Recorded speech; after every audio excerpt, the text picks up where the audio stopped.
All right, well, good morning, everyone. I'll call this meeting to order, the February 7th, 2023 meeting of the Ventura County Board of Supervisors. Madam Clerk, do you mind calling the roll? I don't mind, but for some reason. Okay, Supervisor Gurel. Here. Supervisor Long. Here. Supervisor Parvin. Here. Supervisor Lopez. Here. Chair Lavera. Here. Supervisor Parvin, do you mind leading us in the pledge this morning? Place your right hand over your heart. Ready, begin. I pledge allegiance to the flag of the United States of America and to the republic for which it stands, one nation under God, indivisible, with liberty and justice for all.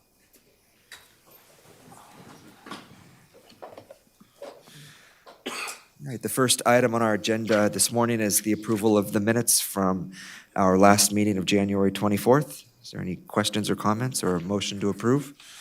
I'll motion to approve. Second.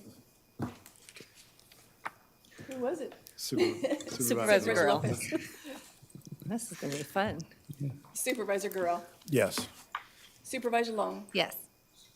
Supervisor Parvin. Here, yes. Supervisor Lopez. Here, sorry, yes. Here and yes, yeah. Chair Lavera. Yes, Yes, okay. and here. All right, next item is the agenda review. For that, Dr. Johnson. Thank you, Mr. Chair. Good morning, supervisors, members of the public, and staff. The agenda review for today is as follows. Item 34, Board of Supervisors. Recommendation of Supervisor Gurel to adopt a resolution terminating the proclamation of a local emergency and local health emergency due to the threat of the novel coronavirus. A comment letter from Stephanie Mayo has been submitted. Item 38, County Executive Office. Approval of the 2023-24 Budget Development Manual, Internal Rates and Charges. Request to be heard after item 48. Item 39, General Services Agency. Approval for the General Services Agency Director to sign agreements for participation in the Charge Ready program with Southern California Edison. A PowerPoint presentation has been submitted. Item 40, Public Works. Receive and file a report regarding an emergency contract to Summer Construction, Inc. for the Barranca Tributary Emergency Sinkhole Repairs. A board letter and exhibits 1 through 3 have been submitted. Item 45, County Executive Office. Adoption of an amendment to the 2021 to 2024 Memorandum of Agreement with the Union of American Physicians and Dentists. A comment letter from the Civil Service Commission has been submitted. Item 46, Healthcare Agency. Healthcare Foundation's 2023 We Give Employee Giving Program. A revised PowerPoint presentation has been submitted. Item 48, County Executive Office. Receive and file presentations regarding internal service fund rates for fiscal year 2023 to 24.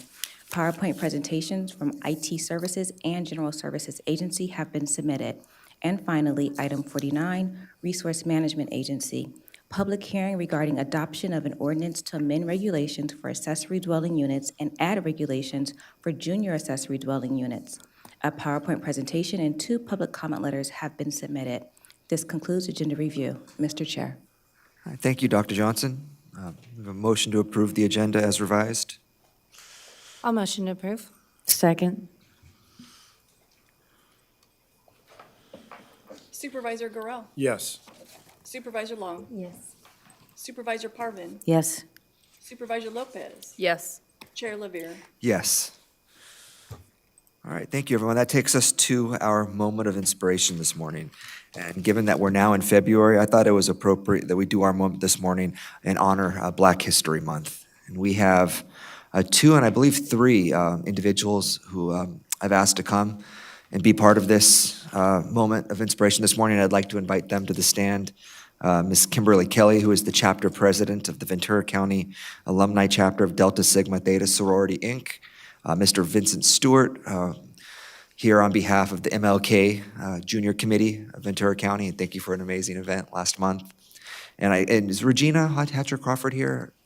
She might be. Not yet. Not yet, I didn't see her, who is the president of the local chapter of in AACP. And we have a proclamation from the board. I'll read some of it, and I'd love to invite both of you to make comments as well. And so whereas February is dedicated to Black History Month, honoring the triumphs and struggles of African Americans throughout U.S. history, it's an opportunity to spotlight and celebrate the achievements that African Americans have accomplished in this country.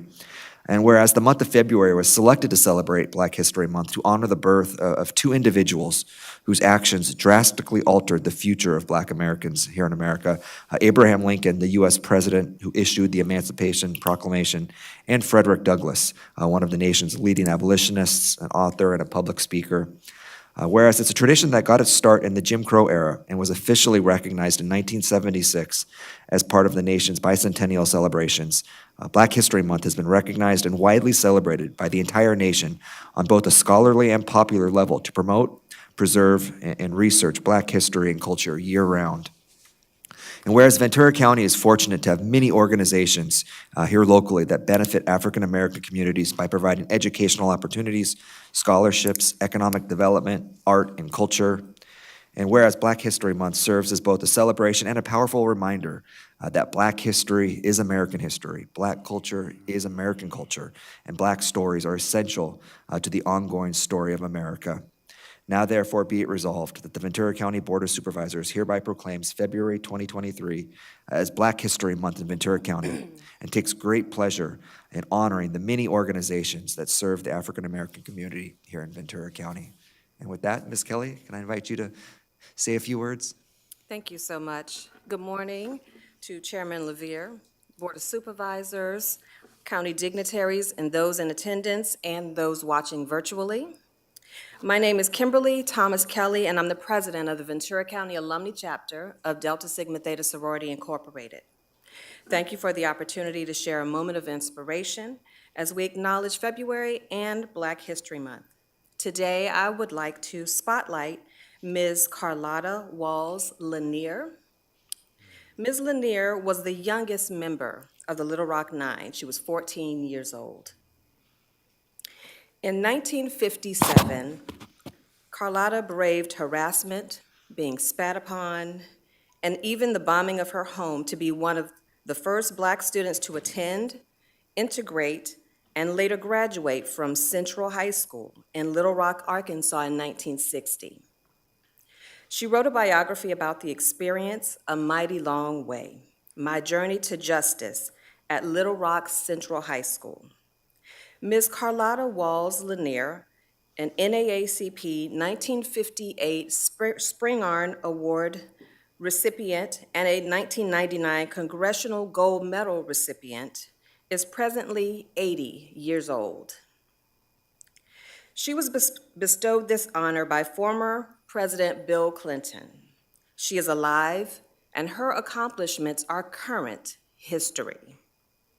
When we say Black History Month, we often emphasize Black and month, with very little emphasis on history. When we recognize February, the history is the part that most would rather forget. It's too ugly. It doesn't show our good side. It doesn't paint us in a good light. History's job is not to make us comfortable or happy. Its job is to show us where we were so that we can do better and find a different and better trail to blaze. Our young people are counting on us to not limit their access to information that can serve as a roadmap of where we'd rather not return to. We are seeing many schools of all grade levels, including colleges and universities, work diligently to erase the history part of Black history. We must actively and collectively resist. Black history is America's history, and we all have a responsibility to learn it, to know it, to share it, and to commit to creating a better future, one educated mind at a time. Thank you again for your time, your attention, and for allowing me to share some inspiration as we acknowledge Black History Month. I wish you all a beautiful Tuesday. Thank you. Thank you, Ms. Kelly. Mr. Stewart? going to take a quick look to see if Regina's here in the room yet. I don't see her. Okay. Well, my name is Vincent Stewart, and I am the Executive Committee for the Martin Luther King Committee of Ventura County, for the Juneteenth Committee for Ventura County, and third Vice President for the Ventura County chapter of the NAACP. And I just want to say, Chair LaVere and the members of the Ventura County Board of Supervisors, it's my pleasure to be here. And I know that in February we celebrate Black History Month, and it's a chance for Americans to learn the details of their shared nation's history. Unfortunately, we overlook and neglect that shared history. But we must acknowledge it because it's a rich history. A wise nation honors and learns from its past. It refuses to let the most important facts about our shared and collective memory disappear into the depths of forgotten history. What happened in the past shapes and informs where we are headed in the future, and is paramountly important to set aside this month for learning as much as we can about Black history, which is, and it's been said, American history. I'm reminded of something that my dad told me when I was young and we moved to Beverly Hills, and it was a different environment for me. And he said that you can be something thought of that is not worth much, or you can think of yourself like a pearl, a diamond. So I chose to be a pearl in the room, something unique, something special, something to be held highly. And I kept that in my mindset as I went through life, so that when things came to me, I'm a pearl, I'm special, and I don't let those things get to me. You know, so I say that it is an honor to be Black. It's a privilege. Black people in this country have endured and overcome so much, simultaneously contributing to every aspect of our Americans' foundation and culture and society, creating the unique conventions that influence our day-to-day lives, our sports, our fashion. Black people have made a mark on American history, and that history should never be erased. Again, I say to celebrate Black history is to celebrate American history, and I've probably said it many times, but I want to lock there that it's Black in history, and it's important that we understand where we came from in our culture, but we're all Americans, and that's the mindset that we should have. There are many immersed seeds that Black people have sown into the fabric of America. And so thinking Black history is important to remember the keys and not forgetting the mistakes that we've made so that we can learn upon them. To acknowledge our experiences, our contributions, and the existence of, again, and I can't say it again, our shared legacy, a foundation that has not always been inspirational. America is a great nation, and the reality is that this modern society is striving to learn and grow and continue to build upon the diversity of our American foundation. And I'm reminded of something that the Reverend Dr. Martin Luther King said in I Have a Dream speech. I have a dream that my four little children will one day live in the nation where they will not be judged by the color of their skin, but by the content of their character. You know, it's just that unity, that togetherness, that we are one nation, we are one people, we are Americans. Thank you.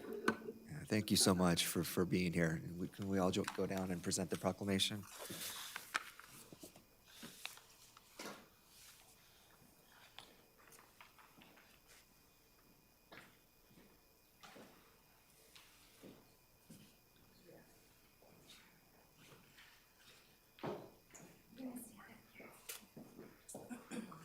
Very well said.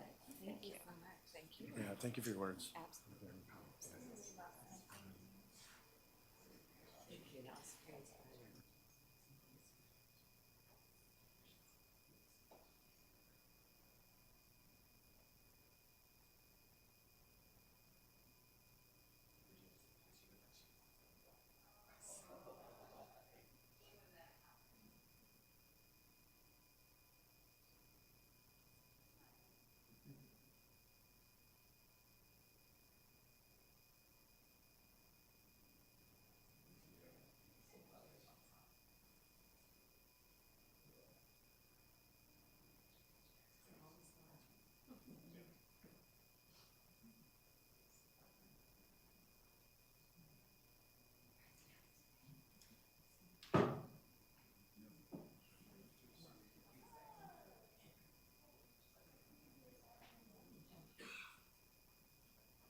And again, thank you both so much for being here and being part of this moment of inspiration. I appreciate it. The next item on our agenda is our consent calendar. And before we do that, I know we have one public speaker on item 17, so why don't we take that? Thank you, Supervisor LeVere. I'm waiting for our CEOIT to promote Ashley Pope. Ashley, please accept the prompt to be promoted.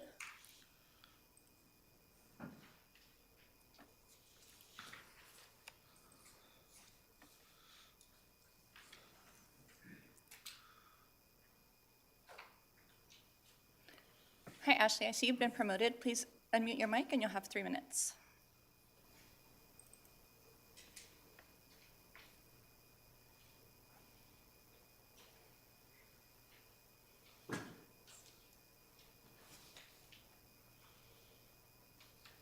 Okay, looks like we have a delay with Ashley. Ashley, please accept the prompt to be promoted. And once you're promoted, if you unmute your mic, you'll have 3 minutes to speak.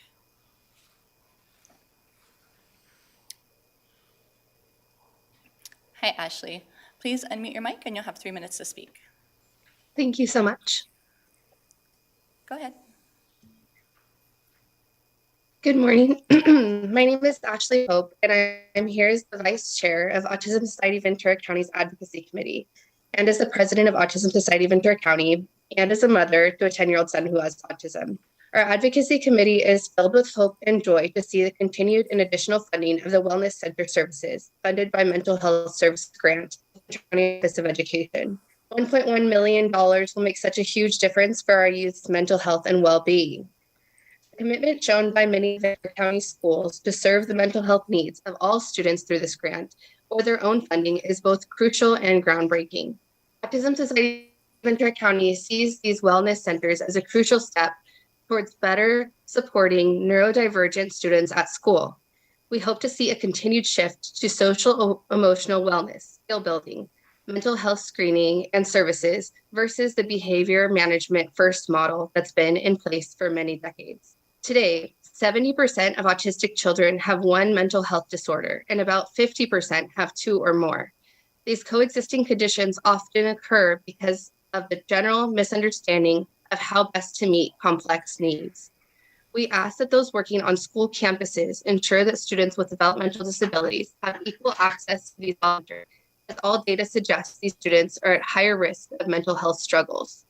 Autism Society Ventura County stands ready to be a resource and to be a champion of all these efforts to support the emotional well-being for all students in Ventura County. To reach me directly for more information or resources, please email ash@autismventura.org.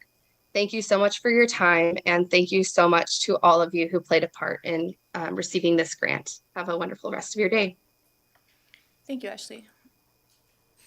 Chair LeVere, there are no other requests to speak for this item. Thank you. Great, thank you, and thank you, Ms. Pope. So with that, is there any request to pull an item or a motion to approve? I'll move approval. Second.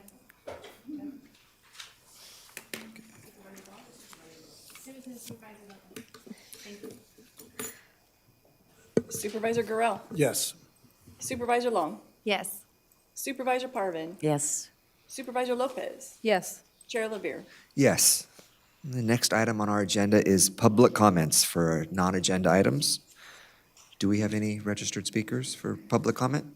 Chair LeVere, there are no requests to speak for this item. However, as a reminder to members of our public who wish to address the board today with live public comment on any agenda item, please visit ventura.org/BOS comment for participation information and instructions. For in-person public comment, please check in with the deputy clerk at the entrance of the boardroom. If you wish to make comments, you must be in the boardroom, or if you are participating remotely, you must be connected to the meeting via Zoom or telephone before the close of the public comment period for that agenda item. Requests to make live public comment on any agenda item will be accepted until the public comment period for each agenda item is complete. For our remote participants, please accept the prompt to be promoted, and when your name is called, you will need to unmute your mic when it is your turn to speak. And for all public comment participants, your name will be called in the order the registration was received. And there are no public comments. Do we have I'm one? sorry, I'm being told that we do have somebody for public comment. Russell Sidney. Come on up.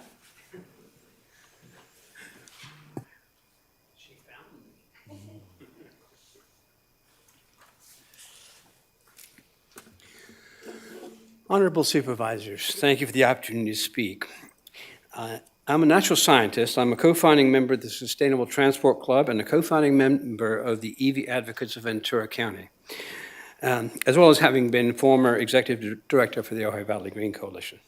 I'm here to thank you for the effective response to the recent extreme weather and for such things as dealing well with the Thomas Superfire. Weather-related emergencies are going to increase and are a big concern. I also thank you for creating such a great start on creating a sustainable economy based on clean energy. I'm also here to ask you to increase the priority, the urgency, and the activity on both preparing for increased extreme weather and reducing our carbon footprint. The scientific community is very clear that Prince Charles had the right idea that only a priority at the level of mobilizing, on the level of an all-out effort, will protect our future and the global life support system. Mobilizing means doing what we can, when we can, and as soon as we can to deal with the twin threats to that life support system. The twin threats are climate change and an unprecedented global population of 8 billion people. The reason to mobilize is if you care about anything. If you care about the future world for your children or your grandchildren, how about the natural world and the millions of species being threatened? How about the peaceful rule of law? Do you care about what the idea of hundreds of millions of climate refugees looking for a new place to live will mean to us? They're already on the move. Whatever you care about, a failing global life support system will create suffering and chaos like never before. And mobilizing for climate change is what it will take to solve the problems being created by our high carbon way of life and the bulging world population. Only mobilizing will stem the suffering that is already happening and will increase and accelerate unless we implement the urgently needed solutions. We know what some of the solutions are, and many of them are yet to be created. We are in a race to protect our life support system on this planet. Right now, extreme weather impacts and swelling populations are winning the race. But we can change that. And you people are in a position to do that at a much higher level than most of us. And it will only change if we mobilize, not if we try, Russell, not you're if out we of start. time. Thank you so much Thank for you. your time. Thank you, sir. Thank you, Chair Liver. There are no other requests to speak. Thank you, Ms. Martinez. All right, then the next item is CEO comments. Dr. Johnson? Thank you, Mr. Chair. So I first want to start off saying thank you to Patrick Maynard and the OES team. They did a lot of work to engage our local delegation, to ensure that we were approved for individual assistance, which we were. And we just want to thank everyone for their efforts on that front. With that, I'm going to share some information and then a website for constituents who are impacted by the rain events so they can access resources needed. The FEMA Individual Assistance Program is one of the federal programs that's been activated for our residents. It will offer funding to assist with repairs, cleanup, temporary lodging, and more. Residents can apply for assistance by going to disasterassistance.gov or calling 1-844-684-6333. You can also go to vcemergency.com for more information. On Wednesday, February 8th, that's tomorrow, we'll be opening up a disaster recovery center at the Ventura County Fairgrounds. This will be staffed with FEMA disaster recovery specialists, along with representatives from over 10 state of California agencies and county agencies. The center is meant to be a one-stop shop for residents needing in-person disaster recovery assistance. The center will open 7 days a week. It'll be open from 9 a.m. to 7 p.m. There will be Spanish and ASL translators on site for residents that require that assistance. If someone requires transportation to or from the Disaster Recovery Center or have any other ADA accommodation requests, you can call the Sheriff's Office of Emergency Services at 805-465-6650, and someone can assist you. For agricultural operators in Ventura County, there will be representatives from the USDA on site at the Disaster Recovery Center, and they can assist with filing claims for crop loss, equipment loss, and more. Again, all of this information can be found online at vcemergency.com. I want to give a heartfelt thanks to Jackie Rose, Donna Gillespie, and all of the staff at the Ventura County Animal Services. They honored the late Supervisor Carmen Ramirez with a bench in her honor and worked with the family to bring that to fruition. And it was an extremely beautiful event, so I really want to say thank you for all your efforts there. Then I want to thank all of the 400-plus volunteers who got up incredibly early on January 24th to help with the point-in-time count. It was really cold on that day, and I'm aware of that.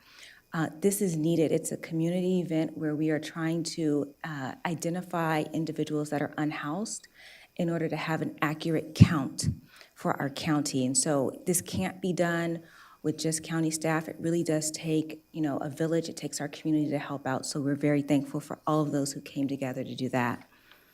Lastly, there's going to be a walk against hate by ADL, A Step in the Right Direction in Thousand Oaks on February 26th from 1 to 4. This is an opportunity for community organizations, school groups, families, and businesses across Ventura County to unite against hate and to express a shared vision of mutual respect and appreciation. I know our district attorney's office will be a lead there. There will be a walk, and then there will also be some booths set up for individuals to get more information. This concludes my CEO comments, Mr. Chair. Thank you. Thank you, Dr. Johnson. Now for board comments. We will start with Supervisor Gurrell. You can. Supervisor Long? Okay, so first of all, I really appreciate all the hard work to make sure disaster recovery is as best we possibly can. I know that we are well experienced in this, but it shows when FEMA steps up like this and USDA and our state to state that Ventura County knows what they're doing and that we're getting this set up. I really just want to say thank you so much. We continue to do tours of locations. The Santa Paula Mobile Home Park, Manning Ranch are two more that we visited to see besides all the creeks and so forth. I really urge everyone to go to vcemergency.com and sign up for the emails. I think that's really important because there will be another time where you're going to need to get information, and that's a great place to get that information. Not everyone's on social media, amazing enough, but we do read our emails as well. So if we can do that, I greatly appreciate that. And Dr. Johnson, thank you for making sure that was a very much strong point for us today.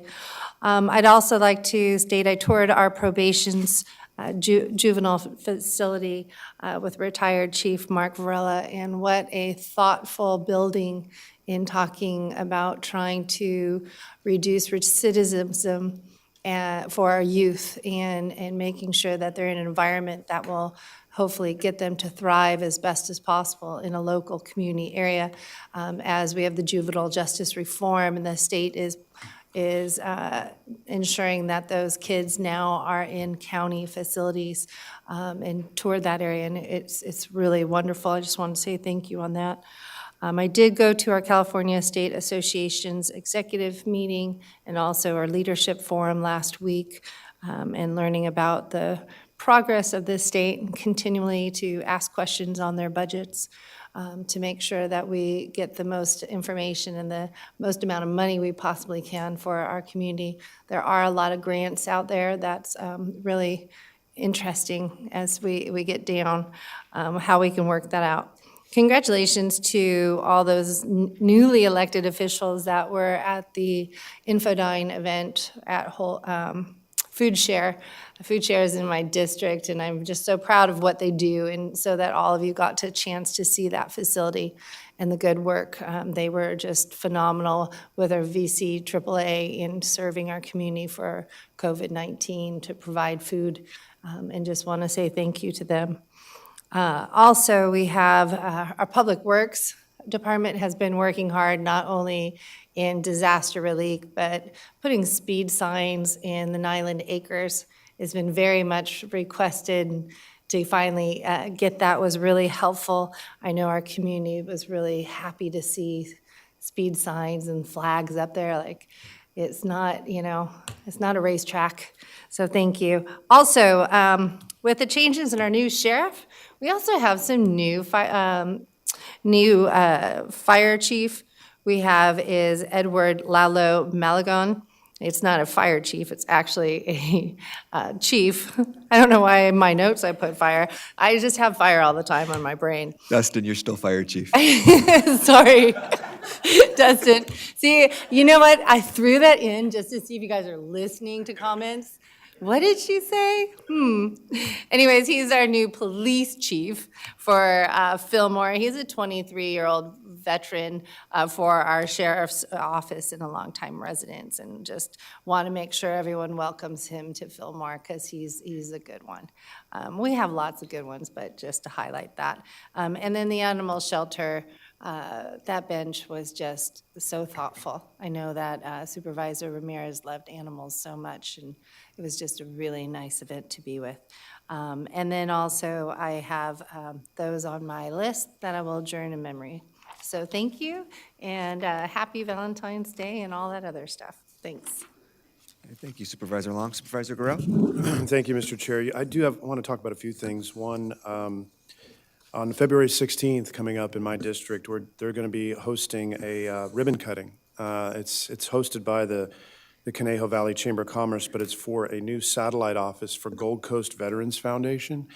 And so they're celebrating their new location on the east end of the county, and that's pretty exciting because Gold Coast has some amazing support opportunities and benefits for our local veterans, particularly homeless veterans and veterans seeking employment. On February 9th, I'm hosting in my office also an open house for veterans, and we've been publicizing that. We'll convene the right people from the county and also community-based organizations to help provide support for veterans who come by. So we're trying to get the word out there. I also want to talk a little bit about Martin Luther King. I Have a Dream Day celebrating Black History Month is being hosted in Thousand Oaks at the Emmanuel Presbyterian Church. And that is coming up on the 18th of February and is an event that happens every year when we aren't shying away from COVID. And so we're returning to that, and it should be a great celebration. That's on, again, 18th of February. I held sidewalk office hours this last month on January 31st. I literally set up a card table out on the sidewalk and sit there and receive meetings from constituents, some who just randomly come by, but others that hear about our effort to publicize it. We had a number of constituents come by. We opened up some case files for some constituent support, but we met a lot of great people, and that was very successful. So we're looking at doing that again in February, and then every month thereafter in different locations out in front of libraries and post office and DMVs, and last month's case, a coffee shop. Last but not least, I want to say that I had an opportunity to go out to Boney Mountain last week. It was the location where Zachary Zernick was found, and I met there with his family. The coroner was there at that time, and they had not, at that point, made final determination as to the body that they had found, which we now know was Zachary. I had a chance to talk with his family, and express condolences on behalf of the people of Ventura County. I do want to recognize the search and rescue team that we have here in Ventura County. Many people probably don't know that they're almost entirely volunteers. They're enormously professional and amazingly inspirational. I want to thank the Sheriff's Department, the Coroner's Department, and all of the friends and families and neighbors that didn't even know Zachary that went out and tried to look for him and find him while he was missing for 4 days. Really a heartbreaking turn of events in terms of this young man who was an Eagle Scout, a collegiate and high school wrestler, an avid outdoorsman, and just loved life. Now no longer with us. So we'll be adjourning in memory today in his name, and also sending our thoughts and prayers, continued thoughts and prayers to his family and friends as they mourn his loss, Zachary Zernick. And I have a number of other journal memories too that have been submitted to the clerk. With that, thank you, Mr. Chair. Thank you. And Chair, I also, in the adjourns, we were just talking who's going to talk about this wonderful person. It's sad when we have those that leave us.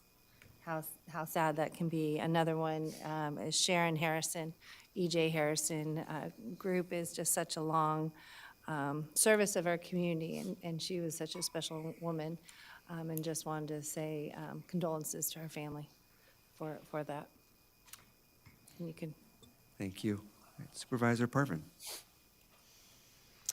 I enjoyed going to the Ventura County Animal Services for the bench ceremony for Carmen. That was very heartwarming, knowing how much she loves animals, and having been, I believe, on the board with her years ago. I also attended a Ventura Council of Governments meeting, an IT committee meeting. I enjoyed the food share gathering for newly electeds. I attended the 14th Annual Conejo Simi Moore Park Realtors Association Awards and Installation event, an EDC VC executive meeting, a Public Works watershed briefing with Jeff Pratt. That must be number 4. I'm close to graduating. And Glenn Shepard. Yes, I'm very proud of that. Also a VCTC meeting last Friday where our chair, Lavier, is now the vice chair of VCTC. I was a panel speaker at the Simi Valley Leadership Class on my new role as county supervisor of 1 month. So I was really helpful, I'm sure, in that panel. I met with Jim McHugh of the Ventura County Veterans Services. He's the officer there. Ribbon cuttings and anniversary events, East Coast Pizza, Epic Tacos, Varienta, and CBC Federal Credit Union, grand opening. And also, just a reminder, we have Battle of the Badges blood drive coming up in Moore Park on February 9th. And you don't have to have a badge to participate and donate blood. But if you want to be around a lot of people in badges, I encourage you to join me. You will also receive a wonderful t-shirt commemorating your donation. And that is February 9th at the Arroyo Vista Community Recreation Center from 1 to 4 p.m. And you can book your appointment at Red Cross at VC Parvin. And lastly, I'd like to adjourn in memory of the people on the list that I have provided to the clerk of the board. Thank you. Thank you. And Supervisor Lopez. Thank you, Chair. Good morning. I want to share a little bit of what's been going on in the last 2 weeks in my district. I unfortunately had to miss the Infodyne event because I had a conflict. I attended the Boys and Girls Club of Greater Oxnard in Port Hueneme. I was served as a judge for the 2023 Youth of the Year ceremony, which was really wonderful. There were 4 youth that participated, and very tough decision, but selected a young woman. Her name is Daniela Ontiveros, who is a junior at Channel Islands High School. And it's really great to see where our youth are at in so many capacities and where their issues are at. And Daniela specifically focused on her interest in addressing mental health in youth. And so I thought that was very, very important and really wonderful to highlight her accomplishments. And as she's moving up to the next level in the competition, hopefully we'll make it to the state level. So very excited for that. And then following with the Boys and Girls Club, they also opened a teen center at the Orving Carpenter Community Center in Port Hueneme. So this is a teen center that will be open and available to provide alternative space and resources for our teens in the Port Hueneme area and neighboring Oxnard. And also joined the 23rd anniversary memorial of the Alaska Flight 261 accident, along with our CEO and members of our public safety, fire, and sheriff's office. So it was a really nice ceremony, very touching, and it also marked 20 years since the monument was actually placed at the beach there. And lastly, yesterday I attended the launch of a study that is being conducted by the UCLA Chicano Studies Research Center, and it is going to do a overall youth survey and study of the community in Oxnard, and I think that's just going to be very valuable information for us here on the county and as a board to look at the needs and opportunities that are available to serve our community in Oxnard and Port Hueneme. And I do want to extend an invitation to the public and the board to the grand opening of Nate's Place, which is a wellness and recovery center that is opening up at Fisherman's Wharf, located at 3840 Channel Islands Harbor Boulevard. And this is going to take place on February 23rd at 5 p.m. And Nate's Place is comes from a tragic accident that took place in Ojai with the passing of Nate, who was just a really great young man. And when he passed away, his family decided to open up this wellness and recovery center to help our transitional aged youth in the area to have an alternative place to find other things to do. So I also I have my list of people that I ask that we adjourn in memory of, and that concludes my comments. Thank you, Chair. All right, thank you. And I appreciate everybody mentioning the ceremony for Carmen. Jackie, I don't know if Jackie's here, but her and her team put on a really touching ceremony. I mean, Carmen was so many things to so many people, and it was often forgotten what a champion she was for animals, and a longtime board member of the Animal Services Commission. And it was a really touching tribute, having that bench in that beautiful courtyard to honor her memory. And so thank you for everybody that was part of that. Two events coming up, which I think might be interesting for members of the public to attend. The first is our grand jury is actually hosting an open house on Thursday, February 23rd from 3 to 6 p.m. At their grand jury chambers right across the street at 646 County Square Drive. And if you've ever had any interest or curiosity about becoming a civil grand juror, you can tour the chambers, meet the current members, ask questions about the role, and they'll also help you with the application process. So again, that's February 23rd, 3 to 6 p.m. at the grand jury chambers across the street here in Ventura. Similar to Fillmore, the city of Ojai has a new police chief, which I'm really excited about. Her name is Captain Trina Newman. She lives in the valley, a long-time member of our county sheriff's department, and Captain Newman took over in January with the promotion of Chief Rivera to the assistant sheriff position. And she's going to be actually hosting a coffee with the cop for the community to meet with Captain Newman or Chief Newman and hear about policing in Ojai and her goal for community policing and becoming a real member of that community. That is going to be on February 15th from 8 to 9 a.m. at Ojai Coffee Roasting on Ojai Avenue. And so again, that's February 15th from 8 to 9 a.m. at Ojai Coffee Roasting. Coffee with the chief, new chief, Trina Newman. And then I would ask that we adjourn in memory of those on my list. Supervisor Long mentioned her, but Sharon Harrison passed away recently, the wife, a longtime beloved wife of Myron Harrison. And so I'm thinking about Myron and his kids and grandkids and the entire Harrison family. Long-standing, just members of our community who have really given so much back. And so we're thinking about the Harrisons. And then sometimes it's weird going through your adjournment list and recognizing names that you haven't heard in a while, but that had played an important role in your life. And I actually lost 2 teachers of mine. My second grade teacher, Miss Lavasser, Jean. I never knew her first name. She was always Miss Lavasser. It's Jeanne Marie Lavasser. She's my second grade teacher at Loma Vista, passed away last week. And then Camille Houston, who was a teacher at Miramonte Elementary School in Ohio, and actually the wife of my 5th grade teacher, Kent Houston, Mr. Houston.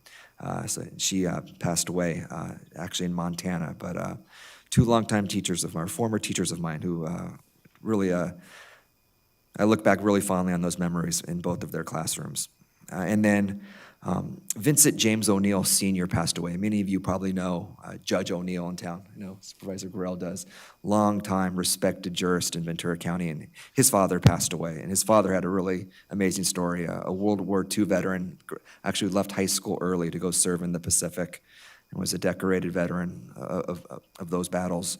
And then after that became a longtime FBI agent, retiring out of the FBI office here in Ventura. So thinking about Judge O'Neill and the entire O'Neill family with his father's passing. And with that, I believe we have board comments complete, and we have 20 minutes before our first time certain. So we can move to the regular agenda. The first item is item 33, which is a recommendation from my office to reappoint James S. White, Jim White, as the county citizen member of the Ventura County Transportation Commission. Mr. White has been a longtime citizen member of the Transportation Commission, really contributes a lot to that commission given his professional and personal backgrounds with transportation. He serves on several subcommittees of VCTC and is incredibly engaged in the work of VCTC. And so I thought it would be important that we reappoint him to continue that service. And that would be my motion, to reappoint Mr. White. I would second that, and Jim is just a great asset to the VCTC. He just gives his whole heart into it. It's a pleasure working with him. Great appointment. Yeah. Okay. Supervisor Gorell? Yes. Supervisor Long? Yes. Supervisor Parvin? Yes. Supervisor Lopez? Yes. Chair Lavere? Yes. And then item 34, we have 15 minutes. Do you think that's enough, Supervisor Gorell? I hope so, yeah. On my end, maybe 2. Okay. 2 minutes. Item 34 then, that's a right. recommendation to Supervisor Gorell. All right, thank you, Mr. Chair. Appreciate the opportunity. I bring forward this proposed resolution, given additional information that has come to light. I had an opportunity last week to go over the newest and latest COVID data here in Ventura County with the county public health officer.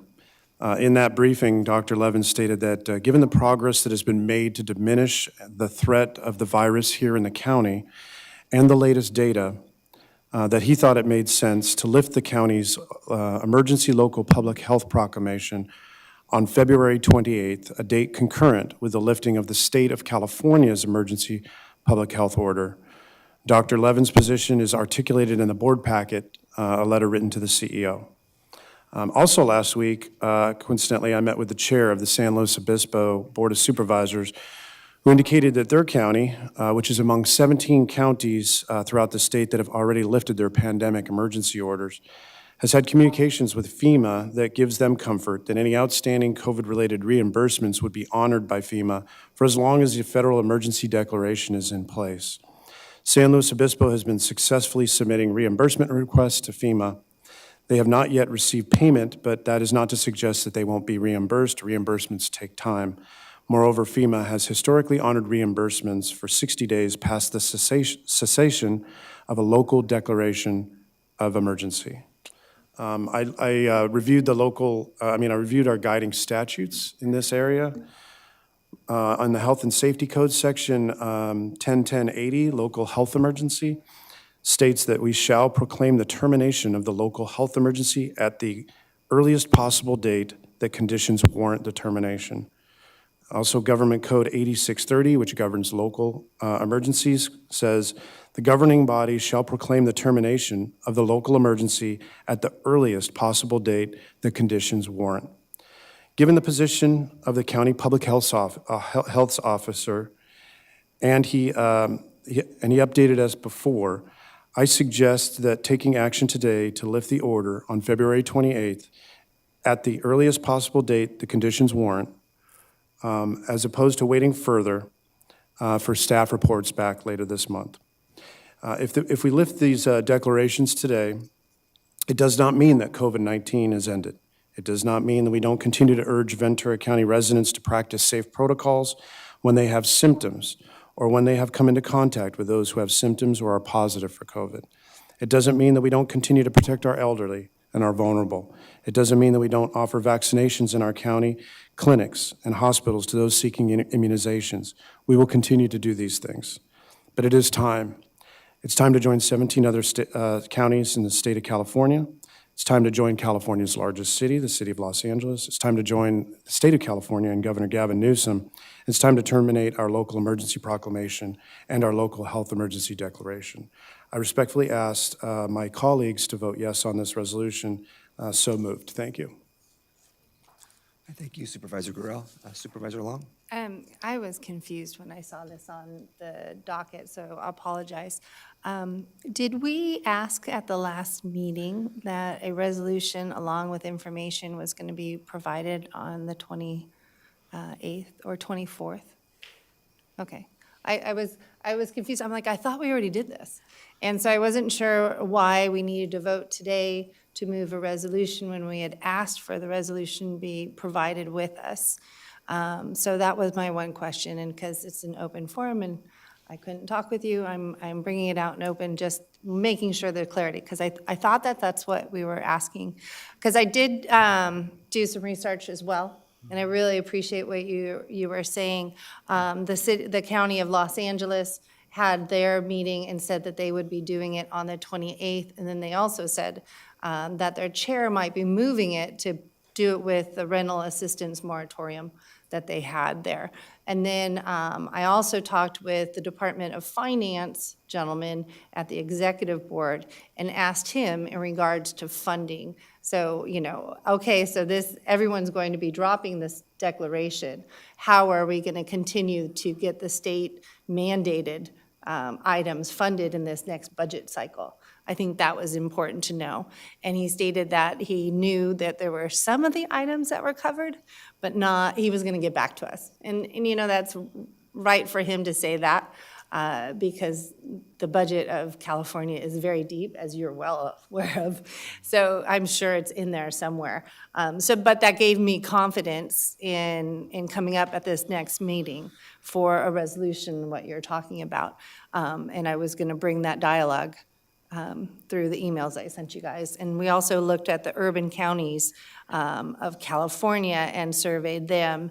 And that's really more, I think everyone's feeling that this pandemic is not an emergency declaration, which I'm glad Dr. Levin is talking about.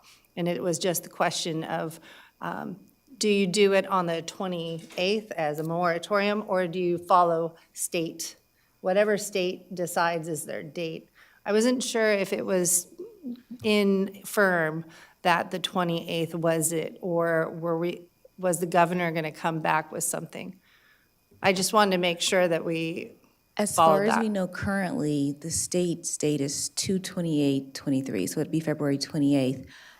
We could, I'm sure, adjust language to add words saying, or in alignment with the state, if we are concerned about the date possibly changing or even pushed out, and wanting to make sure we continue to be in alignment with whatever state, the state's date is. I'm hoping they're not going to push that date out, but I just wanted to make sure that we at least talked about that. So those were my comments. I'm supportive of doing a resolution. The question was, is it the February 28th or whatever? So thank you for letting me make some comments on that. Supervisor Long, if I may add, the resolution before you, yes, your board had given prior direction to come back on the 28th with a draft resolution.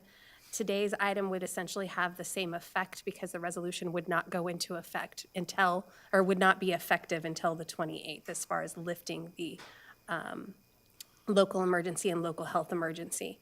And if desired by the board, we could modify the language to the resolution to make sure that have it state that it's lifted at the same time the state lifts theirs.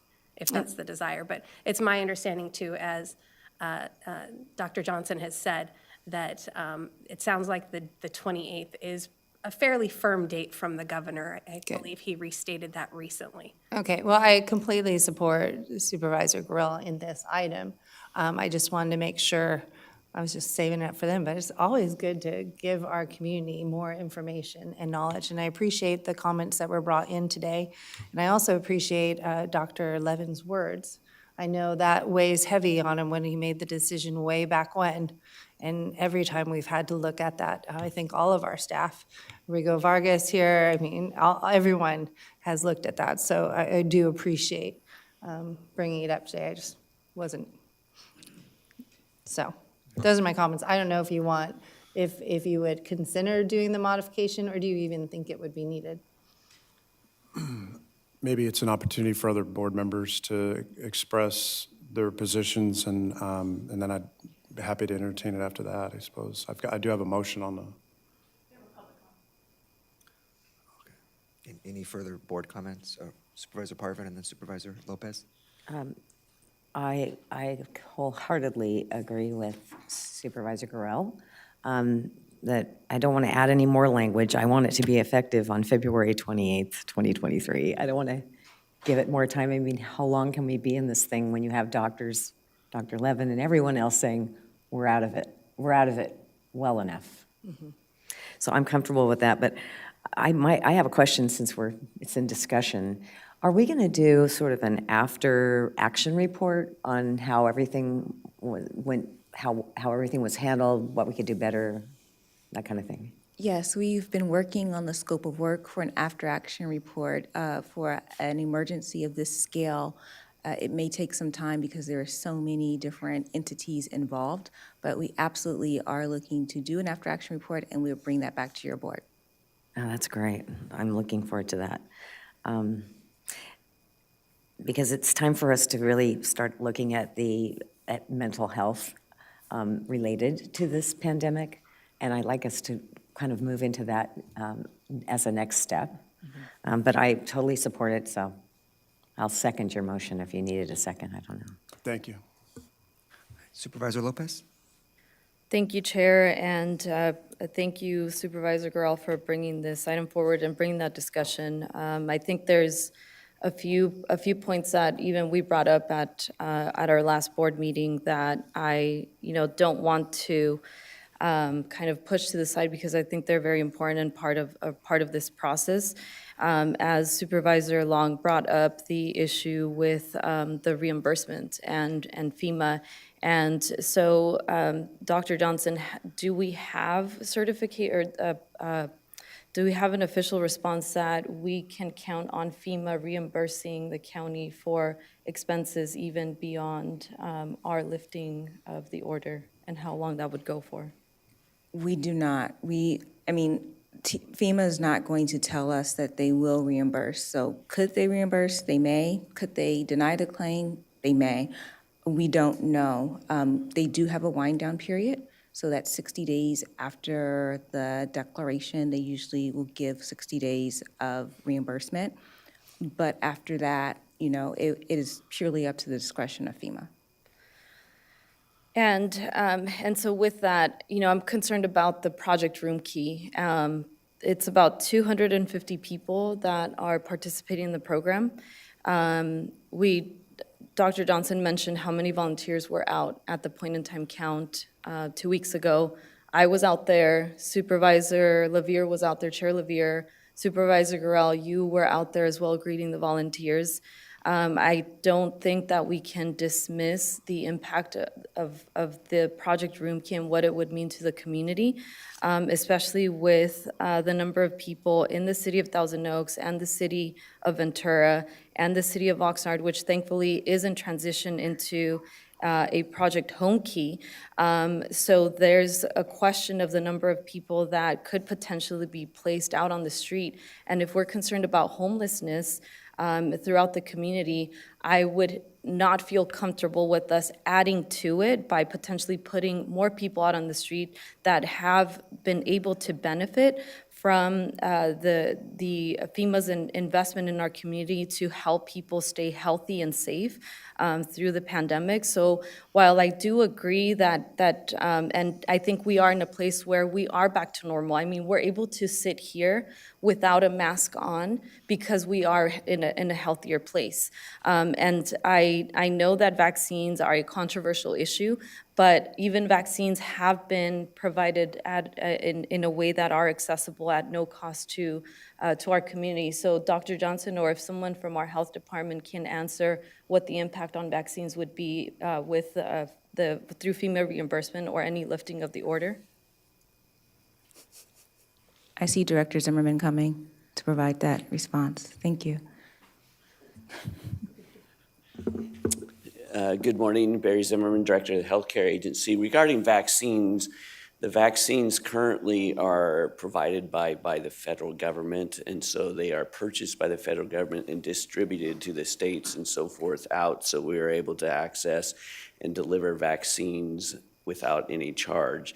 It is my understanding after the federal declaration is lifted on May 11th, then the cost associated with vaccines will shift to insurance, an insurance environment, whether there's co-pays or so forth associated with insurance. There still will be access, is my understanding, for targeted low-income areas similar to what we have programs associated with influenza and other things that we're able to provide through various clinics and activities, but not the broad pharmacy access that we have today. Great. Thank you, Director Zimmerman. I appreciate that. And so with that, thank you for allowing me to share my comments. And I would actually like to and respectfully request Supervisor Gurel that we perhaps align the lifting of our order to the federal lifting, which is on May 11th, if I stand correct, to align it in that way so that we don't even face the potential of getting a notification from FEMA or, should there be any changes, that we can't even get that reimbursement to the costs incurred for the Project Room Key and any additional resources provided to the county. And so I think there's, a component through the continuum of care who has been overseeing the Project Room Key that is important to be a part of this discussion. So I just simply ask that. I think it is a way for us to move forward, but just asking that as a safety net for our county. Thank you. Any other comments? A quick question and then I'll have some comments. Dr. Johnson, if we do end the local emergency on February 28th, Room Key will still be in effect, won't it? We're not going to ask people to move out. It's just a matter of funding for the next 2 months. Is that correct? Correct. We would be, correct in the sense that there will be a room key. I do think that we would need to modify and prioritize who is currently housed in Project Room Key in order to best leverage and extend the remaining funds that we have. For instance, I can say that after Room Key runs out, we have some CDSS funding that we've been using to fill the gap, the 10% that's not reimbursed by FEMA. Round one was, I believe, $820,000, and round two is about $4.2 million.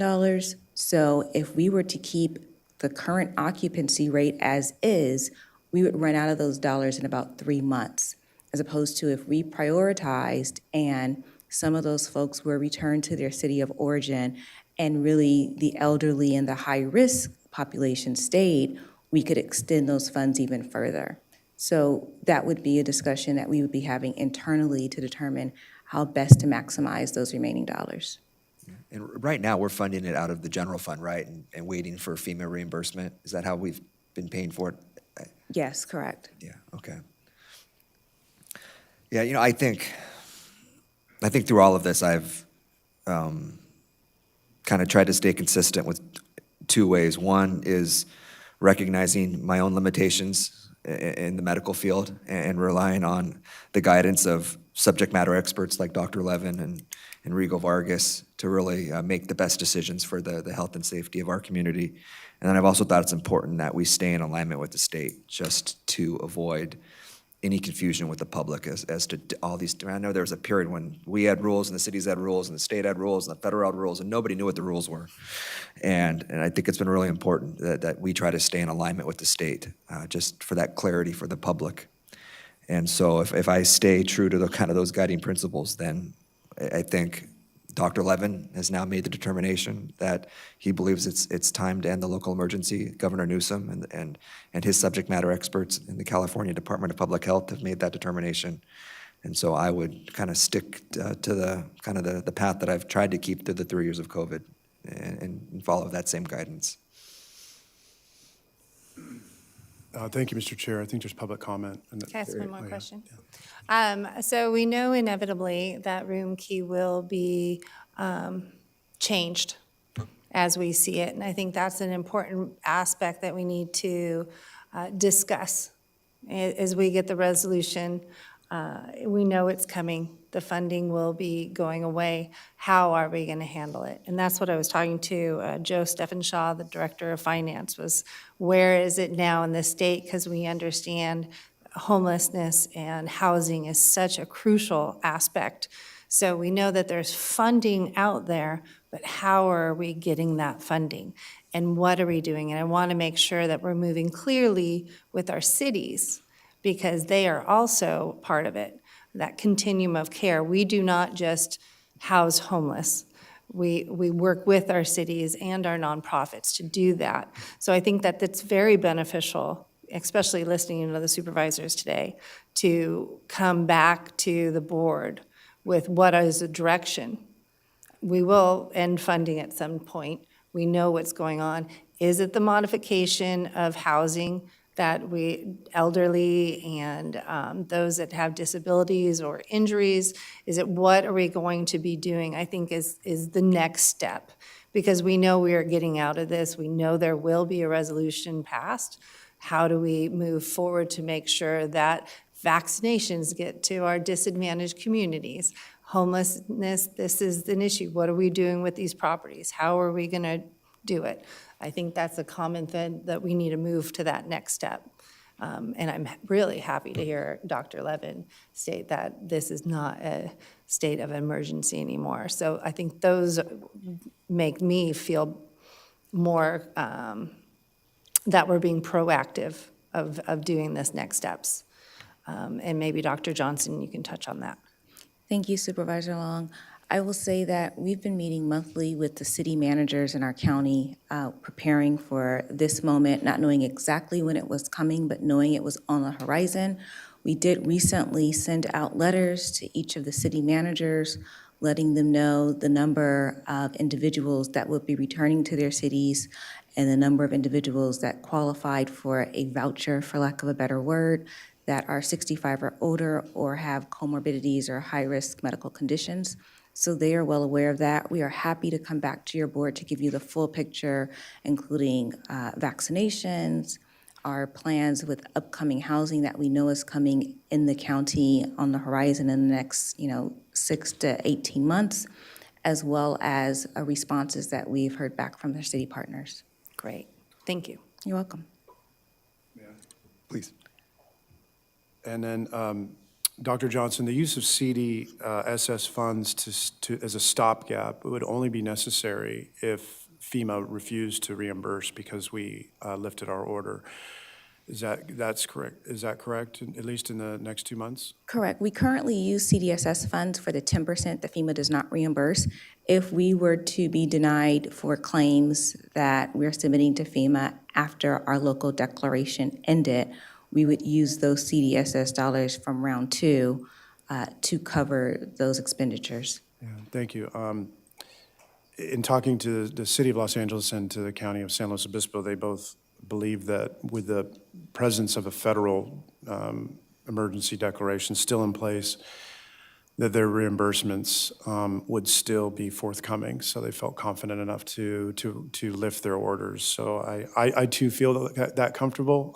And again, in our guiding statutes, it doesn't say that we, the governing body, shall lift the local emergency when we are fully reimbursed. It says we will lift and terminate the local emergency at the earliest possible date, conditions warrant. And I would like to follow Dr. Levin's suggestions and move forward on this. So I'd ask my colleagues to consider support for the motion as presented. Thanks. Chair, I think. Oh, we have a public comment? Yes, we do have, and that was the second? Okay, but a public comment, yes, Public comment. Okay. please. Thank you, Chair Liver. We do have 2 people signed up to speak for this item.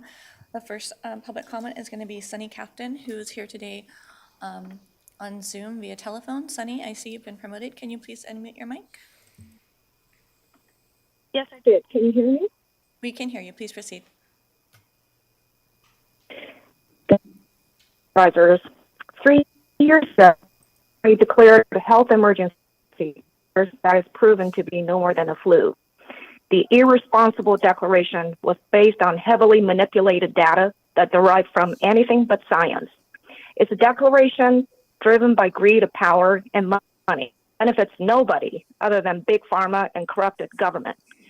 Yet the damage as a result is beyond mending at this point. Businesses were permanently shut down.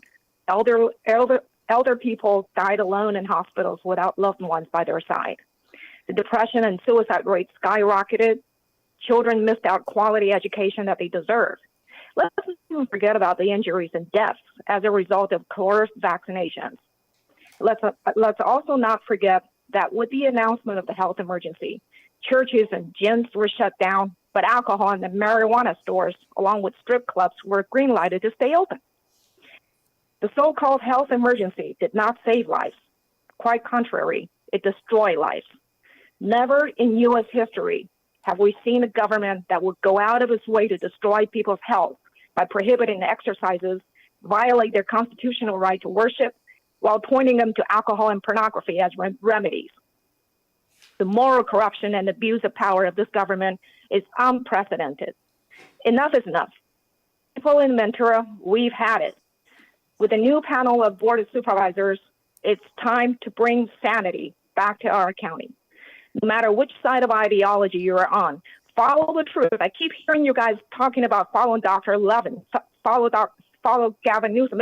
These very people who created this disaster to begin with. Follow the truth. Only the truth can set you free from the malfeasance you inflicted upon the people who voted for you to serve the community. Today is your chance to right the wrong and terminate a fake emergency that was created by hysteria. Do the right thing and make a difference. Thank you. Thank you, Sunny. Our next speaker is going to be Stephen Causel, who's here with us on Zoom. Stephen, can you please accept the prompt to be promoted? Hi, Stephen. If you unmute your mic, you have 3 minutes to speak. Yeah, I'm Stephen Causel. I live in Oak Park, and I've been listening to the discussion regarding the resolution. I would advocate with Supervisor Lopez continuing this until the federal emergency is ended. There's a lot of issues. You guys just started getting into these issues in your discussion in the meeting. I would have hoped that when this was considered, that there would have been a little bit more in-depth consideration of the funding issues, as well as the access issues. Ventura County is actually not low transmission in California, as some people allude to. It's actually substantial. And in fact, you had 56 cases per 100,000 people per week in the last 7 days. I'm concerned also about the fact that we're not going to be able to monitor this. I'm not sure if the county actually takes makemytestcount.org submission of home testing results and whether or not that's taken into consideration looking at the transmission in the county. And although we seem to think of ourselves as an urban county, we're actually not. We're more of a hybrid between a rural and an urban county. And we're one of the largest agricultural counties in the state of California as far as production goes. And that whole group of individuals that work in the agricultural industry are a much higher risk than most of the folks that don't work in that industry. So I would I guess, counsel on the side of caution, try to align our ending of the public emergency with either the state or, better yet, the federal emergency. I also would like to remind people that there are about 8 million at-risk individuals that are immunocompromised in this county. I live in a household with one of them, and we would more than many like this to be over with completely, but it's not. And as we continue to lose our therapeutic interventions, I would advise that we don't totally abandon our testing and our layered protections for the sakes of the 8 million immunocompromised individuals, as well as all those residents that live with them. I appreciate the chance to make the comment, and I hope that you guys will be a little bit more in depth on the consideration of both the funding and the public health impacts of ending this pandemic emergency early. Thank you very much. Thank you, Stephen. Chair Levere, there are no other requests to speak for this item. Thanks. Any further, Supervisor Guerrero? Nothing. Okay. I do have something. If we could put in the California resolution, the Executive Department, State of California, they have a proclamation that was listed on January 31st. If we could put that as a public record also, I would think that would be good, just when someone looks at our resolution to say it's on February 28th. This definitely states that it will be February 28th, and I think that's a good backing to put in there, just to make sure 5 years later, someone looks at this, that would be good. I've stressed it, I was concerned that the state might move it like the feds did, but we know it's going to, and we also know that it's roughly two months to the next May 11th, so we're not talking about a lot of time. I think it'll be really great just to come to the next meeting with the update and to review how we're moving forward. So I'm going to take away my thought of follow the state, because that's what the state is. That's basically the same. So I think that February 28th is just fine. Supervisor Long, may I clarify, did you want to include reference to the state's action from January in our resolution, or just have that be part of the record for this item? Add it as part of the record. Okay, Thank you. If you don't mind, Supervisor Guerrero. Okay, well, we have a motion and a second. Supervisor Guerrero. Yes. Supervisor Long. Yes. Supervisor Parvin. Yes. Supervisor Lopez. No. Chair Levere. Yes. All right, that takes us to our time certains, and the first one is 9:45, and we're staying pretty close to schedule this morning. It is item 41, adoption of a resolution clarifying certain policies and programs in the county's 2040 general plan to implement a settlement agreement between the county and the Ventura County Coalition of Labor, Agriculture, and Business, and the Ventura County Agricultural Association. That, Ms. North? Thank you, Chair. The agenda item before you today is to approve a resolution clarifying certain policies and programs of the Ventura County 2040 General Plan to implement a settlement agreement between the county and the Ventura County Coalition of Labor, Agricultural, and Business, COLAB, and the Ventura County Agricultural Association, VCAA. As you know, multiple lawsuits were filed against the county as a result of adoption of the general plan. One of the lawsuits is a lawsuit filed by COLAB and VCAA. This lawsuit is unique because unlike the other 7 lawsuits, it does not challenge the general plan policies and programs regarding oil and gas production. Specifically, as stated in the board letter and the attached resolution, COLAB and VCAA had expressed concerns regarding policies that directed the county, among other things, to encourage and reduce fertilizer use, the transition of agricultural equipment from fossil fuels to electric and renewable energy, and the countywide planting of trees. COLAB and VCAA expressed concerns that these and similar policies that were intended to be permissive and aspirational with the language of shall encourage and place specific obligations on the county itself and not on others could be interpreted in the future by county staff as mandatory requirements that the county would impose on unwilling agricultural project applicants or that would otherwise be implemented in a way that would unintentionally harm agricultural operations. Recognizing an opportunity, the county staff, County Executive Office, Resource Management Agency, Planning Division, Agricultural Commissioner's Office, the Air Pollution Control District, and Public Works met with representatives of CoLab and VCAA to engage in constructive settlement discussions. The resolution before you today is the reflection of those settlement discussions. The proposed clarifications in the resolution explain that the policies and programs were never intended to be mandatory requirements, but rather were aspirational goals that the county will help willing members of the agricultural community to voluntarily implement should those agricultural community members wish to do so. Because the resolution merely clarifies the existing general plan in a manner that's consistent with its original intended meaning, your board can adopt the resolution without the need to legislatively amend the general plan or conduct additional environmental review.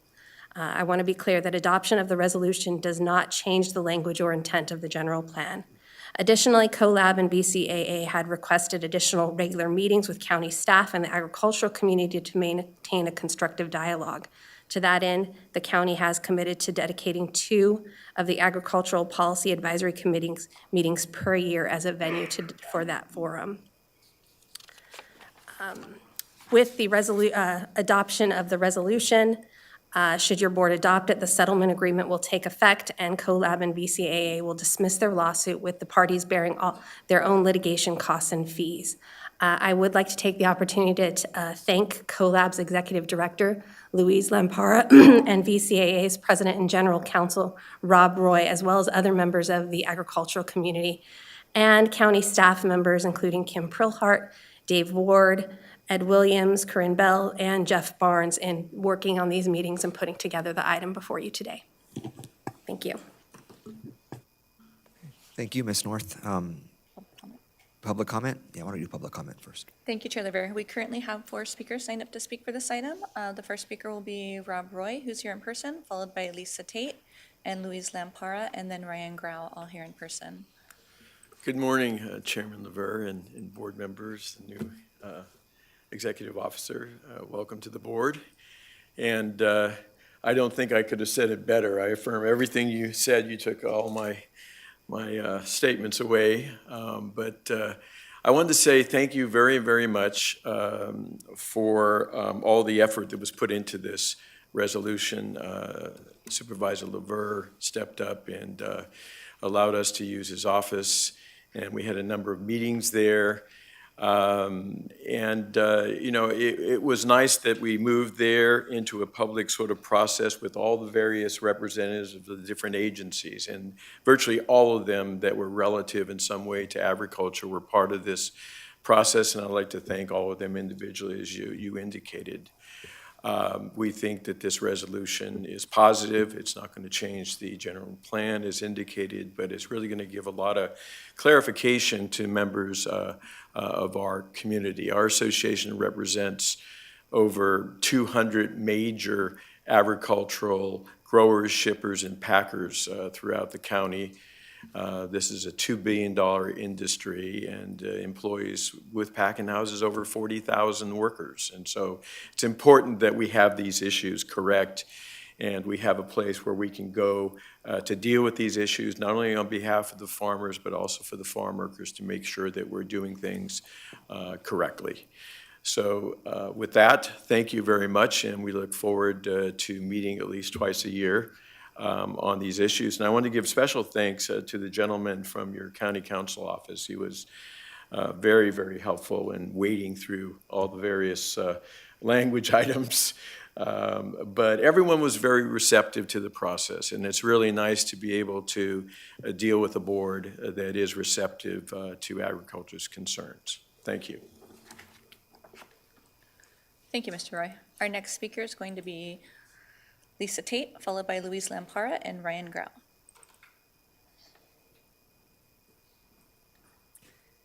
Hello. So months ago, we came here asking for help, and I think we got it. So I wanted to publicly say thank you for supporting us, for meeting with us and listening to us. and directing staff to meet with us and listen to us. There are some absolutely brilliant people working here, and I think we came up with some great clarification that will help us as farmers move forward. So thank you. Thank you, Lisa. Our next speaker is going to be Luis Lampara, followed by Ryan Grau and Spencer Noren.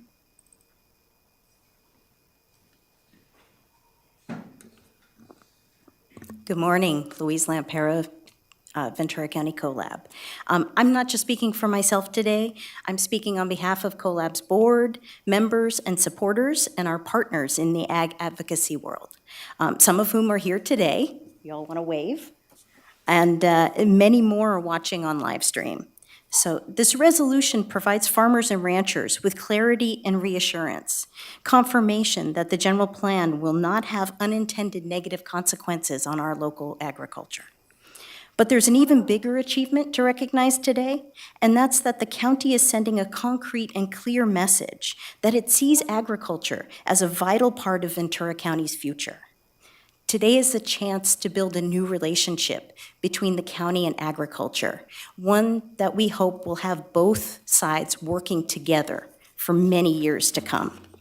Supervisor Levere, Supervisor Long, I want to thank you both for your long-sightedness, for seeing a few months ago that a solution could be found. And Supervisor Levere, thank you for being such a strong advocate in bringing both sides together so that we could engage in these open and good faith discussions. Together, farmers and the county staff and leaders, we found that win-win solution. Thank you. Supervisors, County Council, CEO, RMA, Public Works, APCD, and of course, our wonderful Agricultural Commissioner. Thank you for your courage. Thank you for supporting farmers. Someone sent me a quote this morning, and it really resonates. Vision without action is merely a dream. Action without vision just passes the time. Vision with action can change the world. We look forward to building more collaboration as we work together with the county to achieve our shared vision of a strong and vibrant Ventura County. Thank you. Thank you, Louise. Our next speaker is going to be Ryan Grau, followed by Spencer Noren.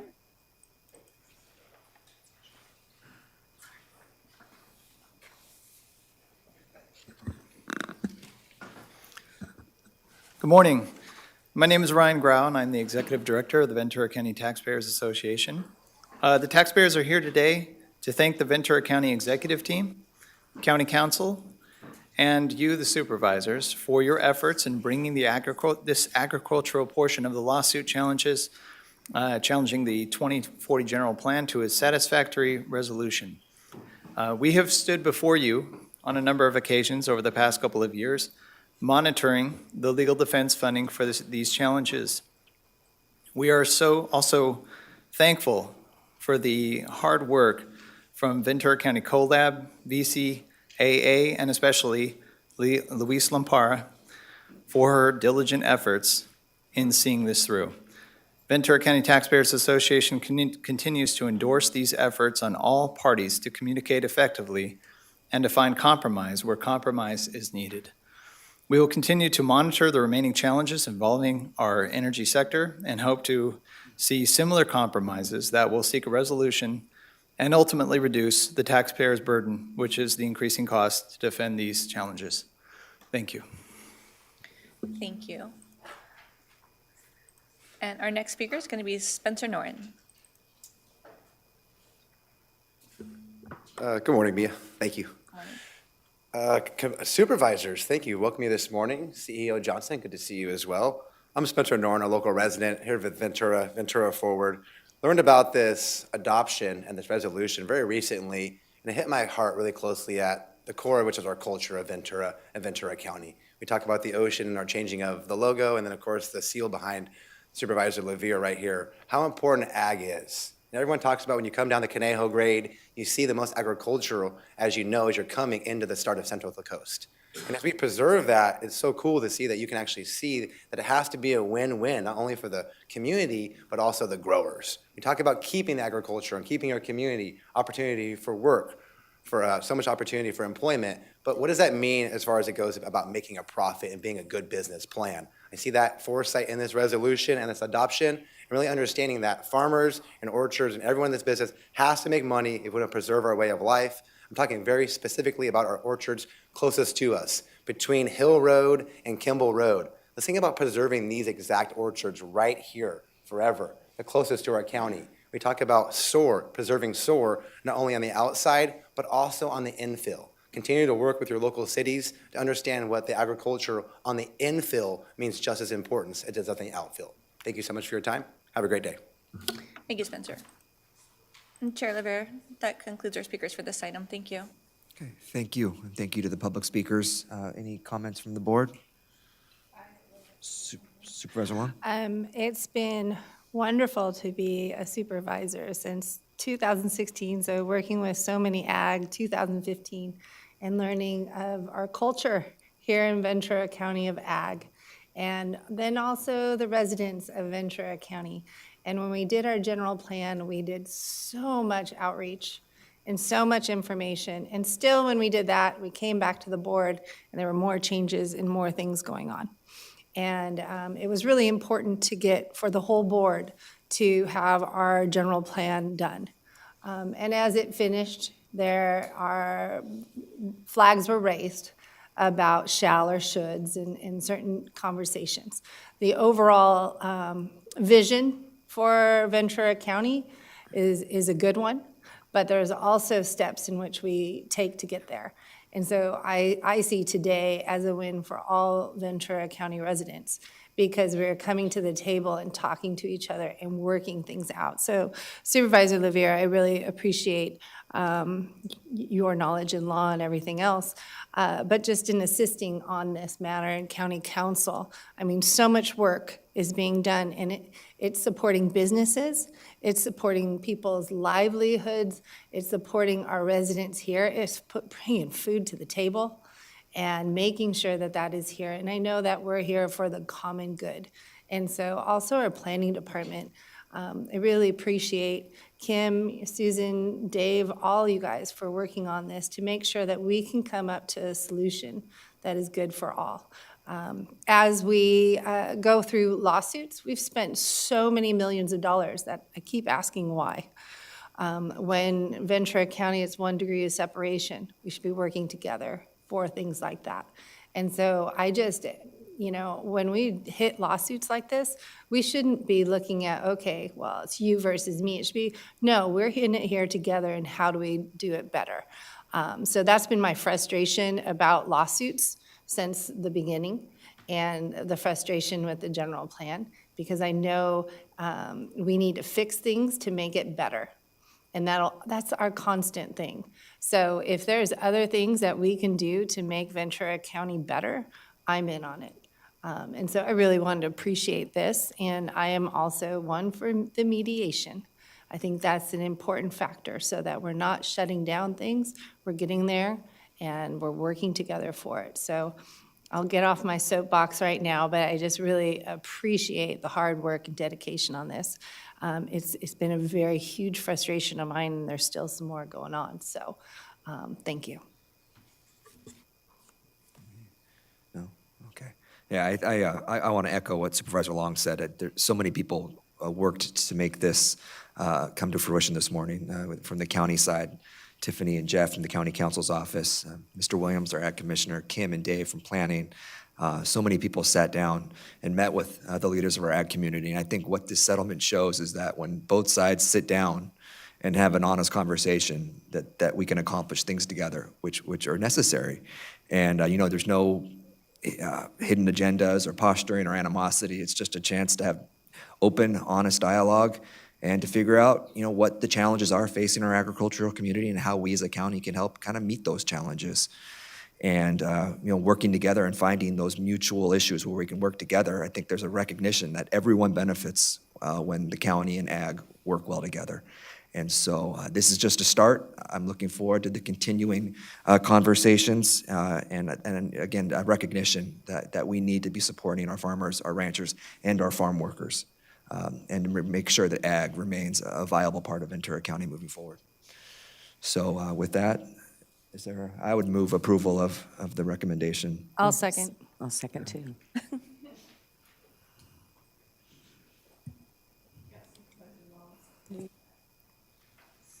Supervisor Gorell, Yes. Supervisor Long, Yes. Supervisor Parvin. Yes. Supervisor Lopez. Yes. Chair Lavere. Yes. Thank you, Mr. Roy, Ms. Lampard, and again, thank you, Tiffany, so much for spearheading this. We are past 10 o'clock. All right, so we can move on to the 10 o'clock time certains. And the first one is item 42, a presentation from Supervisor Gorell. Thank you, Mr. Chair. I'm really excited about this next agenda item. It's going to be probably the best part of my day. 911 has its own TV show. Well, there's another telephone number that probably should have its own TV show as well. And that's each year on February 11th, 211s around the country celebrate 211 Day. This year is the 18th anniversary of our 211. And a very special 50th anniversary for its nonprofit operator and our partner with the county, Interface Children and Family Services. 211 is a critical part of our fabric of our county's health and human services. Each year, 211 has over 100,000 interactions by phone, by text message, and by their website, providing referrals to everything from housing, mental health, healthcare, utility payment assistance, food assistance, and so much more. We've got a number of the wonderful representatives here today who are the compassionate folks on the other end of the line when you call 211. They've joined us here this morning, and we've got a number of them online as well on Zoom. And I would ask IT and the clerk if we could try to pull them up. I don't know if we have that capability. But as we do that, I want to just say that I recently had an opportunity to sit down with Eric Sterned and his team at Interface in their offices in Camarillo and listen to, the compassionate stories of the services that are provided every single day, every single moment, 24/7, around the clock, by the people that are here in this room and those that are online. And every one of these stories was a really amazing story. I had to pick one anecdote, one just testimonial to share with you. So I picked one that I found particularly interesting. A young woman called 211 here in Ventura County seeking emergency assistance. She didn't know where to turn. She was being trafficked. She was a victim of human trafficking. She didn't call 911 because she was told that if she called 911 or contacted the police, that she would get in trouble. So she called 211. She knew she was in a hotel room, but she didn't know which hotel. She didn't know where she was, and she didn't know how to get out. She didn't know how to escape. Well, she was told by her traffickers never to call the police or she would be in trouble. The 211 operators reassured her that she was going to be okay, and they helped to connect her with resources and support. And they have ultimately guided her to a local coffee shop where she could be safely assisted, and she escaped her traffickers. It's stories like this that highlight the very important work of 211 and our Interface partners. Because of this, today, I hereby request this board proclaim February 11th, 211 Day, and to recognize Interface Children and Family Services on their 50th anniversary. We have, as I mentioned, we have an Interface and a 211 leadership team here in the chamber today, including our Executive Director Eric Sterned, the Director of 211, Kelly Brown, and members of the board, including Jamie and Julie Powers, who I've known for many years. My colleague on this Board of Supervisors, Supervisor Long, is a member of the Board of Directors for Interface statewide. So I just want to say and stop for a minute and say thank you all very much online and in the audience here today for everything you do for our neighbors our fellows, brothers and sisters in sometimes their darkest hours, calling for help, calling in situations and circumstances where they have to do something very hard, and that's ask for someone else to help them. So for everything you do, we're so very proud, and you should take great pride in every impact you make. So thank you very much. I'll just read one of these. There's a whereases on this document. Many of them I've kind of summarized, but I just want to say that the final one says, now, therefore, be it resolved, the Ventura County Board of Supervisors takes great pleasure in honoring both Interfaith Children and Family Services on their 50th anniversary and proclaiming February 11th, 2023 as 211 Day.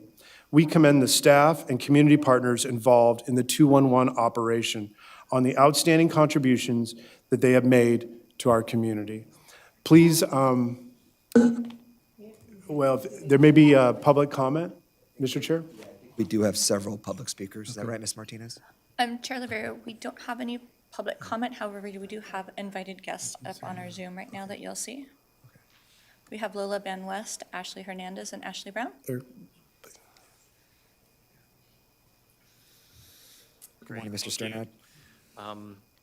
Good morning, Chair Levier and Board, CEO Johnson. Thank you so much, Supervisor Gurrell, for inviting us here to celebrate together. And, we've been directing our friends and neighbors to help in Ventura County for over 40 years. And 18 years ago, as you said, we started 211, the first 211 in the state of California. So that's quite an honor for our county. And so I just want to thank Supervisor Gurrell for really encouraging us to celebrate National 211 Day. If it weren't for that, we would have just kept working. That's what our team does. They do it every day, every hour. And thank you, Supervisor Long, for serving on the 211 California board as well. The two Kellys are providing some great voice for Ventura County at the state level. This is a day when we recognize that there are 20 million calls that come into 211 across the country every year. And we're so proud of the progress that we've made here locally. And we could not have done that without your strong support. That consistent support all the way through the many years has enabled us to become really one of the strongest, if not the strongest 211 in the state at this point. We are answering a third of the state's 211 calls because of the partnerships we have with 37 counties that our staff here are supporting every day. And I just want to acknowledge one staff in particular, if I may. And so I didn't mean to embarrass you, Juanita, but if you could just give a wave. Where's Juanita? Juanita has been answering the telephone at our shop for 25 years, providing support day in, day out. She has the sweetest voice. She's calm. When I bump into her in the break room, she is a person that just brings blessings into any room that she's in. Isn't that right? Those of you who know her, it's so true. This is who we have on the other end of the line. And as you said, Supervisor Gurrell, at some of the darkest times for folks, personal crises or even regional disasters. And if that weren't enough, our team is known across the country at this point for excellence, for innovation and responsiveness. And I do want to acknowledge both Tanya Kellum and Kelly Brown as our visionary leaders for 15 of those 18 years. So thank you both for really championing an amazing service, supporting the staff through really hard calls, sometimes very traumatic calls. We're fielding about 300,000 calls a year. At the pandemic peak, we were at 550,000 calls. And that was a time when many social service agencies had to just pull up stakes and reevaluate and redo and pull back. And we doubled the call volume at that point instead. And that was not easy, but Kelly and the whole team rallied to do that. In addition, we have some great partnerships, and we really want to call out early support from Public Health Department, from United Way of Ventura County and First Five, all early supporters that really helped to launch 211 in those early days. United Way Worldwide just recently, during the pandemic, created a program with Lyft and DoorDash to get food and other resources to shut-in seniors.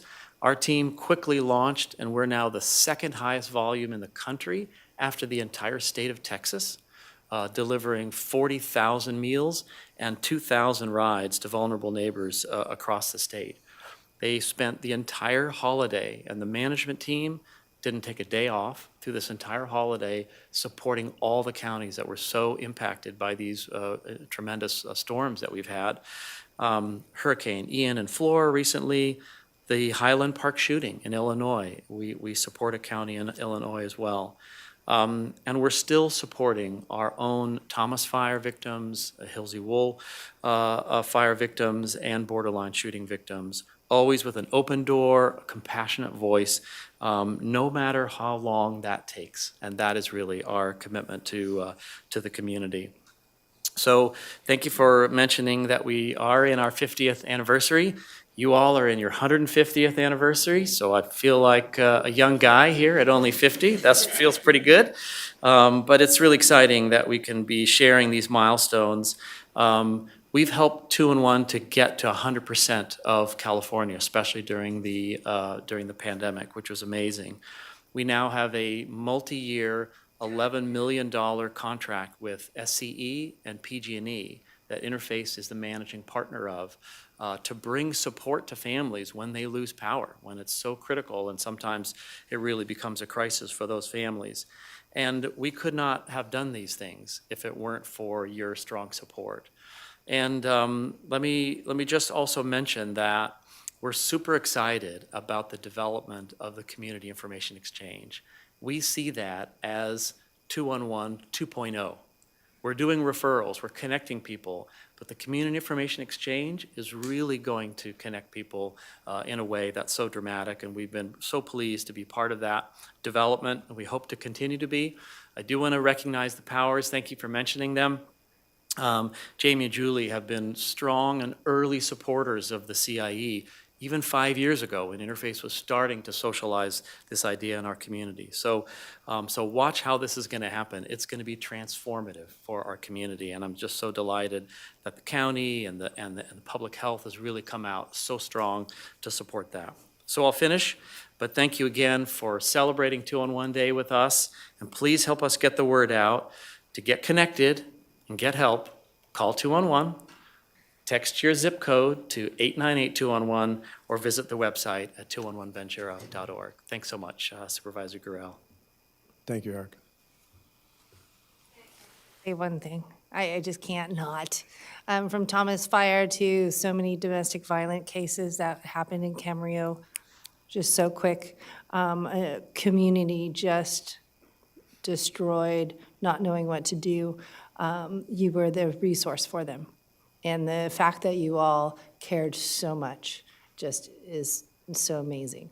But the texting, I've heard just wonderful things, because sometimes you can't talk in your home or wherever you are, you don't feel safe. And to have that there for you. And so I just wanted to say thank you to all of you here for the compassion you put out for so many people. I know that can be draining at times, and just really so great to be here with all of you today and just celebrate your 50 years. Just thank you very much. Supervisor Parvin? Eric, I know you're so dedicated that you called me in the middle of the night when you needed to have your call center open, and we were in the middle of chaos. And when I heard your voice, it was so calming, even though it was in the middle of the night, to get you into that building because you needed to have people answer calls. And I was very impressed on how quickly you got all of the people into the building to start taking those calls. And that was during one of the other emergencies. We had so many emergencies, but it was during one of those emergencies. And I want you to know how much I appreciate your work and all the work of those who work with you in your job. So thank you very much. Yeah, I think Supervisor Gurel, you mentioned that powerful story, and it's tragic to think that those types of calls happen every day. But it's also, at the same time, really encouraging to know that we have these individuals working to support those people. And I really appreciate you bringing this and highlighting their amazing work. Yeah, thank you, Mr. Chair. Whether it's an individual crisis or or a disaster or crisis facing the entire county, 211 is there 24/7, and they're amazing folks. Thank you all for everything you do. Do we need to take a vote on this, or is this? We need to take a picture. So I think, channeling the chairman, I think if we'd invite the 211 team to come up front, we're going to take a picture with you as best we can.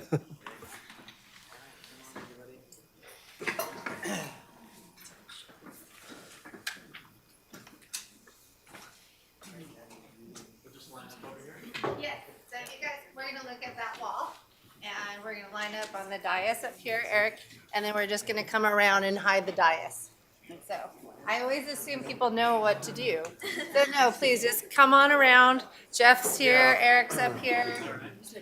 We're gonna cover this monstrosity here.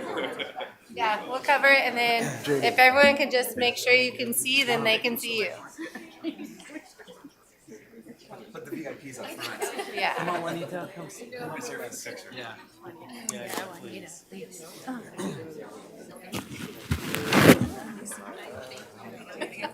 want to find a gap? I apologize, I'm like tall. I'm gonna hide.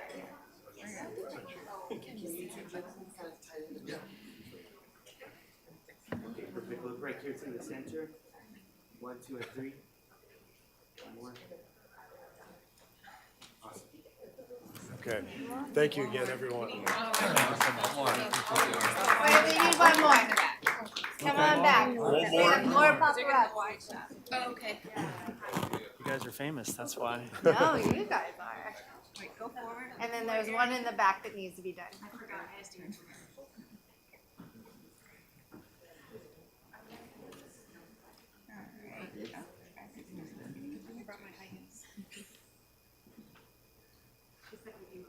Okay, one more.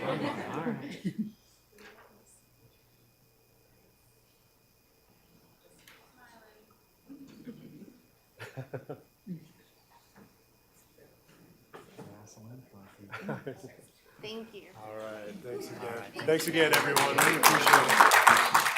You get to take this home.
All right, thank you again, Supervisor Guerrero.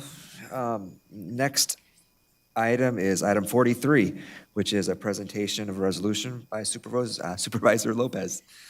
Thank you, Chair Lavier. I do have today a resolution proclaiming the month of February as National Children's Dental Health Month in Ventura County.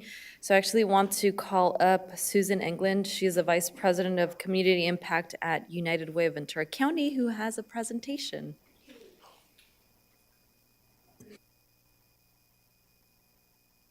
Pleasure to be back here. It's been a while since we've been here, and there's been some change of membership of the board, so I think this is really an appropriate time to present. It's been 5+ years. They said it's slow. It's been 5+ years since United Way's Building Healthy Smiles initiative for children's oral health and public health's Oral Health Advisory Committee joined forces to address gaps in services in oral health care and access to care barriers. Our goal collectively is to reduce tooth decay in children. Dental caries is a leading chronic disease among children, exceeding the number of kids who are suffering from asthma, and it is completely, for most part, preventable.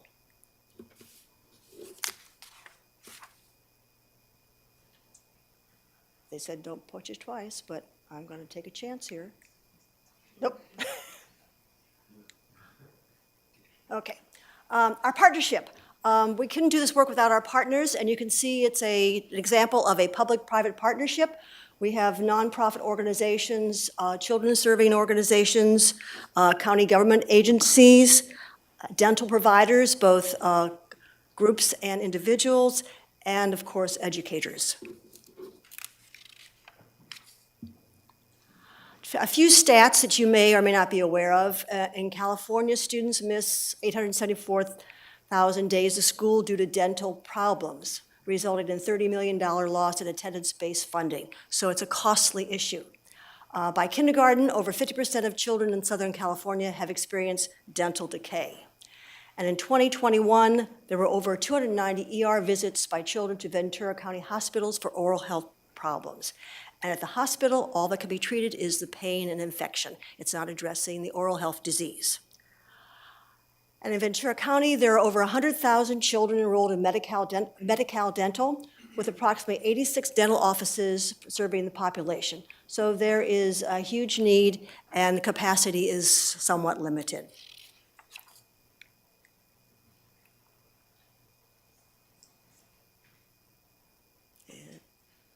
Really is slow. Okay. So our approach has been a best practice, and that's a school-based assessment program. We focus on schools with the greatest need, those with a high percentage of children on the free and reduced lunch program.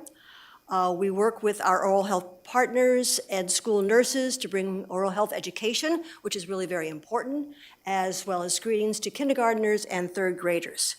Our kindergarten and third grade focus this year is really in sync with the plan of the California Department of Public Health's, their oral health program. We're helping school districts address or to meet the state mandate for the kindergarten oral health assessment form. And besides doing an assessment, besides providing fluoride varnish for those whose parents are agreeable, and giving an educational session, we do provide follow-up for children who have serious oral health needs, connecting them to a dental home. Again, back to trying to reduce oral health disease. In 2022, just alone in the Hueneme Elementary School District, we saw over 1,200 students and provided assessments for those students. Of those, 612 received a fluoride varnish, which is a preventative measure. And we identified 103 children who had serious dental urgent needs, and then we worked to connect them to a dental provider.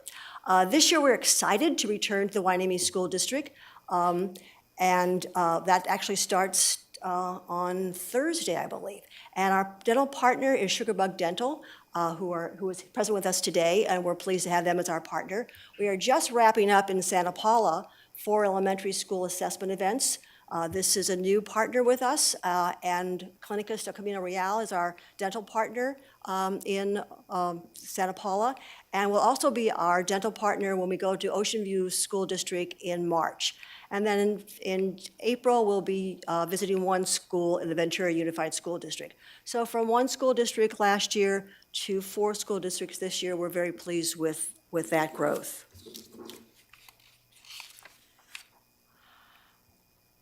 This is probably more technical than I'm prepared to address, but anyway, this is a prevention framework.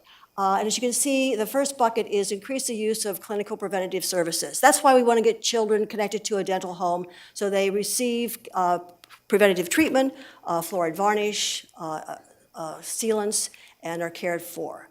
And then we move into the innovative clinical prevention. And these are services that extend care outside the clinical setting. And that's where the school-based and school-linked programs come into place. So we're expanding services to children who may not be seeing a dentist on a regular basis. And then our third bucket is community-wide prevention. One area we're working on is the community-wide fluoridation. Some water districts have it more than others, so we're studying that with the help of a student from CSUCI. Campaigns such as Rethink Your Drink, which has been going on in Ventura County as an effort of public health for a number of years. And then also just the importance of oral health literacy, helping people understand the connection between oral health and overall health and the importance of early health care for children.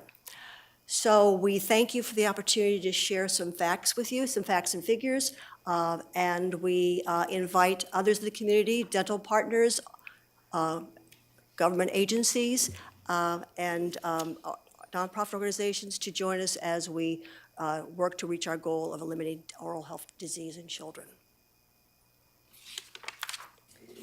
Thank you, Ms. England. And do we have any public comment? No? Okay, perfect. All right, well, with that, I do have a resolution from our board here, and just want to read a little bit about it. Whereas February is National Children's Dental Health Month, a celebration that was first nationally observed in 1981, and whereas the health and well-being of Ventura County's children is one of our most important responsibilities and a vital component of a child's overall health is oral health. And Ms. England, you mentioned in the information the deep impact that and importance of oral health has on children and starting good habits at an early age, both in oral health, overall health, but also in their academic career.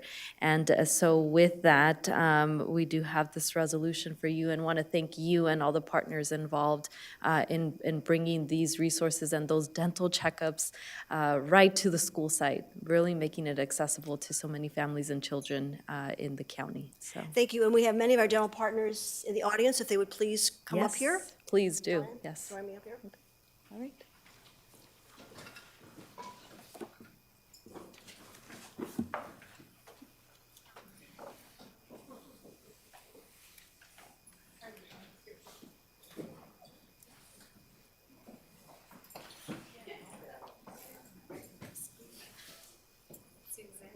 Thank you so much for doing that. Such a, thank you. Really appreciate it. I know how important that is. We're going to have you move up here so that we can get you with the resolution. Important people up front. Yeah. Here, come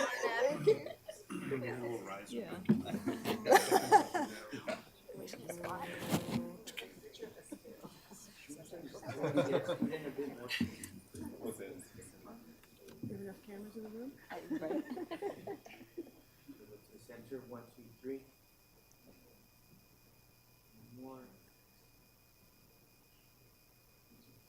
Okay. Oh, one more. Thank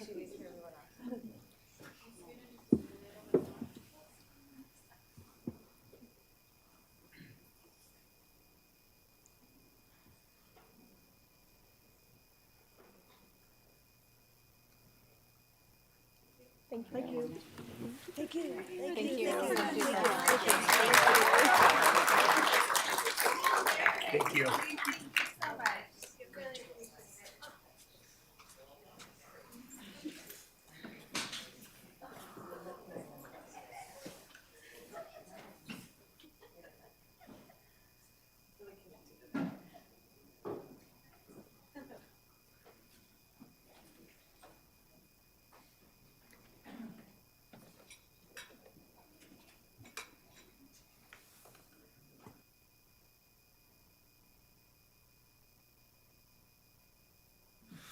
Okay, thank you Supervisor Lopez. We're going to skip ahead real quick and do item 46. I know we have a lot of people here.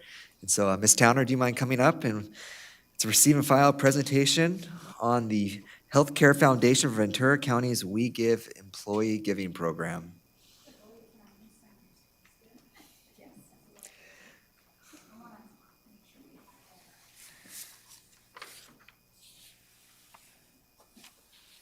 Thank you.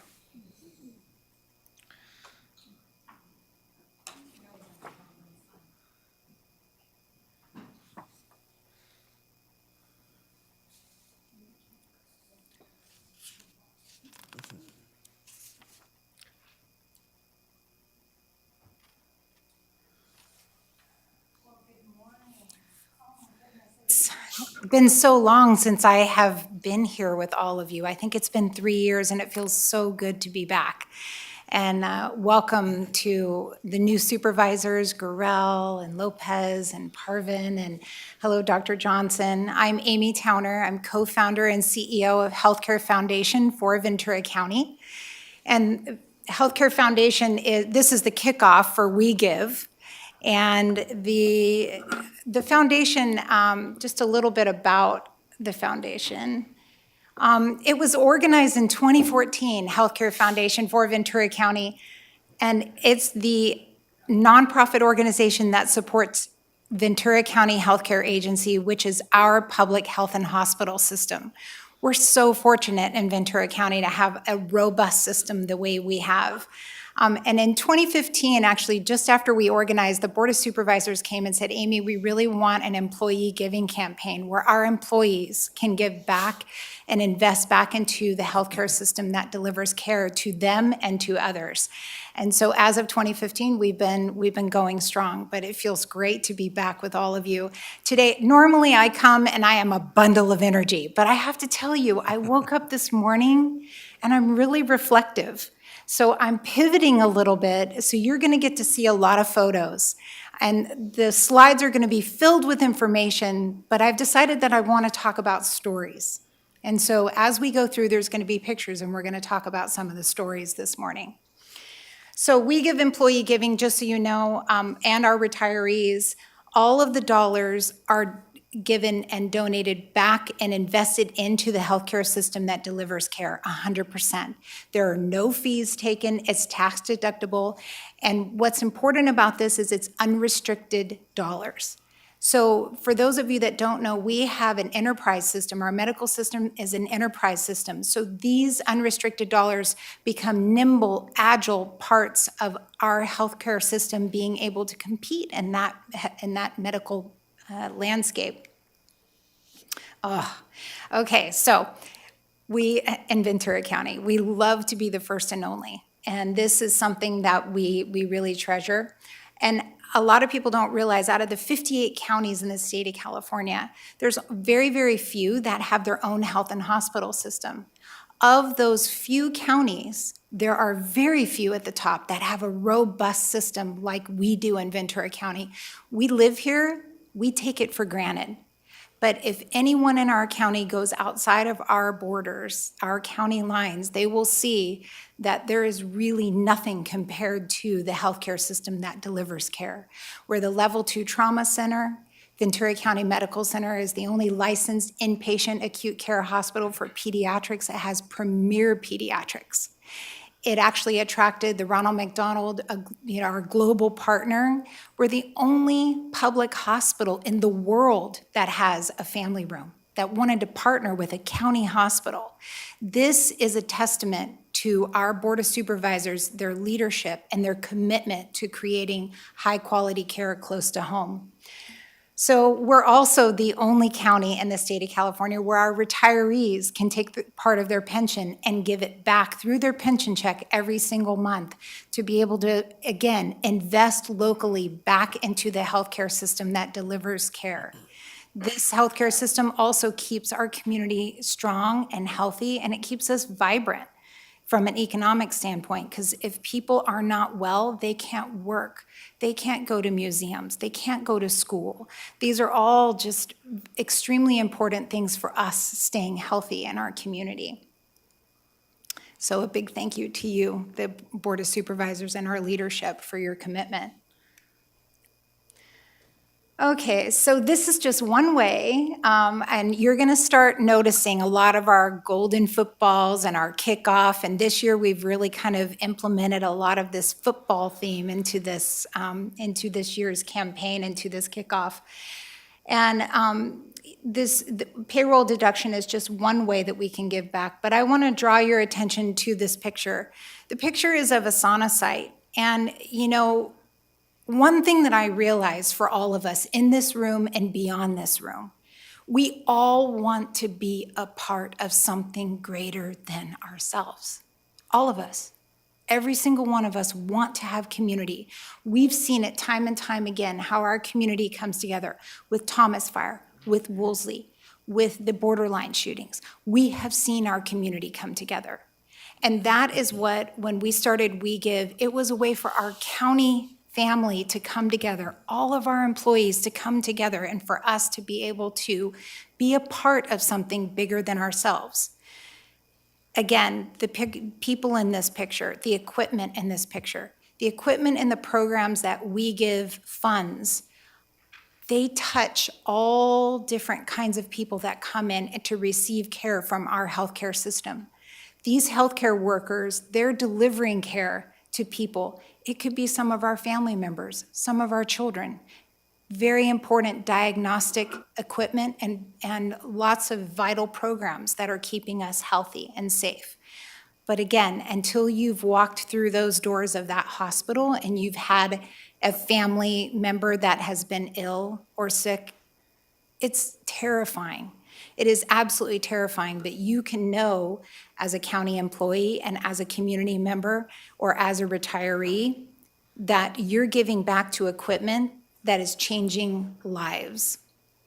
So here's another way that is very unique. Again, County of Ventura leading the way in the state of California. Our Board of Supervisors voted that our employees could donate up to 40 hours of annual leave.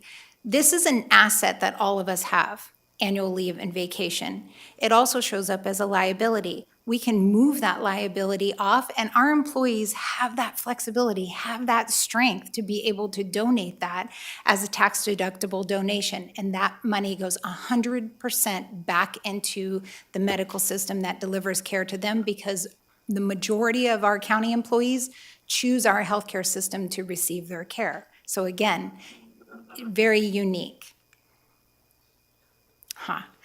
Our touchdowns.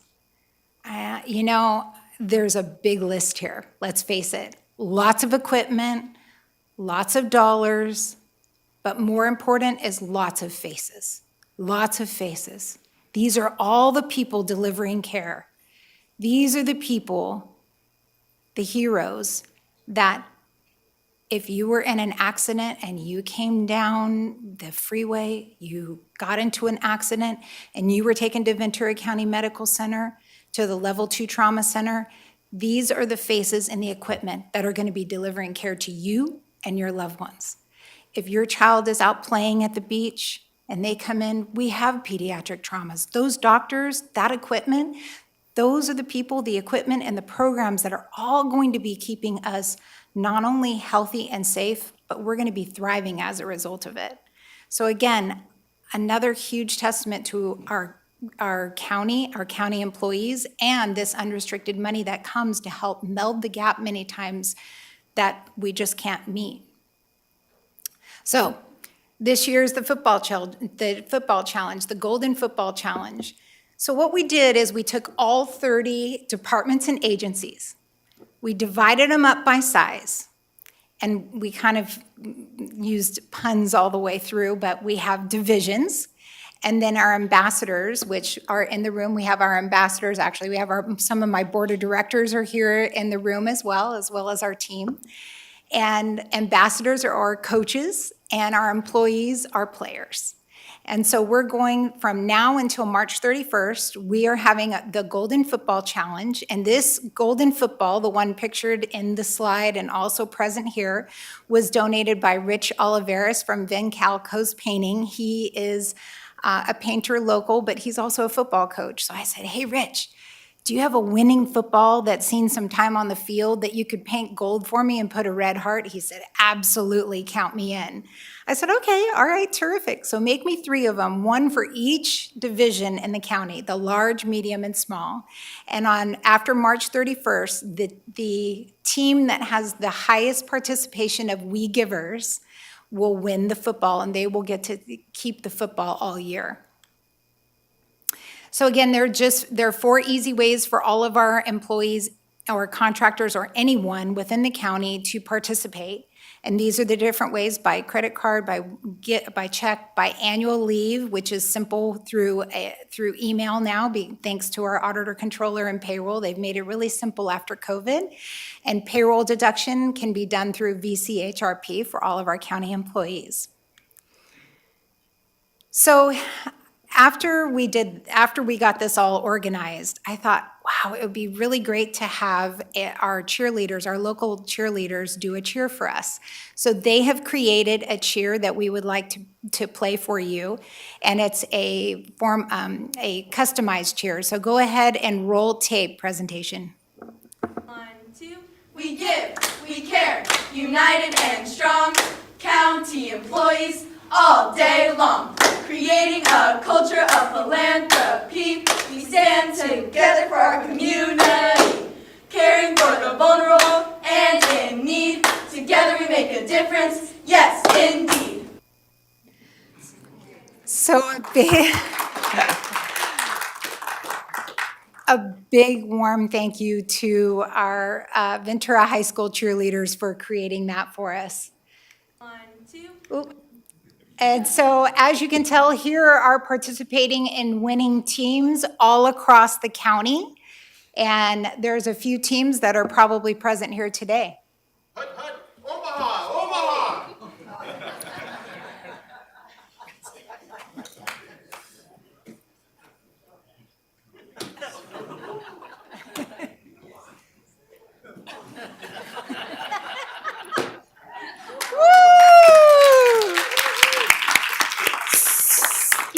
Woo-hoo! Thank you, Public Works. Public Work, there you go. Oh yeah, we got selfies going on. There you go. Selfies. Thank you, Public Works.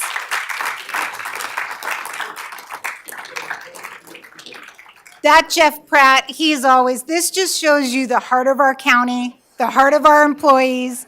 Jeff Pratt and his team at Public Works, you can always count on them to, really make things lively and bring home that touchdown. So thanks, Jeff Pratt. So with that, I just wanted to make sure I encouraged everyone, as we're going to make a real effort. We've added Denise Bean White onto our board of directors with Consortium Media. We're going to work on our public relations. We're going to work on more social media. We're going to get more stories out because we need to be connected. And our employees can be a part of something greater than themselves. And we're going to create that culture of philanthropy and build that momentum going forward. So feel free to follow us on all of our social media mediums on Facebook, YouTube, and Instagram primarily, as well as other mediums. So with that, thank you. Thank you for the honor and the privilege of being here to serve you and the healthcare system and bring our county family together, because we like to be the first and only, and we're going to continue to be the first and only. So thank you.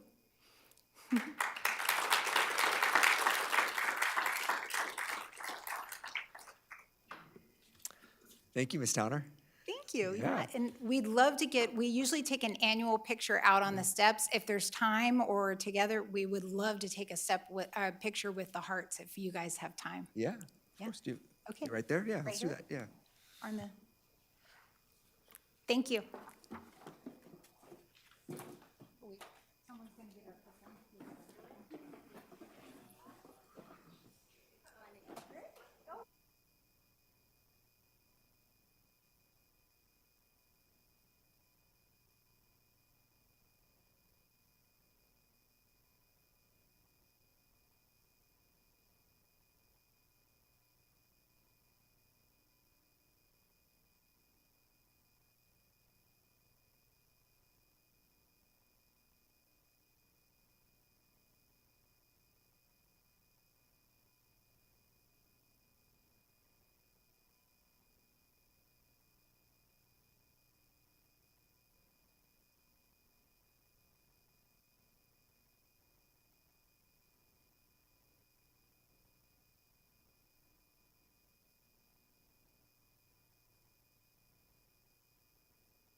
Ready? Okay. All right, everybody, we are going to get started again. And the next item on our agenda is item 44, which is the receive and file a report of investments from Ms. Horgan. You're welcome. Your first time officially as head of the our new treasurer tax collector. Thank you, Chair Levere, members of the board, members of staff. Thank you very much for allowing me to be here. Supervisor Gorell mentioned as you were all going out to take pictures that today is a good news day. And so I intend to keep that train going. I'm here to talk to you about our December monthly investment report. You have it in your packet. I'm going to present some highlights to you, and I'm really here for if you would like to ask some questions or if you want to have a discussion. And as a little bit of a background, I would say that typically I present a monthly investment report to you every month. It's on your agenda. Mostly they are consent items. I think a couple of times a year it's probably appropriate for me to come before you to spend a little bit of time with you, but I will take your direction on that if you think that's appropriate or not. But the December investment report is really good news. The highlights really are that the portfolio balance is up. In fact, it crested over $4 billion in our heavy tax collection season in December. As usual for the portfolio, after the heavy tax collection, it recedes, the balance recedes a little bit, which it's doing now, but I fully expect that it will exceed again $4 billion when we ramp up for our April property tax collection season. By the way, Exhibit 3 in your packet is an illustration of that cyclicality of our collections. The other interesting thing about the month of December as well as the year 2022 is that interest rates, as you know, have been rising, and they continue to do so. And the impact of those higher rates, along with the higher portfolio balance, means that our net earnings from the portfolio are up, and they are up significantly. Net earnings grew 38% in the month of December to $9.3 million, which was an increase of $2.6 million over the month of November. And Exhibit 7 in your packet illustrates the trajectory of our earnings. And you'll see that it's been pretty dramatic in this calendar year. Now, that's the good news. Our earnings are higher, but there's another piece to this, and that is in a rising rate environment, which we have not been in a long time, the value of the portfolio, the market value of the portfolio goes down. There's an inverse relationship between rates and price. So when rates go up, the price goes down. When rates go down, the price goes up.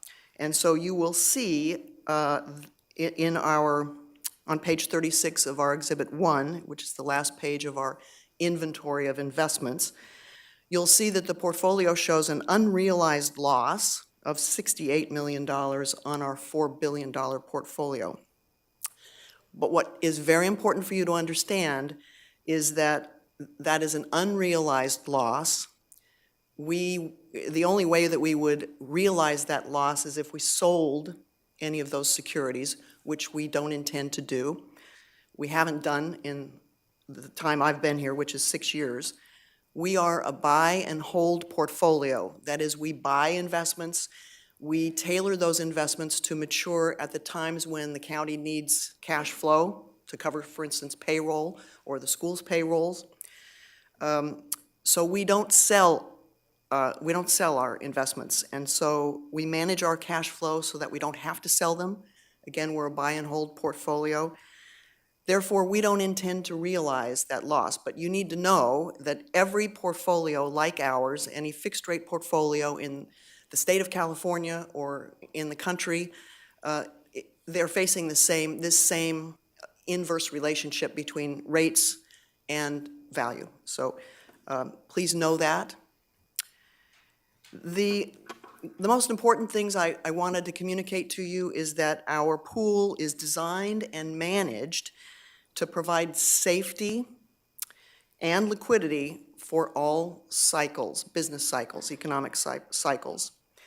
Our pool, as I said, is safe, it is liquid, and we earn a competitive rate of return throughout whatever business cycle is happening, and that is because we manage our cash flow through this pool. Our pool is in full compliance with State of California Government Code. It is in full compliance of our own county investment policy, and the pool has continuously maintained the highest rating given by Standard & Poor's, which is AAA-F S1+. That rating was reaffirmed in November, just a few months ago, after an extensive audit and examination of our policies and our management. So we're very proud of that. I hope you will be proud of this portfolio. It's, as I say, I hope it's a continuation of the Good News Day, Supervisor Gorell. And I'm here to answer any questions for you.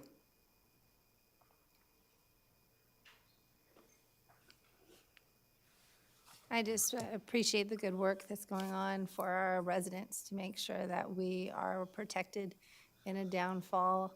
I think that's great, and I just really, it's been a pleasure serving with you on the Visera board as well.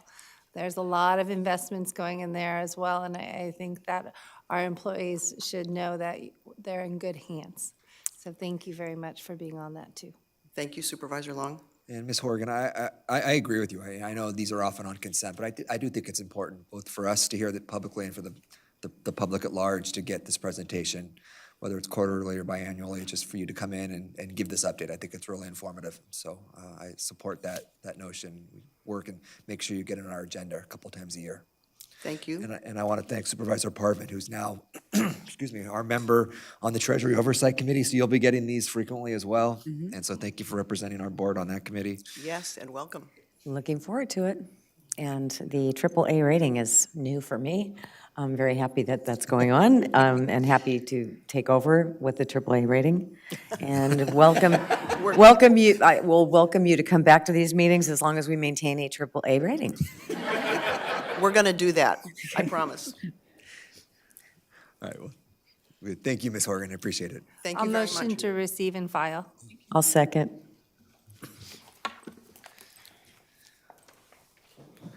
Supervisor Gorell? Yes. Supervisor Long? Yes.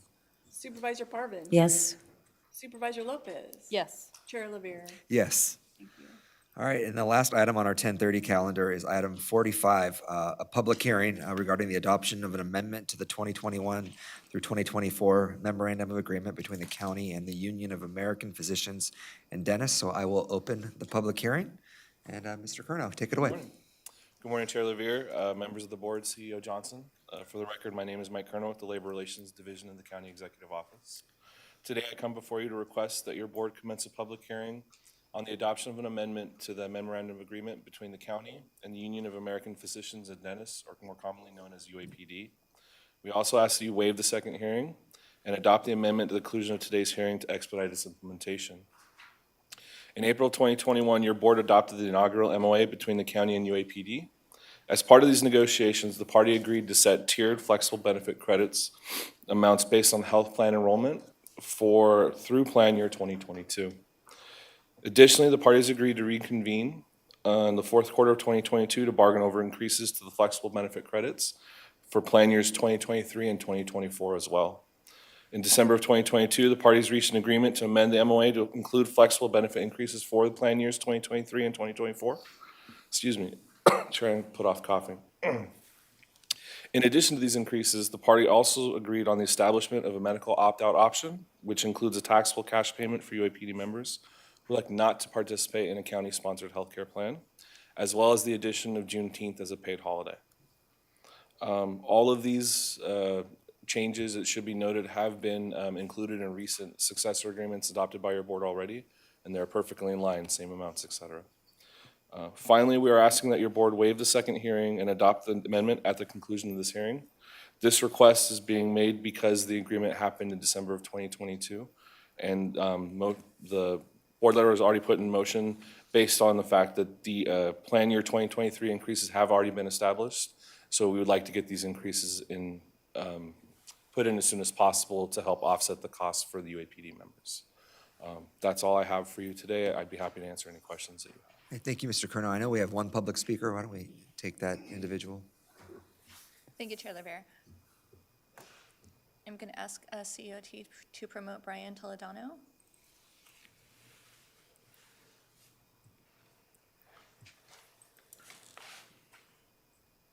Hello, thank you, Chair LaVere, members of the board, CEO Johnson. My name is Brian from the Union of American Physicians and Dentists. I'm just here if in the event that UAPD was needed for any questions, comment, or concerns related to this item. I also wanted to personally thank Mr. Curnow for working with UAPD on this to get this done so expeditiously, because it's something that a lot of folks were looking forward to. So we do appreciate his help, and I'm here if you guys need anything. Thanks. Thank you. Chair LaVere, there are no other requests to speak for this item. Okay, then I will, I'll close the public hearing and return it to this board for discussion or action. I would motion approve, appreciate the work with labor and with this association to make sure we're doing the best for our physicians. So thank you. Second. Supervisor Gorell, Yes. Supervisor Long, Yes. Supervisor Parvin, Yes. Supervisor Lopez. Yes. Chair LaVere. Yes, thank you again, Mr. Curnow. Thank you. Our 11 o'clock time certain calendar is one item. Why don't we take that? It is item 47, which is our first of the year, a presentation of the quarterly service recognitions for employees with 25 years or more of continuous service here at the county. Mr. Otten, good morning. Good morning, Chair LaVere, members of the board, CEO Dr. Savette Johnson.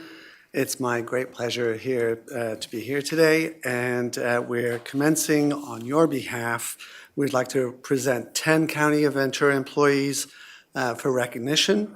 These employees have reached their milestones of 25, 30, and 35 years of continuous county service, although I think some have taken leaves and would argue with that. They've had a little bit more. I had a hallway conversation a minute ago. So this is our third quarter presentation. These individuals, most of them are here today. One of them at least is called out sick because of exposure. We will display each person's photo and say a little something about them. And then afterwards, as I mentioned each of your names, if you wouldn't mind coming up front to receive your certificate. And then at the end, if you don't mind, we will take a group photo. I think this is a continuance of the good news. And Dr. Savette Johnson and I will trade off on our reading, so it continues to be interesting for you all. Okay, so let's start off. The first person we'd like to recognize is Monica Castro. She has 25 years of service, and she works at the healthcare agency, and she is an accounting assistant too. Monica's career with the county has been a success story. Her first job with the county began 25 years ago with the Ventura DUI Clinic, where she enjoyed helping the public with their questions and concerns. Today, Monica works with the Ventura County Behavioral Health Billing Department, where she takes pride in balancing the daily deposits, supporting the multiple VCBH clinics, and attending to our clients and billing with their billing questions. Monica, in her spare time, enjoys cooking and traveling with her family. Her colleagues at the healthcare agency are very happy for her and proud of all she has accomplished, as are we all. And Monica, we thank you for your commitment and service to the county. We appreciate it. If you are here, which you may not be, we'll provide her certificate when she's able to attend. Let's clap now. Let's do it.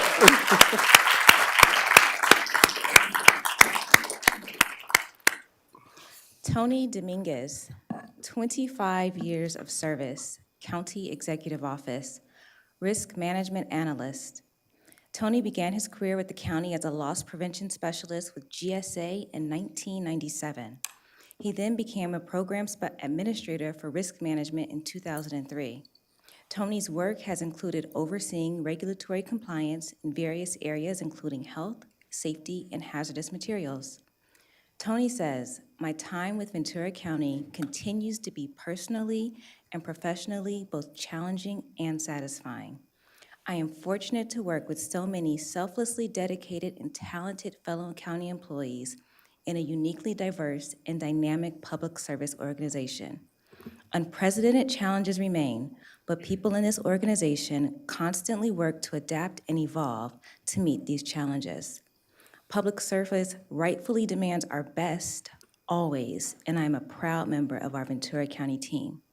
We thank Tony for his 25 years of commitment to safety and public service." Good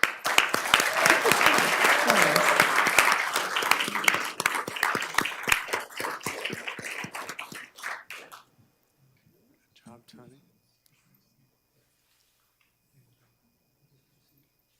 Stand there, stand.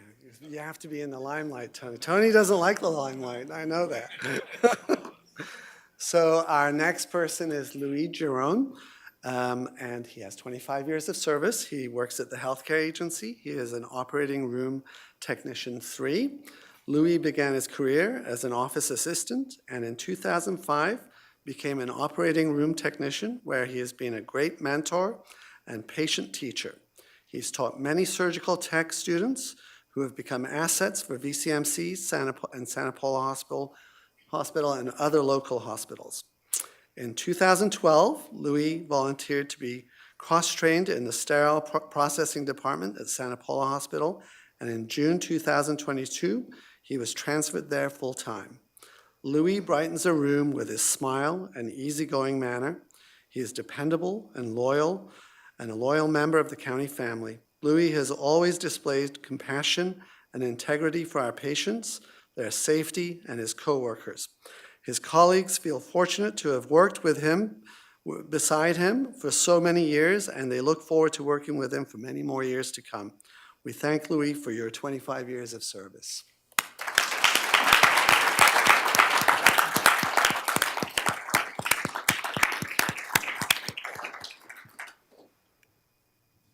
Lisa Lidikanen, 25 years district attorney, and please forgive me if I said your name wrong. Chief Assistant District Attorney. Lisa joined the Ventura County District Attorney's Office as an attorney in 1996. In her current role as Chief Assistant District Attorney, she oversees the daily operations of the office and serves as second in command to the District Attorney. For over 25 years, she has served the people of Ventura County through her dedication to the cause of justice. She has prosecuted many serious cases, including gang crimes, domestic violence, sexual assault, and child abuse. She also served in the Writs, Appeals, and Training Unit and was an instructor for the Ventura County Criminal Justice Training Center, where she taught hundreds of law enforcement recruits. Lisa is passionate about her work and often serves as a mentor to others. We would like to thank and congratulate Lisa for her service. She is a remarkable leader who has devoted her career to public safety and serving our communities.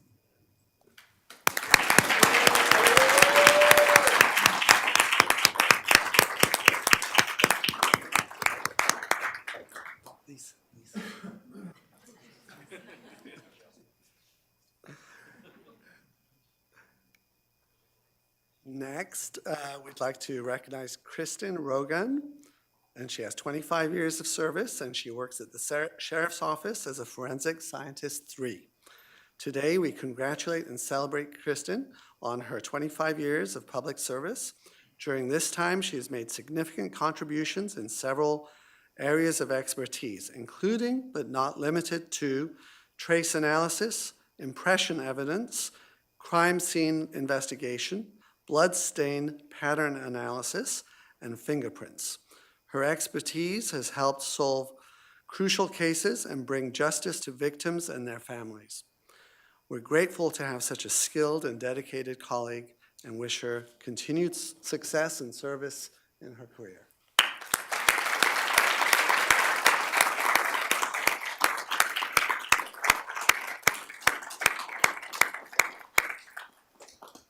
Congratulations.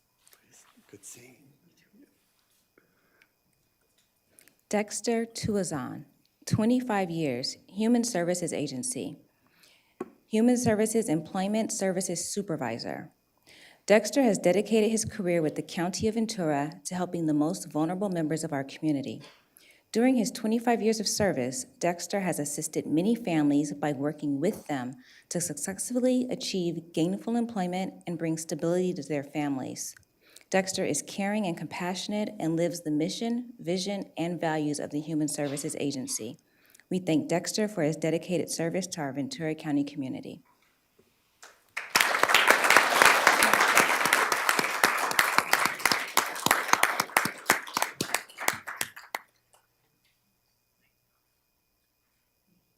Thank you, Dexter.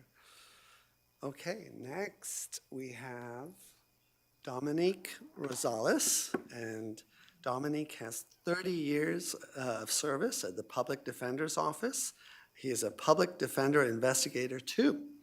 For the past 30 years, with the support of her husband, 3 beautiful daughters, and her county family, much has been accomplished by Dominique Rosales, who's deserving of this recognition.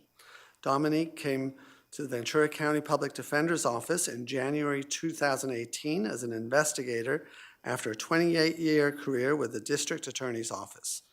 With the DA protecting our community in almost every different unit, she promoted from a legal processing assistant to an investigative assistant and obtained her bachelor's degree in sociology and corrections and a master's of public administration prior to becoming a public defender investigator.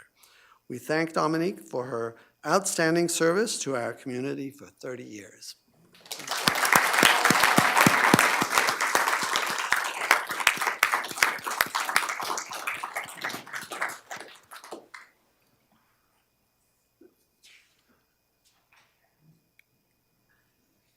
Harold Orr, 35 years, Sheriff's Office, Sheriff Sergeant. Sergeant Harold Orr feels fortunate to have worked 35 years with the Ventura County Sheriff's Office. He has a diverse background of experience, having had the opportunity to work at all 5 patrol stations and 4 custody facilities. He has held assignments in areas such as investigations, K-9 unit, SWAT, internal affairs, training officer, academy drill instructor, bicycle patrol, and courts. He is currently assigned as the supervisor of the Sheriff's Civil Unit. Sergeant Orr is grateful to serve the public and give back to the community where he grew up, and is most thankful for the people he works for and alongside with every day. Congratulations to Sergeant Orr on reaching this service milestone, and thank you for all of your work on behalf of public safety.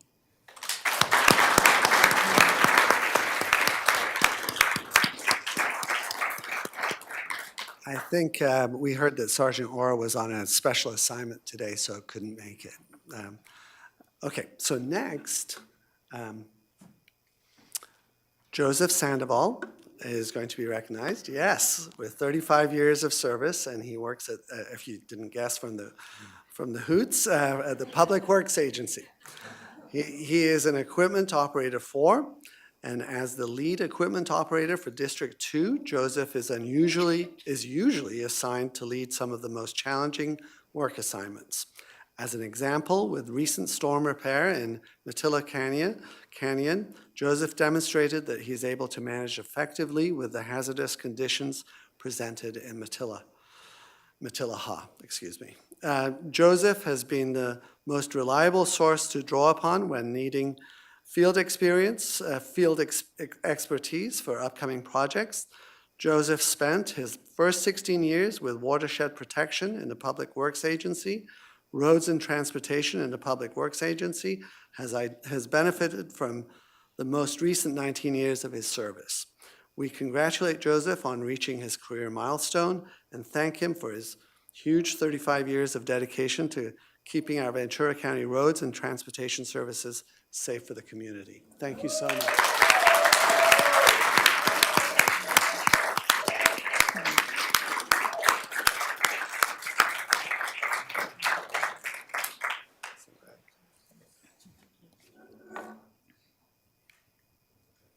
And finally, Thomas Wadsworth, 35 years, Human Services Agency, Human Services Program Assistant 1. We are honored to recognize Tom for 35 years of commitment and dedication to the Human Services Agency. Tom is genuinely committed to the Human Service Agency's mission and vision. During his service, Tom has contributed to the opening and closing of many of the agency's buildings.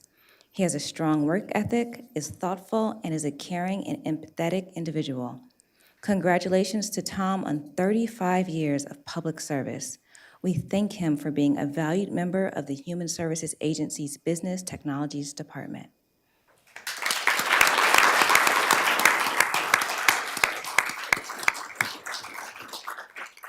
You know, Tom also couldn't make it. He had an unforeseen, he just had to call out today, so he apologized ahead of time. So thank you, members of the board, for allowing us on your behalf to recognize these individuals. Before I hand it off to you for any comments you may have, I think it's worthwhile to note that just these 10 individuals have had 285 years of combined service. That's huge. So without our employees, of course, nothing could happen. So we really appreciate all of you. And with that, I will turn it over to your board for any comments that you may have. Great. Thank you, Mr. Otten. Any comments? Yes, I know we can. Well done, 35. I mean, just the commitment that you've done for our residents and community. I just really appreciate it, and thank you very much. So if we can, I think we have. oh, I'm so sorry. Jumped the gun. I was just going to say, service is, so for some people, is in their DNA. For some people, it's in their heart. It's clearly in all of yours DNA and your heart. And on behalf of Ventura County and its constituents, thank you so much for your many decades of service. I can pronounce Lisa Leitikainen's last name, but I can't spell it. So I'm the opposite. But I've worked with some of you before when I was a county employee prior to this, and I just want to say how inspired I am by today's event. Thank you. I want to thank you for your dedication to Ventura County.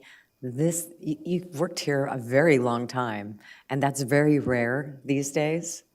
So hope you continue working for many, many more years. But if not, we have a lot of openings throughout Ventura County, and sounds like you're probably going to fit those job descriptions. Thank you. Thank you, Chair. And I will add, thank you for being here and standing up front and getting this attention that I'm sure takes you out of your element as you're on a day-to-day doing the work and service that is needed to make our county a great place for everyone. But I hope you do take a moment to see who is sitting in the audience, who is backing you, those who come from the department and the agency that you work under. But also, I can tell that with the presence of everyone here, you're not only focused on through your work, but I imagine mentoring others to pass on the knowledge and experience that you have gained to continue this work moving forward. So thank you for all that you do. Yeah. And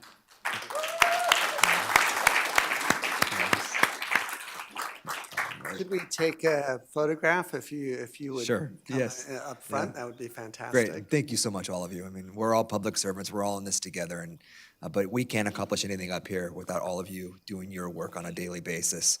And you truly are the parts that make this engine go. So thank you so much for 285 years of combined service. It's incredible. Thank you.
Sean.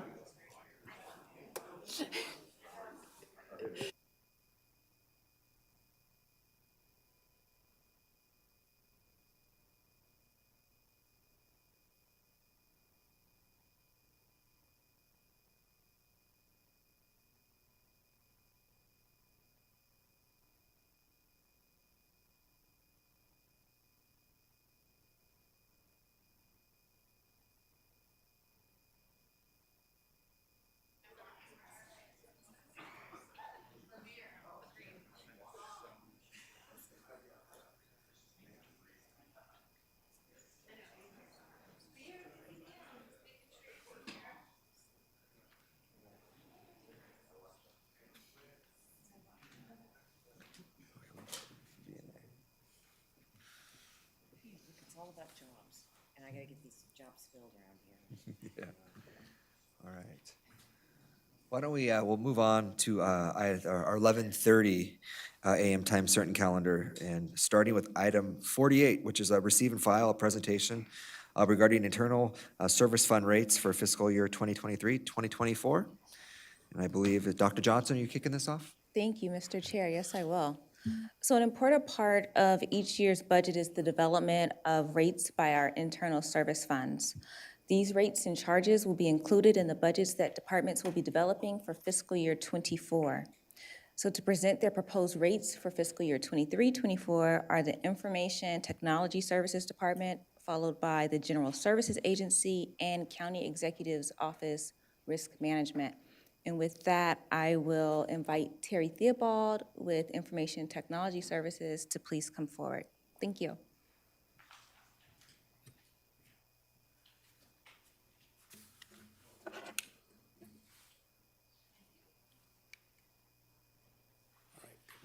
Good morning, Chair Levere, members of the board, CEO Dr. Johnson. For the record, Terrence Theobald. I'm your Chief Information Officer, and I'm going by my given name, which normally when I hear it, I scurry to a corner because only my mom calls me that. I also want to introduce Terry Inez. She's our Chief Financial Director for the agency, and will also be my backup in case there are any difficult questions that come our way. So I thought I would start off with the focus. The focus really hasn't changed much, but it's always good to remind ourselves what IT is about at the county. We are involved with technology, clearly, and so we're responsible for making technology investments, but not just any technology investments that support the strategic plan for the county and support the direction that you provide. Oh, sorry. There we go. Innovation is also important. And it's not just any kind of innovation. It's easy to come up with random ideas, but it's also important to develop a process where you can cause innovation to occur more within the organization. And so in that regard, we're talking about idea incubators. And those idea incubators include county expertise from our own organization. It includes our partners, other agencies, and also includes the community. The continuous evolution of cybersecurity protections, that's on the top of everyone's mind, mine most of all. I lose sleep over those types of things. Expansion of our infrastructure, we continue to do that. We have demands from our customers asking us for more server technology, more network capacity. We're partnering with our customers to upgrade and replace older systems. I'll talk about some of those at the end of the presentation. And the last, managing costs. You know, we have to be good custodians of taxpayer funds and make sure that we're doing everything as efficiently as we can. This is our budget comparison over time, and the budget has gone up. You can see that. And as we delve into this presentation some more, you'll see where some of those costs are at. So the number that's most important in this presentation is what has happened to our rates. So normally we would present just our rates to you, but part of the reason why the numbers have gone up and the departments have been seeing higher numbers from us is because of allocations. Our actual rates have only gone up about 3%, but allocations were actually taking the cost and transferring it directly to the partner, the agency and the department falls under allocations. For example, we'll talk about the criminal justice system later. A large portion of that cost is not handled through rates, it's handled through allocating to the criminal justice departments. If an agency comes to us and asks us for additional staff or additional work specific to that agency, we allocate it to them. So that's why the total impact is 8%. Obviously, the 5.5% increase and other changes from the MOAs that have occurred were part of this. And also, one of our goals this year, and we've been working on it for the last 3 years, is to balance our budget. So this year, we've been able to achieve that. And Trey and I are pretty happy with that. Rate comparison, we do this so you can see what's happening in the private sector and what's going on in other public agencies. Usually, we're below everyone else on this. However, in the top category, which we put to the top on purpose, you'll see desktop support, and you'll see that we're at almost $103, and other public and private sector agencies are more in the mid-90s. And there's a reason for that. At our county, we pride ourselves, and we feel we need to provide at-the-elbow support for our staff members. And so it's not just call the help desk and somebody remotes into your desktop and helps you, or they try and figure out what's wrong with your printer and just buys you a new printer. We actually take the time to understand what the problem is, what the root cause is, and then put the necessary effort in to correct the problem and make sure everything that you're working on is still safe and protected. So I would call that concierge desktop support service. I think it's what the county is used to. It's what it expects. And because of our adjustments on our rates, it is now sitting at $103, which is still fairly close to what the private and public sectors are experiencing. So here's investments. Most of these really are investments that we started on a couple years ago, and they continue to be longer-term investments that we make. We presented to the board, we received approval, and all of these focus on, we have security at the top because we continue to be concerned about ransomware. We continue to be concerned about hackers and phishing, and so we need to continue to monitor the status of technology and continue to upgrade it as we go forward. Server backup, database host expansion, workstation replacement, all of these are things that we do regularly, and they're all part of the budget and continue to be. Under achievements, a lot of times we talk about technology. Here's the new system we installed or the new servers we installed, and I do have some of that, but I thought I would spend some time talking about some of the business impacts that we had this time.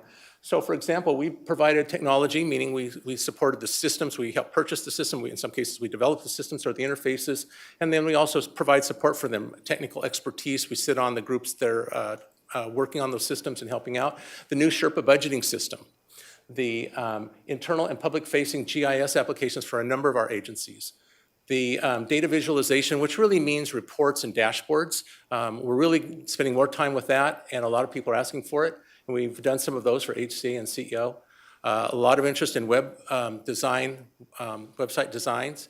And probation implemented a new secure teleconferencing and tablet programming system that's housed at Juvenile Justice Facility, which is pretty nice, especially for those that are housed there.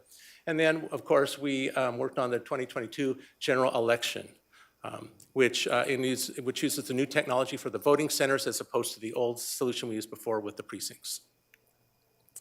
Continued achievements, we continue to consolidate standalone servers, more centralization. There's no reason to have servers in broom closets and under desks. They should also all be in our secure data center, backed up, protected from fires and people don't belong in those rooms.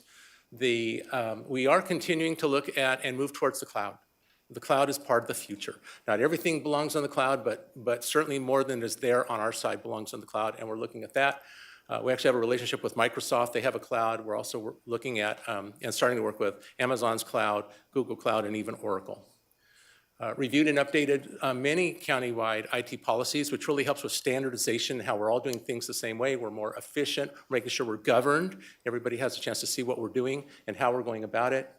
Endpoint protection, you might have noticed this one. If you log on to a desktop at the county and you go to some place where you need to enter data, you'll see a little scanning that happens for a couple of seconds. That piece of software is called Harmony, and what Harmony is responsible for is virus protection, malware protection, and making sure the endpoints are secure, both ends of the connection. And then we've created more strategic partnerships with Microsoft, Oracle, Esri. They provide our GIS, and Gartner, because we can't do it all by ourselves. We need help from people that are more experts in this than we are. Planned investments. So this slide talks about what's coming. The integrated criminal justice system, which I'll talk about at the end, that's already been funded, so that's included in this budget I just showed. The cybersecurity protection enhancement continuation is in there. The voice network modernization, that's another older system. I was actually part of the implementation in 2006, I believe, is when we implemented the system that runs our phones, and that it requires some modernization, so that's part of that. And then the last two are still on the planning board, and those are the regional radio system and the upgrade to the current VHF radio system that we have today, which we'll talk more about at the end here. Who are we? Who do we serve? So surprisingly, a lot of people think, oh, you're IT services and you just support 28 county agencies, and that's true. But we also serve all these other people. We just recently, we haven't signed our side of it yet, but we recently entered into an agreement with Gold Coast Transit District to help them with their IT. We work with most of the cities in some regard. We do work with the DOJ, California DOJ, et cetera. It's a pretty impressive list. Here's the organization chart. A couple of points here. We have 4 deputy CIOs that are responsible for the various technology sectors that we're operating in. We have a chief information security officer, which is, he loses sleep along with me over phishing, hacking, ransomware types of things. There's also a dotted line to Dr. Johnson's office because that's how important we take security. We want to make sure that the CEO's office has a level of awareness of what's going on. We just recently completed a briefing with Dr. Johnson's office on what's going on with the cyber security area and the steps that we're taking. And then on the left, we have our admin services director, admin and fiscal, which is Terry right over here, who keeps me sane on the numbers. So here's the projects that we're working on right now that are pretty important, I think, to the county. We've been at the board at least twice talking about the broadband efforts. I presented to the VCTC, I presented to VCOG, and our goals remain the same. Underserved, disadvantaged neighborhoods are what we're trying to help. We want to improve and available and quality of telework, telemedicine, distance learning. We want to support economic development, and the total cost of the middle mile, which is a small portion of bringing the internet to everyone that needs it, is about 20 to 25 million. I presented those in the past, the different legs that we're supporting. The update, so we have an RFP that went out, and we're expecting the proposals to be back in February. We're making a decision in March. And that will be a partner that will actually do the building for us and also provide some, I'll say, skin in the game towards the total cost of the project that we're working on. We're working on an EDA, Economic Development Agency grant that will provide the primary funding for these projects. We're working on an agreement with the Ventura County Transportation Commission for the use of the Santa Paula rail line right-of-way. And the reason we're doing that is it's basically an unobstructed path which reduces our costs and permitting to make that happen. It also provides benefits to the rail line and to VCTC in the sense they can use that middle mile to upgrade and add additional sensors, controls, lighting, security to their branch line. We received $491K in a local area technical assistance grant from the state, and we're also working with partners to promote broadband adoption. Property tax. So when I came into this job, property tax was well underway. We have been able to, our goal here is to not just replace it, but also improve it, make it more efficient. We're also providing a taxing authority portal. I'm not sure that's the exact right name, but basically people can log in and see what's going on in terms of inputs that we need and the status of how things are going on our side. The estimated cost of that is $18 million. Our assessor module implemented in 2021, and if the assessor was here, I think they would say some pretty nice things about how that module's been working for them. The other two agencies, the Treasurer Tax Collector, Sue, who is here, and the Auditor Controller's Office are also involved in the next module. We're in user acceptance testing today. We're hoping to wrap that up in the next few weeks, and if that happens, then we should be able to implement before the end of the fiscal year. The Criminal Justice Modernization System, also called the CJIS 2.0. That's another system that was implemented in the early 2000s. It's time for a modernization. It's on technology that's really no longer supported anymore. Not only will we be upgrading it, but we're looking at improving the operational efficiencies, the ability to integrate with other criminal justice technologies that are evolving, and also quickly meet changing legal mandates from both the federal FBI and also from the state DOJ level.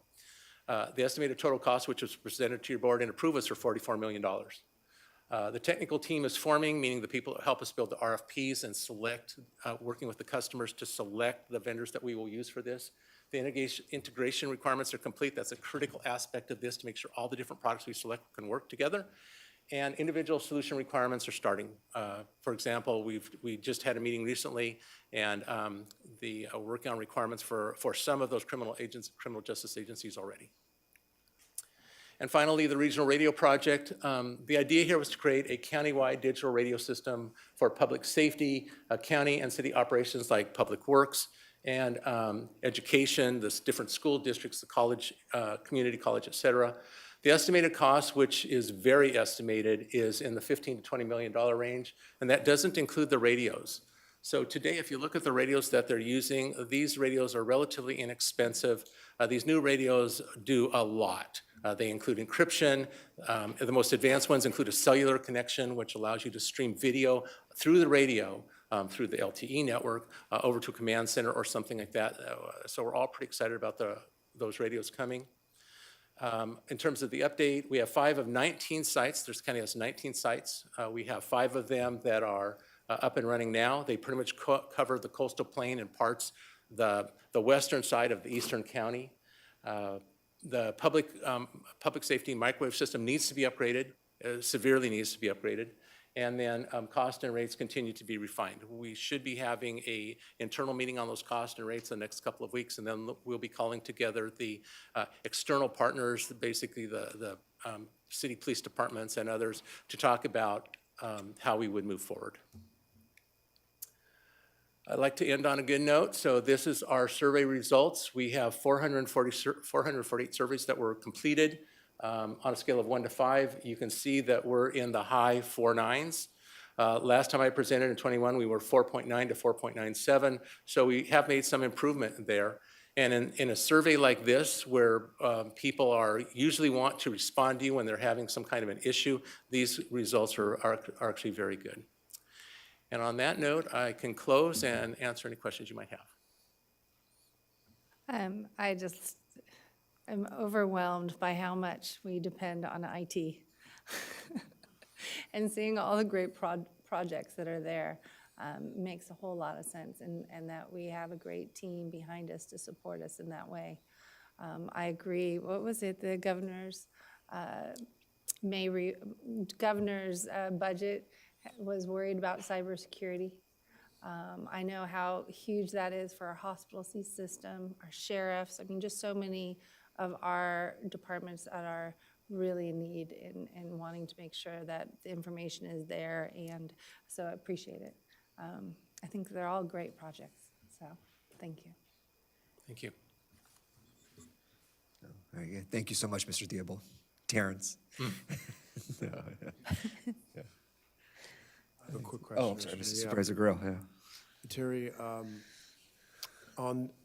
down in Los Angeles County, LA, and Long Beach area, they got a integrated both radio and LTE public safety system using UASI resources. We're not in that UASI area, but have there been any discussions or communications with FEMA or any other granting authority where we might be able to realize what you're trying to do with grant money? Yes, we actually have a professional grant writing organization that we're connected to through our partner. They are very closely tied to EDA, Federal EDA, Economic Development Agency, and that's where we're planning to get the funding. The funding is there, it's available for us, and we clearly qualify for it. So we've already pre-vetted that. We just need to submit an application. In order to do that, we'll need our partner to have been selected.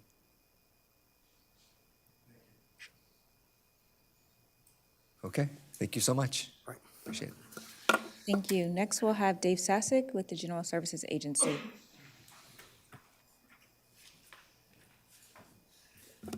All right, good morning, Chair LeVere. It is still morning. We've got a minute left. Board of Supervisors, congratulations to new board members have joined since I last briefed the board. And of course, Dr. Johnson. For the record, I'm Dave Sasek. I'm the Director of the General Services Agency, and I also have Greg Bergman, who's my Chief Administrative Officer here, and my accountant's here in case you ask any really hard questions. We have about 450 different line items in our rates that go into the budget development manual, so there's a lot of complexity in these. We actually started working on these rates back in September in order to try to get them wrapped up in time for this presentation. My focus today is going to be on our internal service fund rates. I'll be coming back to your board in April to give you an overview of our budget goals and objectives and things we achieved in the past year. So without, but I do want to just, before I jump into the rates, just hit on a few items. Am I pushing the wrong button? Oh, it's going to go forward about 5 times then.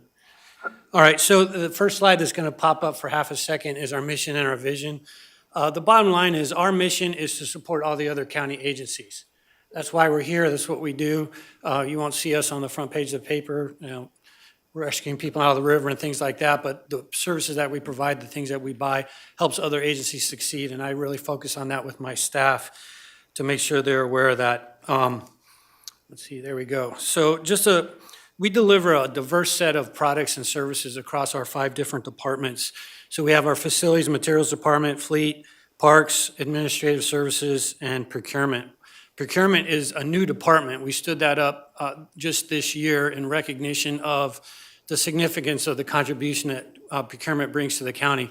Last year, we bought $538 million worth of different products and services, everything from new fire trucks and helicopters to just mundane services that are provided through the county. So we elevated that group. A few stats, again, I'm not going to read them all, but GSA manages not all facilities in the county, but about 3.1 million square feet of building space across 112 buildings. Our business support center, we have a scan center. We do a lot of scanning support for different agencies. We're really proud of the support that we provide the HSA.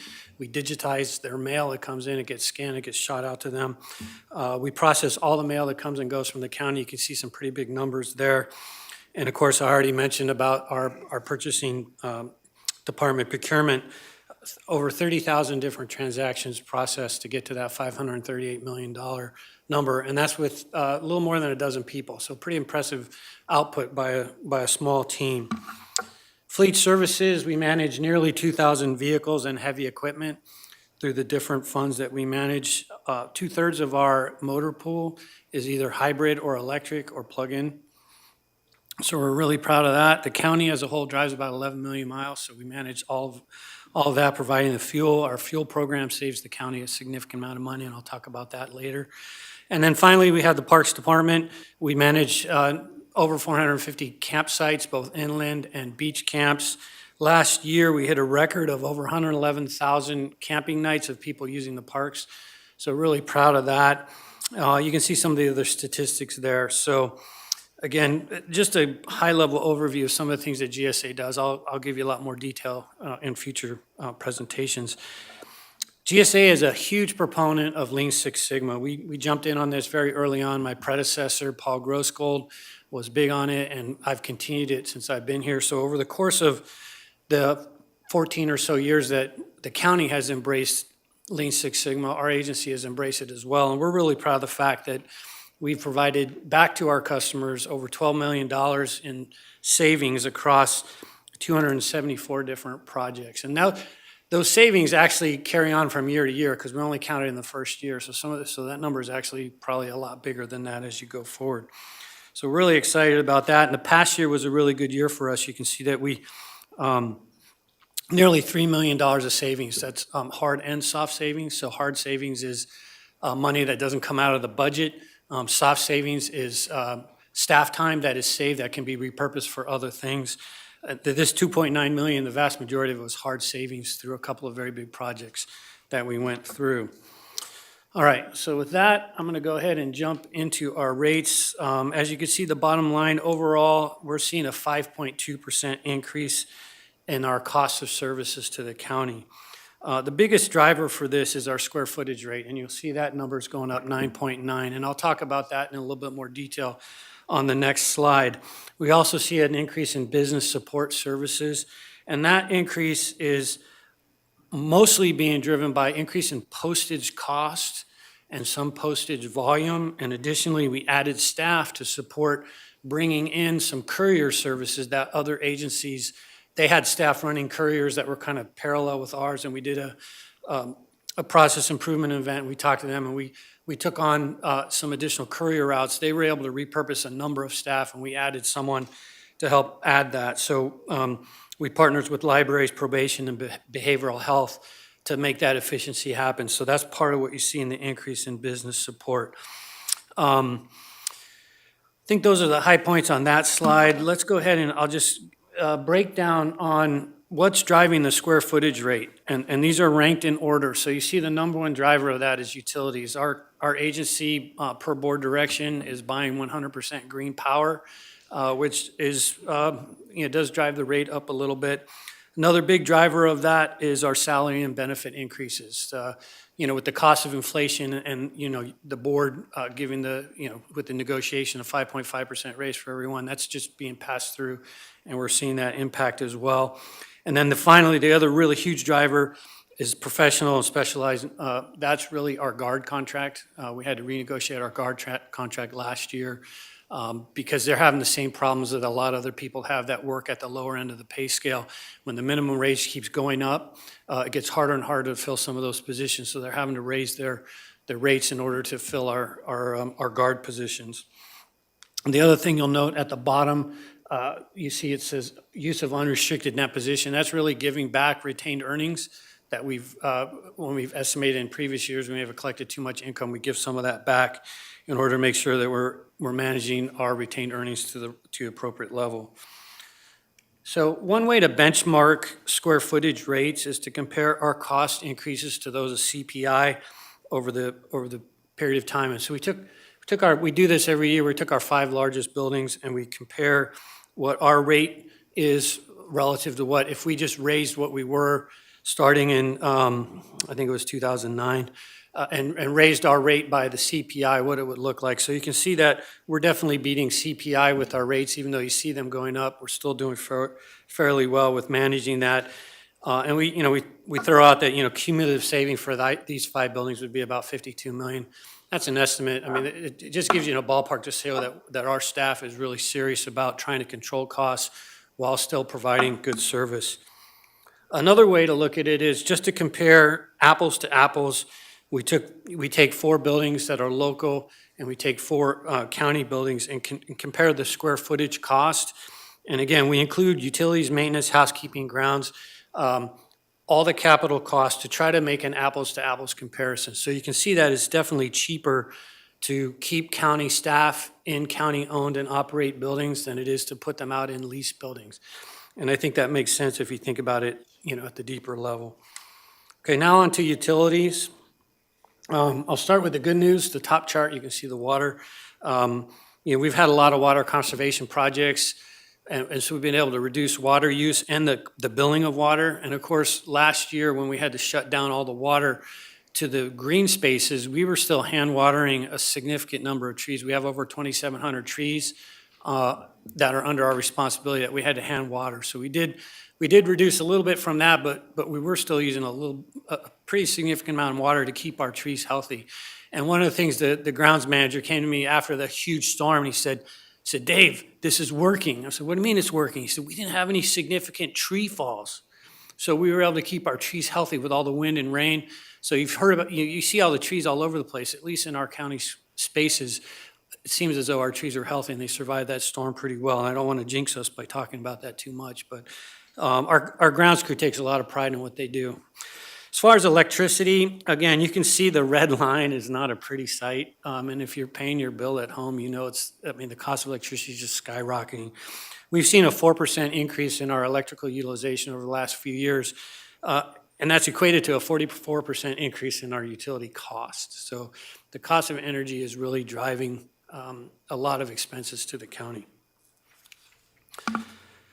There is some light at the end of the tunnel, so to speak. We're really active in pursuing alternative energy sources, so solar power, battery charges, and things of that nature. So you can see right now, within the portfolio of facilities that GSA manages, about a third of our power is being generated through solar. And all of those, we're saving money on our electric bill, either through self-financing or through power purchase agreements or other things of that nature. Last year, we've signed a contract with Forefront Solar. We've got the interconnection agreement with Southern Cal Edison, and we're going to be beginning the design to put in 5.8 megawatts of solar here at the government center, and that's going to increase that number probably to about 2/3 of the energy that we use. And it's also going to generate savings. And as part of that, we're going to be coming back to your board with approval to amend the agreement to allow us to get 1.9 megawatts of battery storage. So you'll see that coming forward shortly. All right, I'm going to shift gears and talk about fleet. Fleet's a challenging situation this day and age. There's a lot of things going on, and you'll see that, our cost per vehicle looks like it's kind of skyrocketing, but we were really kind of under like a 2-year freeze, so to speak, because it was really hard to get vehicles. So we have about 199 vehicles that are on order from previous years. We're still trying to get them to come in. So we see what we're doing is we're projecting for this year what the average cost is going to be through the end of the year. And then, of course, we're projecting into next fiscal year what we think that cost is going to be, assuming those vehicles arrive. Now, we've had some vehicle cancellations from major manufacturers. So vehicles have been waiting 6 or 12 months for, they just say, we're canceling your order. We need you to place another order and get back in line. So whether when we come back to your board next year, if we see these numbers are lower, it just means that some of those vehicles actually did not arrive. So we have to budget and be prudent to say they're coming in there. And if they do, then we'll have the ability to take them in. And then the cost per mile and the fuel rate per mile, shouldn't be any surprise to anyone that those rates are going up because everything is costing more. It's hard to find parts. Our parts guys having to call all over the country just to get some of the parts that we need. So there's challenges there, and the fuel rate is significant as well. Some benchmarks for you to look at in terms of our pricing. You can see the fuel rate. We run our own fuel. We have 7 fueling stations around the county, and we don't have to pay the federal excise tax. So we were able to save money on that in that regard. And then our mechanic rates, you can see that we're pretty competitive, very competitive against what you would be paying out in town. And a lot of that has to do with the benefits and other things that come with being an a county employee. We frequently get people that work in the private dealerships for a few years and say, I'm tired of this, dog-eat-dog kind of world. I want to come into a place where I can, work in an environment where I'm not getting paid piecemeal and things of that nature. So our rates, in terms of the fleet, those rates are competitive. And then finally, I just want to hit on a couple of high points from the past year, some awards that we've achieved. You can read those up there. The one in the bottom left-hand corner, that's the Achievement in Excellence in Procurement. So we've won that year in and year out for 23 years, and that's not a handout award. You have to fill out a pretty complicated questionnaire. You have to show that you're following all the rules and regulations and policies in place and meeting deadlines and all of that nature. And again, given the volume of work that our staff pulls out, I think that's amazing that they do that. The other one I want to highlight, and she probably won't want me to mention this, but Brittany Stevens, you see the picture right next to that, you see me presenting her award. She was awarded the first place for the County General Services Association Award of Excellence for Service. And she's my strategic manager / Lean Six Sigma manager. And she's not here today because she's got some leave of absence things, but she does phenomenal work. So really proud of her for that. And then you can see that we won the GSA Maintenance California Facility Services Association Award. Again, one of, I think, 4 counties that won it last year. You have to show that you complete your PMs on time to a certain percentage, that you have a certain number of staff per square footage and all those things. A lot goes into that, and you can see Rick Boboski there taking that award at one of the annual meetings. And really, finally, sitting in the middle behind me, you see the staff that has been working for the last 4 months to try to pull all these rates together. Like I said, over 450 different line items. We have like multiple spreadsheets that are all linked together. It's a very difficult thing to pull these together. So I always like to shout out to this team. So Dana's the leader of the team, and then we just have some really top drawer accounting staff that pull this off. So with that, I've concluded my presentation. I'm happy to take any questions you may have. As for our new supervisors, is that your team was also able to close the first and second ever IGSA agreements with the Navy base. Come on, you know I'm not going to Yeah. let you forget that one. Yep. Because I appreciated it so much just to give the support needed for our Navy base. And so they didn't have to truck our fleet vehicles out and we can help with roads and stuff. And I just wanted to say thank you for that Yeah. because I think that's a win-win, keeping jobs in Ventura County, servicing in Ventura County. It's important, so thank you. Yeah, thanks for bringing that up. We do maintenance on the fire trucks for the federal fire department on the base, and that's kind of ironic, but Yeah. that's And then one of the first IGSA was to allow us to do that. Yeah, so, and then we also got the 1 million, up to 1 million for the roads and signs and all that. And that's a benefit. I was talking with Caltrans and saying that they should get us to make their signs because they got a backlog of like 9 months or something. Yeah. You were able to put those signs up for Nyland Acres like that, made here locally. I think that's fabulous. Yeah, I think So, that's Chris Kurgan's group, transportation, but we're all one happy county family, but. Well, I know Public Works, but it's yeah. just, I know we work in teams and I appreciate that, Yeah, but thank you. I just keep going forward, so thank you. Mr. Sat, I was curious, when we were talking about the water usage, and particularly with the watering the trees, do we have access to recycled water for any of that? Not here at the government center. We're using well water, so we do get groundwater. It's not city water. We're able to get our well up and running, but we don't have a purple pipe that leads here. There may be purple pipe on some of our facilities, but this is our main water use. We don't have that here. Supervisor Grill? Yeah, thanks, Mr. Sesek. You mentioned a vehicle order that was canceled, vehicle orders that were canceled. Was that, were those public safety vehicles or traditional fleet sedans or? They were not patrol vehicles. So if you've been out at Saticoy, you see we have a whole bunch of Chevy Tahoes out there. So those came through. They were mostly just people movers. They were from Ford. So Chris Melton's here. If you want to know specifically which ones, we can provide Well, that just to you. curious what agency was waiting for that order and also if there's a plan to backfill or get an alternate. Oh, yeah, we're working to reorder. And one of the challenges we have is a lot of the American manufacturers are having issues, so we may actually be looking at some foreign vehicles to be able to meet the requirement. So you may scratch your head and go, why are we driving around a Toyota Tundra, not a Ford? It's because Ford canceled our orders, and we're looking to make sure we meet the requirement for our customers. All right, thank you so much. Appreciate it. Thank you. And finally, we'll have County Risks, Catherine Laveau and Sean Otten. Good morning again, members of the board.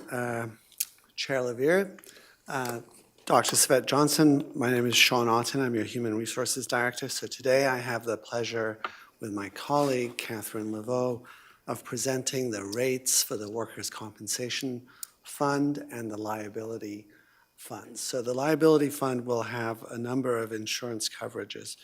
But let's not bury the lead. The lead is that we're actually having a rate pass this year in aggregate. So in aggregate, there's no rate increases recommended, but individual departments will have changing rates based on their actual utilization. So those who utilized it more recently for workers' comp and liability will see rate increases and others rate decreases, but net, it's zero. We have our liabilities fully funded, but with that, now, before we dive into the detail, I'm going to, first I'd like to recognize the staff. We have a small and mighty staff in workers' compensation, leave management, and the liability division. They oversee a tremendous amount of claims volumes and dollar amounts, so my hat is off to them, and I appreciate their good work. And then now I'd like to present to Catherine. Thank you. Good afternoon, Chair Levere, members of the board, and CEO Dr. Johnson. Just For the record, I'm Catherine Laveau, Senior Deputy Executive Officer in the CEO's office, and I'm here today, as Mr. Otten said, to talk to you about our workers' compensation program. And yes, it is a day of good news. We can have a zero aggregate rate increase. But before focusing specifically on the rationale for that, I just thought it was important to remember and to remind that our work comp program really is a personal program for us. It's how we take care of our colleagues who are injured or ill while they're performing their duties. And the goal of the program is really to achieve recovery that allows employees to continue to work and contribute to and with us within our community. So starting with our zero rate increase, what's the purpose here is really just to continue to give us some stability within the program. And as Mr. Otten had noted, we are a large program. We have about 1,900 open workers' compensation claims.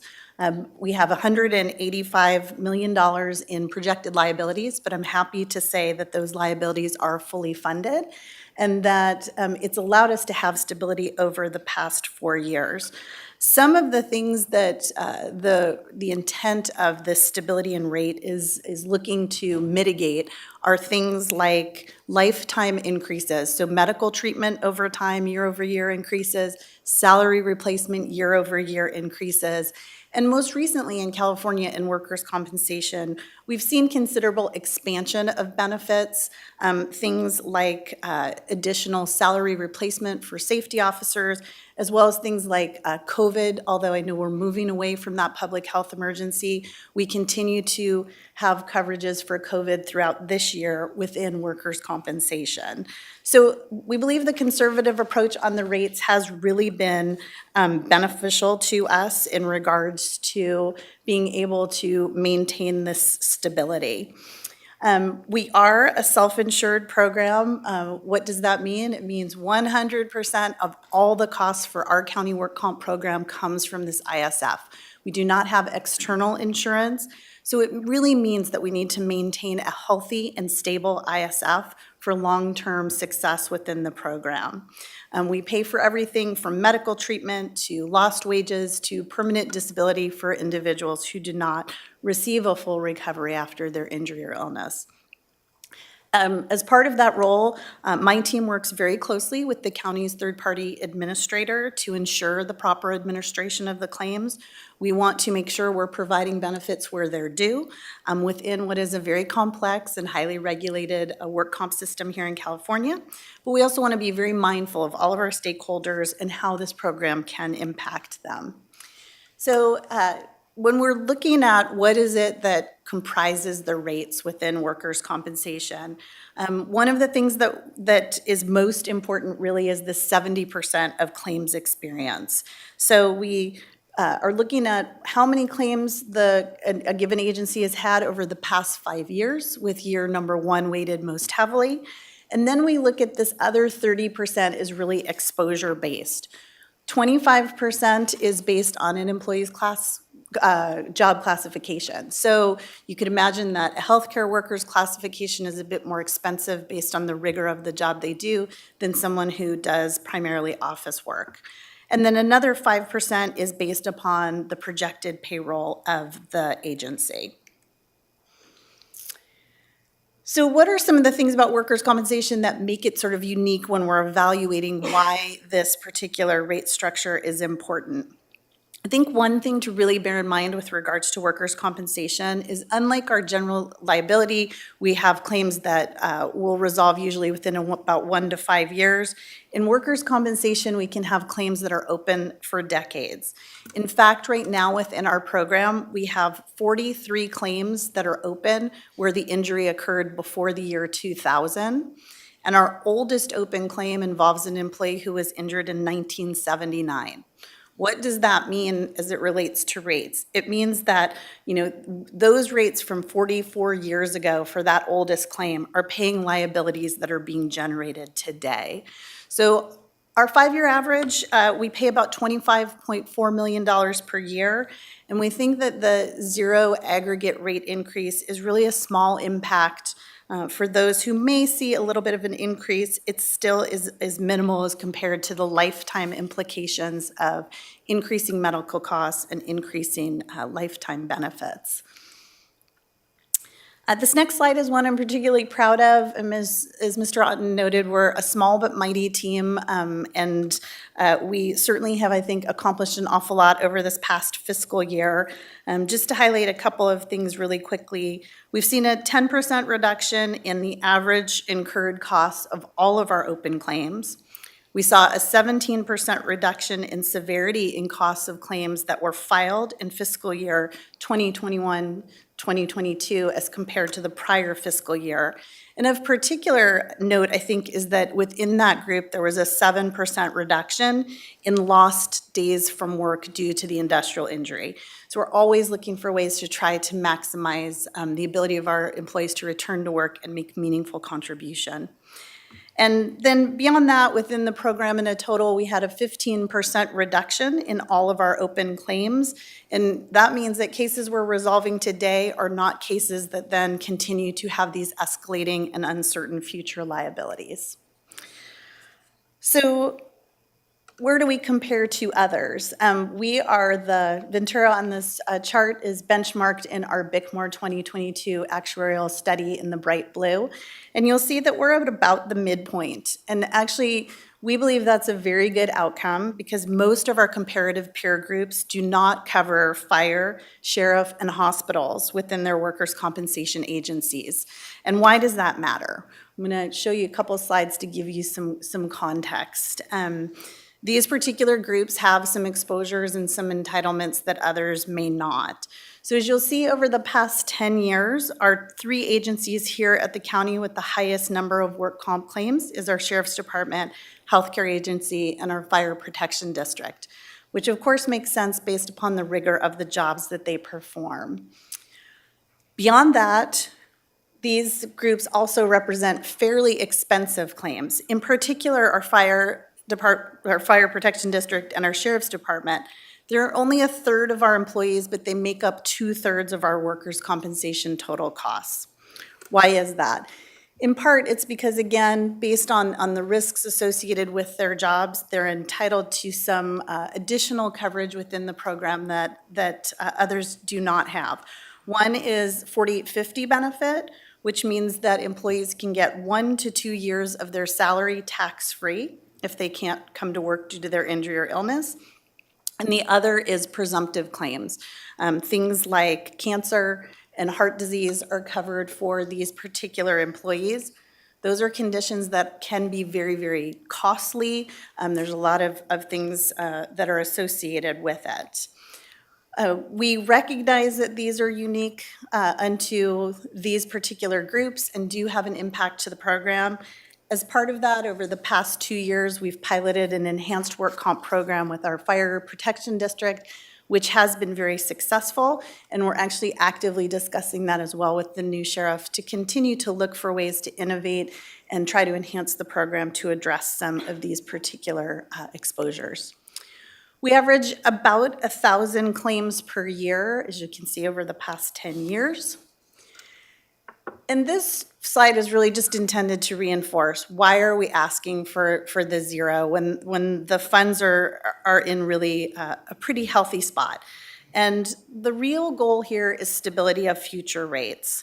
Rate stability is critical, in part because there's a lot of things within our workers' compensation program that we do not control. One of those things is regulatory increase to benefits. So for our non-safety officers, if they are off work and entitled to wage replacement, those rates are set by the state. The rates have increased over 15% in the past 2 years. And so again, those are just going to be costs that we see go up no matter what we do. The other thing that has been really impactful to us in recent years within workers' comp is legislation. There's been a lot of legislation, including some that became operative of January 1 of this year, that expands benefits. So for instance, Some of our safety officers are now entitled to 2 years of 4850 benefits, which is the tax-free salary. So that's a doubling. We went from a 1 year to a 2 year in certain situations, which again is very fiscally impactful.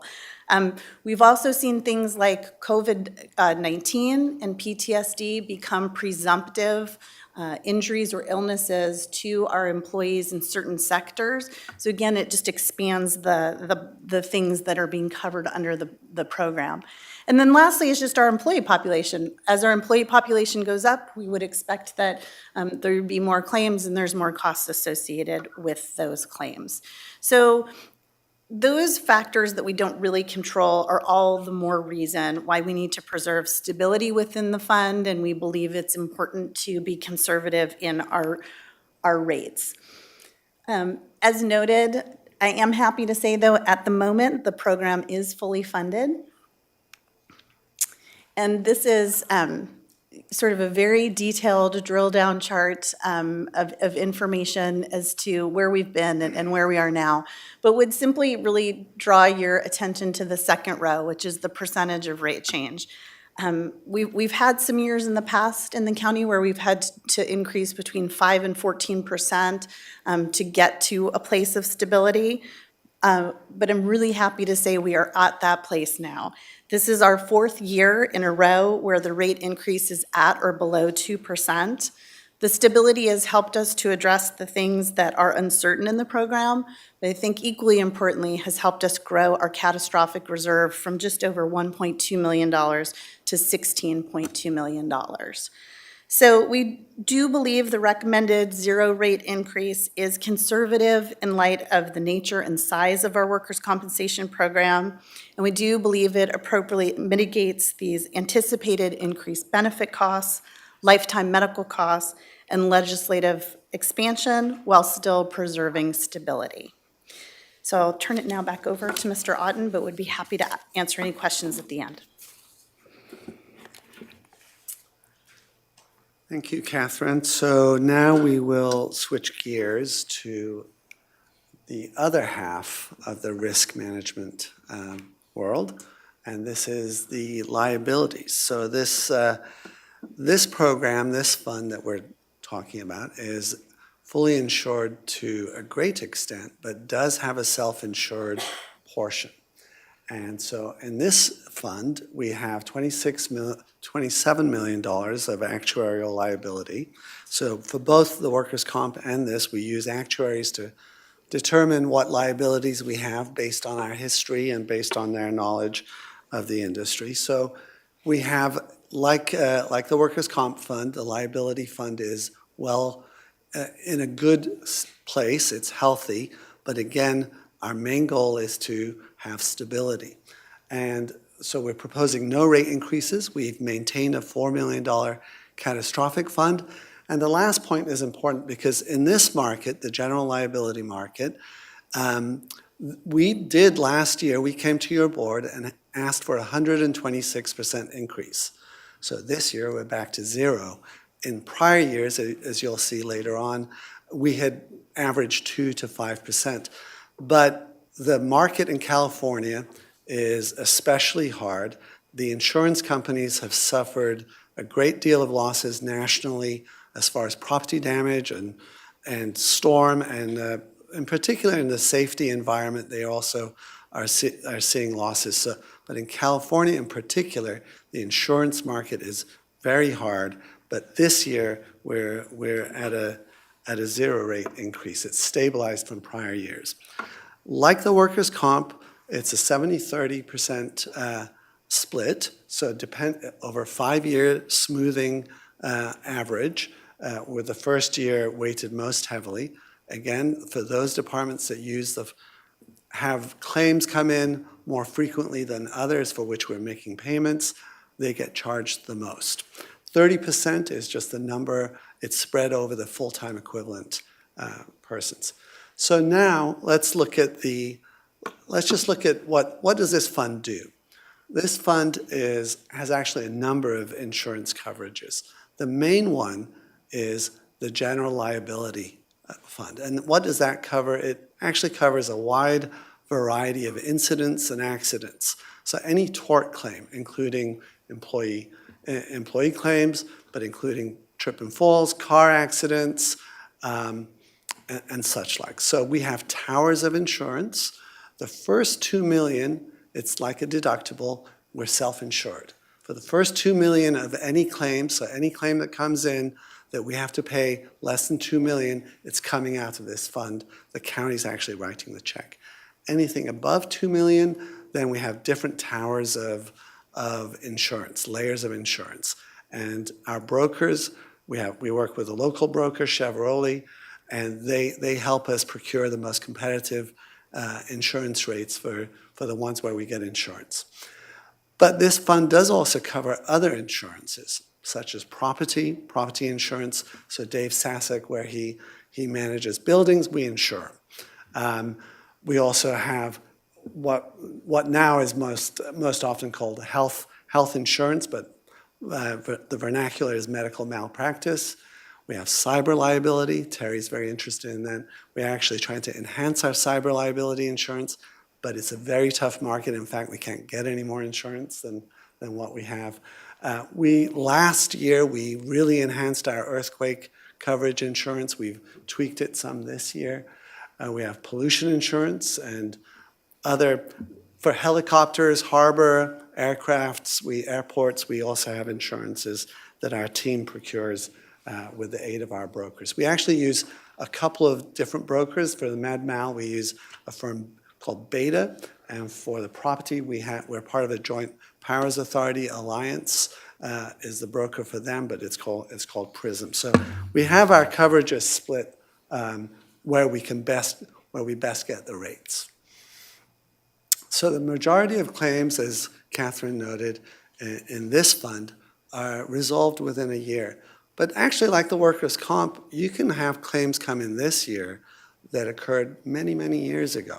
So we can get claims that were for an incident, and we've had them for the last, something that occurred 30 years ago. So we have 600 to 800 claims that open at any point in time, and we receive about 250 claims for damages from the public each year. So it can come from a number of sources. Bickmore, the firm, we use Bickmore Actuarial for both funds. Bickmore specializes in the public sector. They have a very deep understanding of the public sector. And we use them, they provide us benchmarks. We use them to compare. It's very difficult to get detailed information in this arena. But we're very proud, and I should say our folks do a really good job. Our team works very closely, not only with the insurance companies and with legal services, but with each department as claims arise. We partner with them. We partner with them to prevent future claims, but we also work with them as to how best to manage the claims. So the $6,000 cost average is reflective of our prudent, sometimes aggressive, sometimes you give, sometimes you take, but we try to be very prudent in which claims we settle and which claims we pursue in the legal arena. And we do very well compared to our peers. And of particular note, again, as Catherine noted, we have a full range of services. We have hospitals, 2 hospitals, 18 plus clinics. We have sheriff and fire. Not every county has that. So these benchmarks compare all the counties that Bickmore has, and not all of them have those wide range of services. So our claims, the number of claims has remained fairly stable. It did dip in the last couple of years during COVID. I think everything screeched to a halt, but now it's going to pick up back to the averages. One of the things that our group does also is not only do we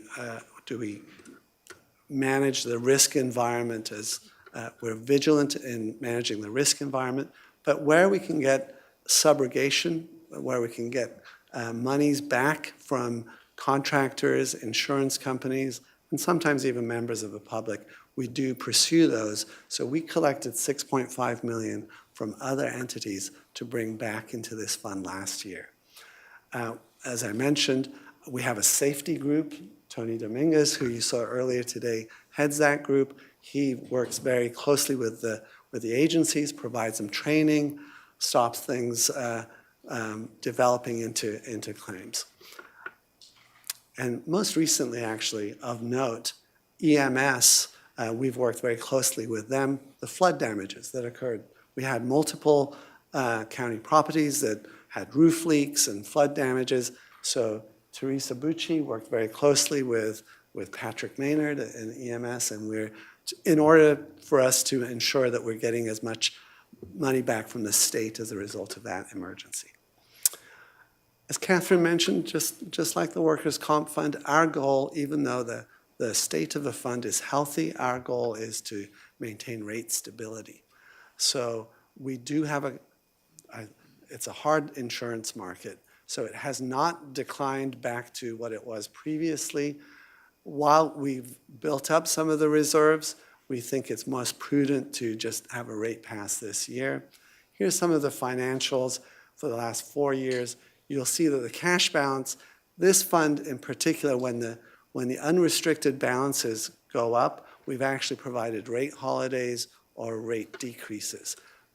So you can see that in prior years, we had $39 million. We've come down to $30 million. Our liabilities have gone up from 19 to 27. Our funding level has decreased from 199 to 112. And that's primarily because you'll see in this historical, for example, the 1920 year, the fiscal 1920 year, we charged departments $13 million, but we had actual expenses of $19 million. That's because we were consciously, in those years, bringing down our unrestricted assets and giving departments a break. In most recent years, you'll see that last year we had that it was 121% increase. So this year, it's zero, but we recommend the prudent approach of just keeping everything stable, seeing what portends for the coming years. That's it. Thank you very much. We're happy to take any questions you may have, Catherine and I. Okay. Any questions? I know this was super exciting. Thank you for that. The theme is clearly stability, which is always a good word to hear. On the workers' compensation front, in particular, first, I think it's slide number 6 talks about accomplishments, and there's reduction in average claim, reduction in open claims. I have 2 questions. How much of this is attributable to the fact that maybe a lot of the percentage of the workforce might have been working from home during COVID, and/or are there other things that are creating this result? Is it, and can you identify those as being better training, more training? What elements are leading to risk reduction in workers' comp? So I think it's a multitude of things. So it is true that teleworking has slowed down certain types of losses, although teleworking does not eliminate coverage under workers' compensation, so it does not remove that liability. I think another thing that happened to us, which was a contributing factor, was COVID. COVID drove up our claims numbers, but thankfully within our county, we mostly had individuals who had minor symptoms relative to their COVID, and so we weren't seeing really big dollars as it related to those pieces. And then I think the third piece for us is we've really worked to find ways to resolve the things that are certainly our sort of longer tail, older cases, look for resolution, look for ways to eliminate some of those liabilities. And I think those things sort of working in harmony are part of what's produced that reduction.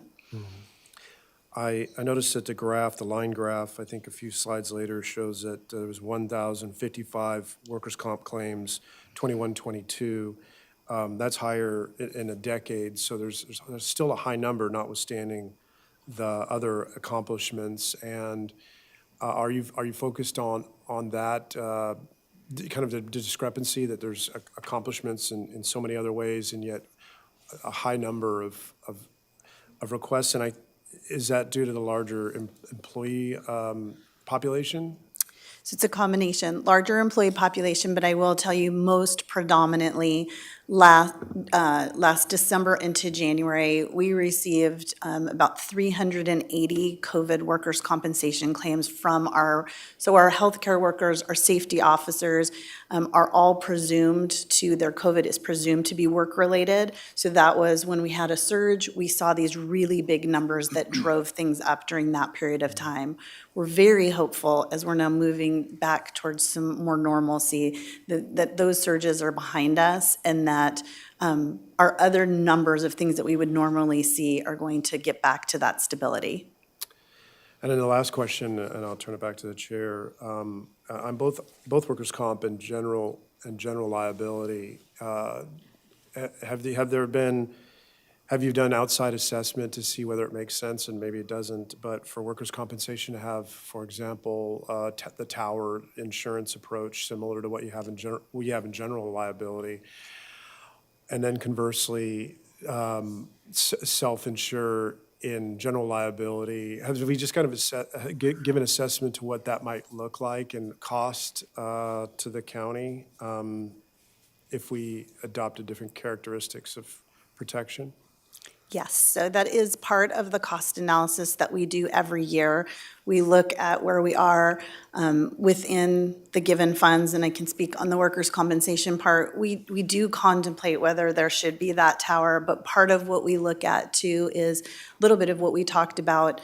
I like to say that sort of work comp tends to be a slower pay over sometimes many, many decades. So the fund allows us a certain flexibility within what the structure of the claims are. And the coverages are, year to year within the workers' compensation, but we don't find that within a given year, there's usually not a big spike in what we're paying. It's more of a slow and steady. But we do that cost analysis every single year within the program. Yeah, thank you. Thank you, Supervisor. The liability fund is just a lot different, has a lot different characteristics. In fact, I think many years ago in the 90s or maybe late 80s, the fund was self-insured, but we went back to being as much insured as possible because the fund can be very volatile. A couple of claims can come in that can be in the millions of dollars, and that could, the determination was made that, and we examine it still, but I think the reason why it's insured is it's incredibly volatile and it could be incredibly expensive. So we find it that in being insured for these expenses is probably more prudent.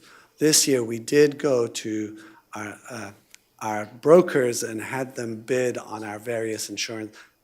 They cross-bid on each other's insurance, and we think we're in good hands. We don't anticipate a change in brokers this year for sure, but we do conduct some market research to ensure that we're getting the best rates. Thank you, appreciate it. I had one question, it might be for you, Ms. Laveau. Looking at the workers' comp reserves, we've seen a real kind of spike in the last 4 or 5 years, up from 4 million, I think it's 16 million now. Do we kind of see that steady in there? And can you kind of explain or why it's jumped to such a big level and why we think it's important to keep that level of reserve? Is this you're talking about within the catastrophic funds? Catastrophic, yeah. Yes. So I think it speaks to this idea of sort of the prudent version of managing the fund. Certainly, I think if sort of the most recent years have taught us anything in the COVID pandemic is that it's uncertain what will come our way and when those things will be sort of things that are covered under work comp that we wouldn't have anticipated. Previously, things like COVID, if you have a flu or a virus, that's not typically something that's deemed to be work-related. To suddenly have such a big change, it allows us the certainty that without the towers above, that if we have something really unexpected that does impact the program, we have that liquidity of cash at the front end to be able to address it, and then still have the years that follow behind to rebuild it. We are within still the state auditor controller's guidelines. Within that catastrophic reserve is still within guidelines. Obviously, if, next year, if we have a great year, which of course we all hope we do, we will reassess where we are on that, but right now, we think it is the most prudent approach. Okay, thank you. Mhm. Okay, I believe that is it. Okay, thank you, everyone. Oh, I'm sorry, and we do have one public comment, yeah. Thank you, Thank you, Ms. Chair Oliver. I will ask CEO IT to promote Stephen Causel, who's on Zoom with us today. Stephen, please accept the prompt to be promoted, and once promoted, you'll need to unmute your mic. And since Hi. you spoke on a previous item, I'm going to adjust your time to 2 minutes. Okay, no worries. I just wanted to ask IT whether or not the Zoom meetings are going to be continuing going forward so that we can access the Board of Supervisors meetings and make comments and just attend the meetings via Zoom. Dr. Johnson, do you want to? Yes, for the record, the Zoom meeting to function for the public to attend via Zoom will continue. Thank you very much. That was my question. I appreciate it. You're Really welcome. great for access for a lot of folks. Thanks a lot. Thank you. Okay. I'm hoping to take a 30-minute break before our 1:30 time certain. So why don't we do the budget manual item number 38? I know that's pretty quick. Can I motion to approve? Oh, is that a receive So and it's a file? receive and file Yes, for you. please. Thank you. I'll second.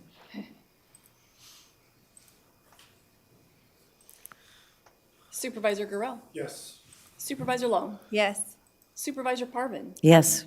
Supervisor Lopez. Yes. Chair Lavere. Yes, thank you. And then item 38, the approval of the 2023-2024 Budget Development Manual. Good afternoon, Ms. Mann. Good afternoon, Chair Lavere, board members, CEO Johnson. For the record, Kay Mann from the CEO's office. The item before you is the approval of the fiscal '24 Budget Development Manual. Each year, the CEO's office compiles the annual Budget Development Manual. It marks the beginning of the fiscal '24 budget process. The Budget Development Manual, or BDM, is a resource for departments. It contains policies and procedures, information, and instructions for county agencies and departments to prepare their budgets for fiscal '24. It also ensures that standardized information is available for analysis and for inclusion in the preliminary budget book that's presented to your board in June. The BDM includes information on specific charges allocated to each department by internal service funds such as GSA, IT, and CEO risk, the details of which you just heard. The BDM also includes details of salary and benefit costs, including another year of reduction in retirement rates. It provides relevant dates and deadlines related to the budget process, including the presentation to your board of the fiscal '24 preliminary budget on June 6 and the budget hearings on June 21. The three recommendations before your board are to approve the BDM for department use in the county's '24 budget process and authorize the CEO to modify it as necessary. Also approve the fiscal '24 internal rates and charges included in the BDM for working purposes. And lastly, approve the fiscal '24 budget process calendar. And that process includes department budget meetings with CEO's office. These are scheduled from mid-February to mid-March.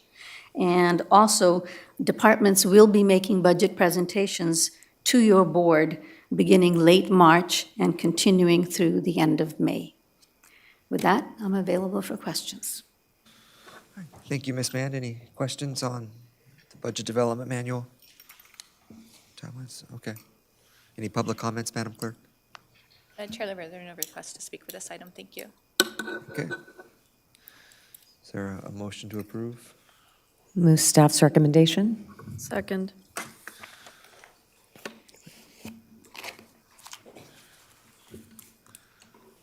Supervisor Gurel. Yes. Supervisor Long. Yes. Supervisor Parvin. Yes. Supervisor Lopez. Yes. Chair Lavere. Yes. Okay. Thank you, Ms. Mann. And why don't we take a 30-minute recess and we'll reconvene for the 1:30 time certain.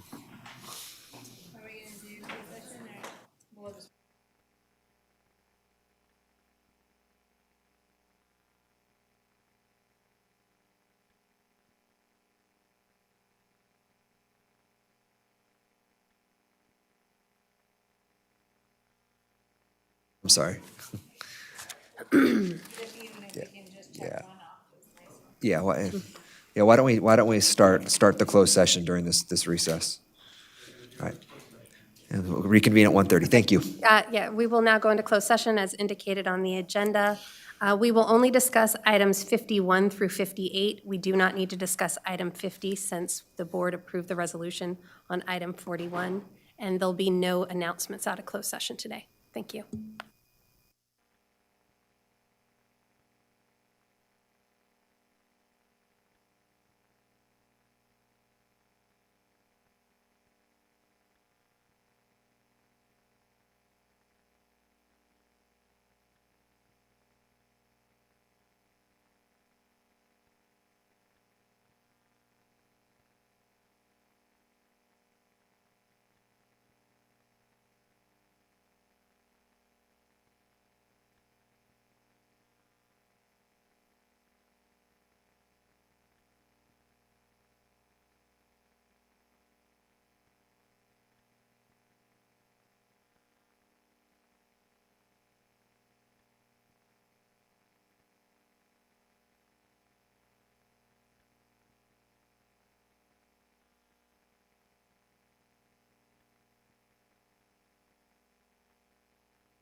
All right, good. Are we good, Lori? We're good? Okay.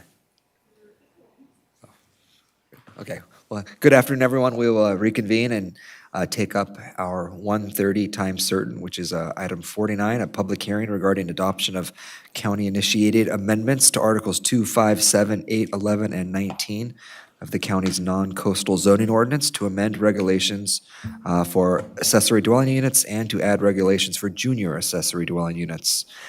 So I will open the public hearing and ask Mr. Ward to kick it off. And I apologize, yeah. And we have a Spanish interpretation for this item, so I would ask Lourdes, please, to make an announcement.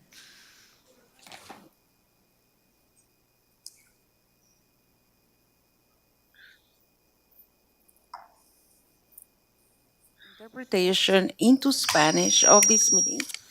Please connect via Zoom or in person. Thank you very much. All right, thank you, Lourdes.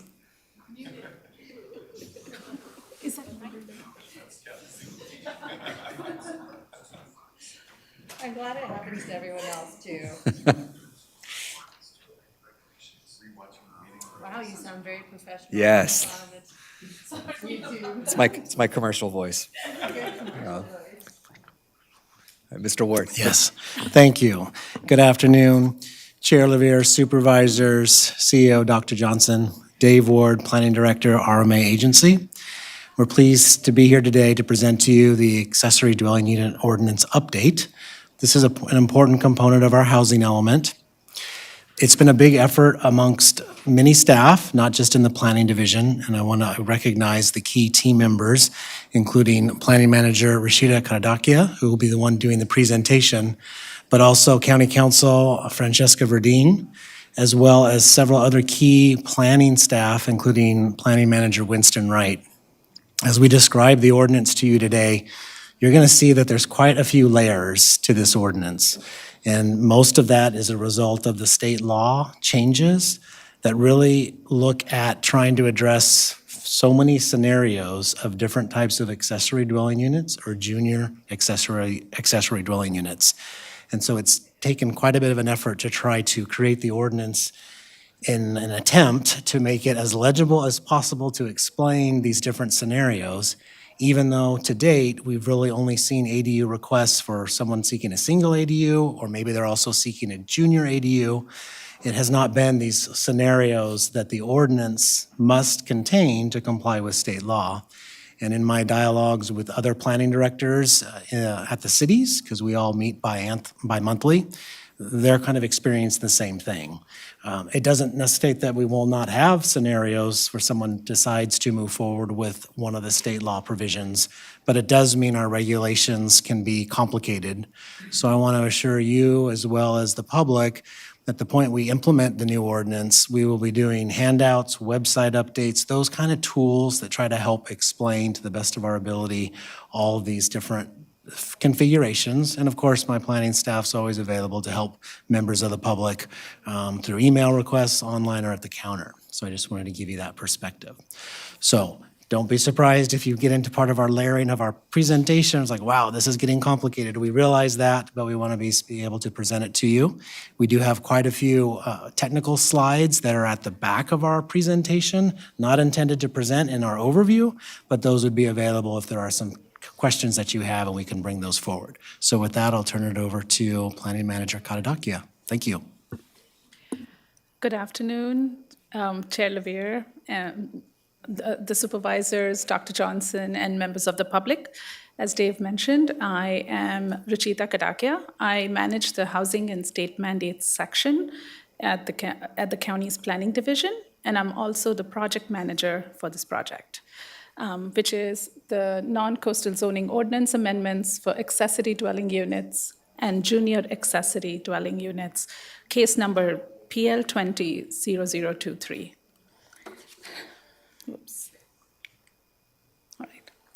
Staff's objective with this project was to update the county's regulations and bring them in compliance with state law.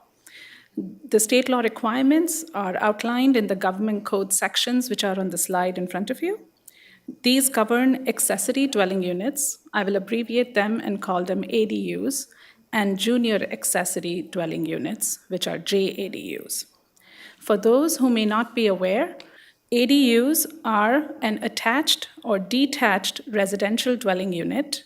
These provide complete independent living facilities for one or more persons and is located on a lot with a proposed or an existing primary residence. A junior ADU, on the other hand, is a dwelling unit that is no more than 500 square feet in size and is contained entirely within an existing or proposed single-family residence. In order to meet the project objective, staff included the state regulations as necessary and retained local discretion where it was possible by including development standards as well as permitting processes from the current regulations, which were last updated in 2018. The project in front of you includes amendments to ADU and junior ADU regulations in the non-coastal zones. A separate text amendment for coastal zones will be presented to you at a later date.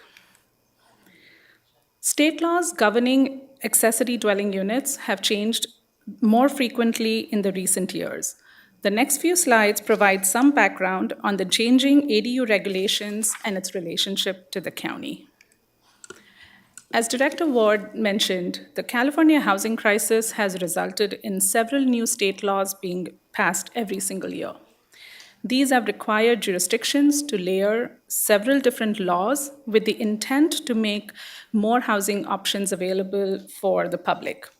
These have included a streamlined permitting process for several housing types, which includes multifamily housing, reducing the discretion of local agencies by making housing available with a ministerial approval, the state stressing the importance of meeting the regional housing needs and having a certified housing element, and the state adding a new enforcement division in its Department of Housing and Community Development, which ensures that jurisdictions comply with the laws.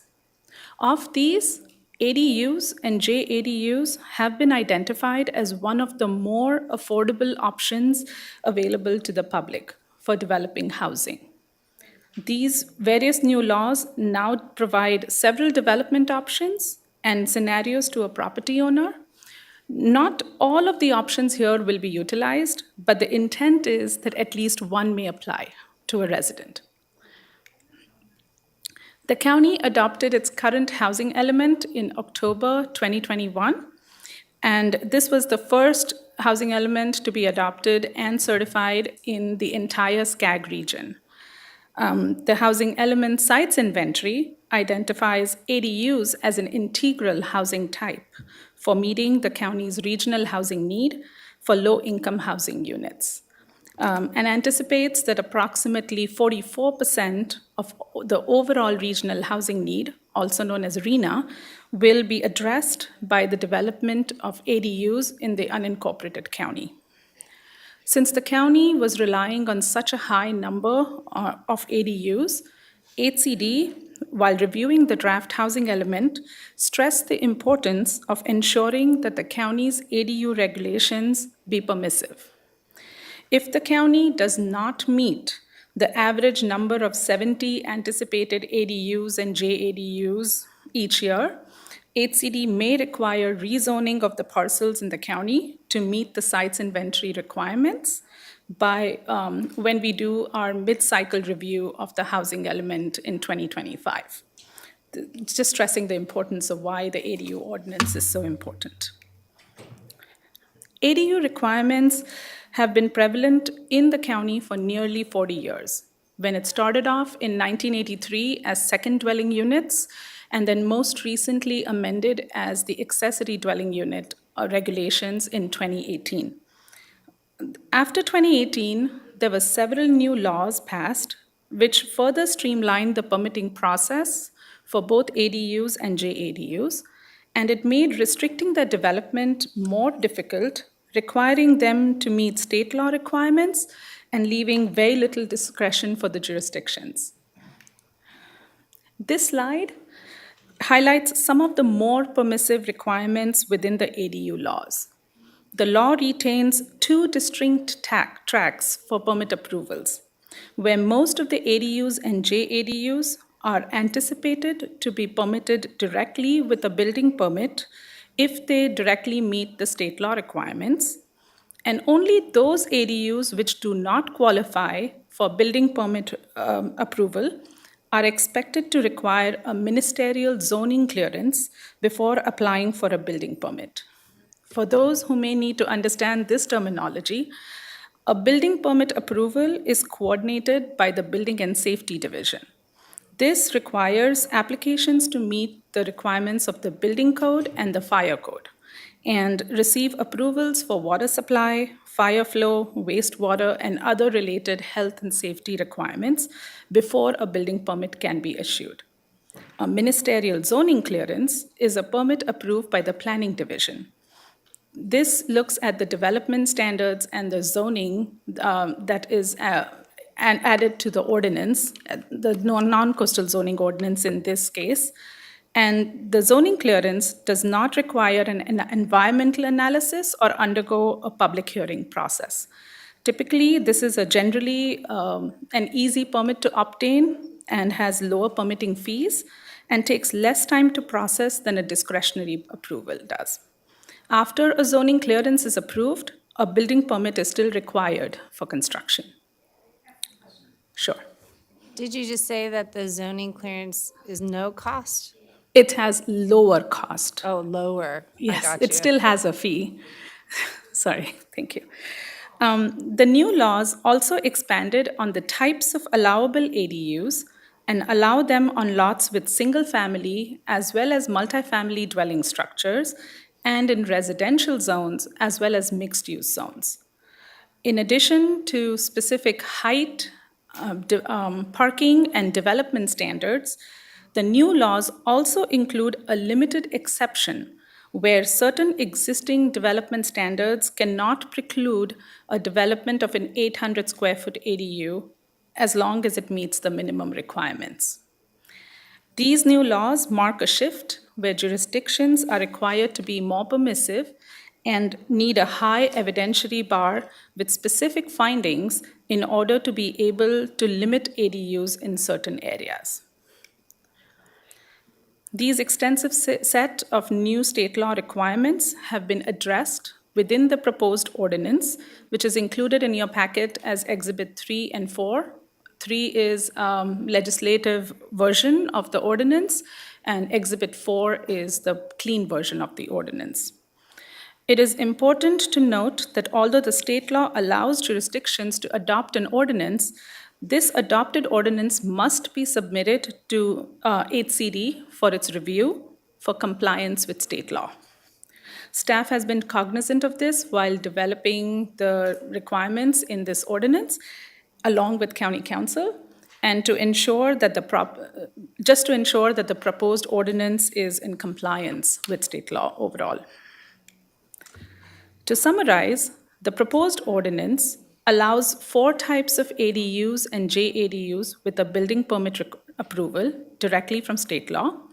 It establishes criteria for all other types of ADUs that would be subject to a zoning clearance. It includes more permissive ADU standards wherever it could. It outlines the processes and general requirements for the approval. It defines terms which are specific to ADUs and JADUs within that section, and it updates wherever necessary other sections of the non-coastal zoning ordinance. Specific details about each of these are included in Exhibit 1, which was the Planning Commission packet. I am only going to focus on key highlights for this project. So there are 4 types of allowable ADUs that can be developed in a myriad of configurations. These 4 specific types include a detached ADU, where it is separated from a primary residential structure, an ADU which can be created by attaching it to the primary residential structure, an ADU which can be developed within the space within the existing space of a primary residential structure. This includes conversion of a bedroom or a garage, etc. And it could also be created by converting a space within an existing accessory structure. So there are many different options available for residents to be able to develop a unit. This table here shows the types of ADUs and the allowable zones and the type of permit that would be required. There are 4 types of options available directly through a building permit approval, which are limited to residential and mixed-use zones. Similarly, JADUs are shown in the bottom line, which are also approved with a building permit, and they are limited to just single-family residential zones. The section in the middle includes the ADUs that are not authorized with a building permit, but instead they are authorized with a ministerial zone clearance. This is the one that will be approved by the planning division. After the zoning clearance, as I mentioned, they would still require a building permit for construction. This is the only option available for ADUs for lots in the open space, agricultural, and timberland preserve zones, which allow residential dwellings in those zones, but are not primarily intended for residential uses. Briefly, building permit ADUs are of 2 distinct types: those allowed on lots with single-family dwellings or on lots with multifamily dwellings. For the single-family dwellings, if there is an existing or proposed single-family dwelling on the lot, an applicant could combine a JADU with either options A or B on the slide. If there is a lot which has existing multifamily dwellings, an applicant could combine C and D together to form the ADUs as long as it meets requirements. New laws for the ADU were amended after the Planning Commission hearing in August, which were effective January 1st of this year. They added in what's underlined here in orange, where in option D, up to 2 detached ADUs may now be developed with a lot that has a proposed multifamily dwelling. So this is a new option which we weaved into our proposed ordinance. All of these options provided by state law accommodate various lot types and scenarios all across the state.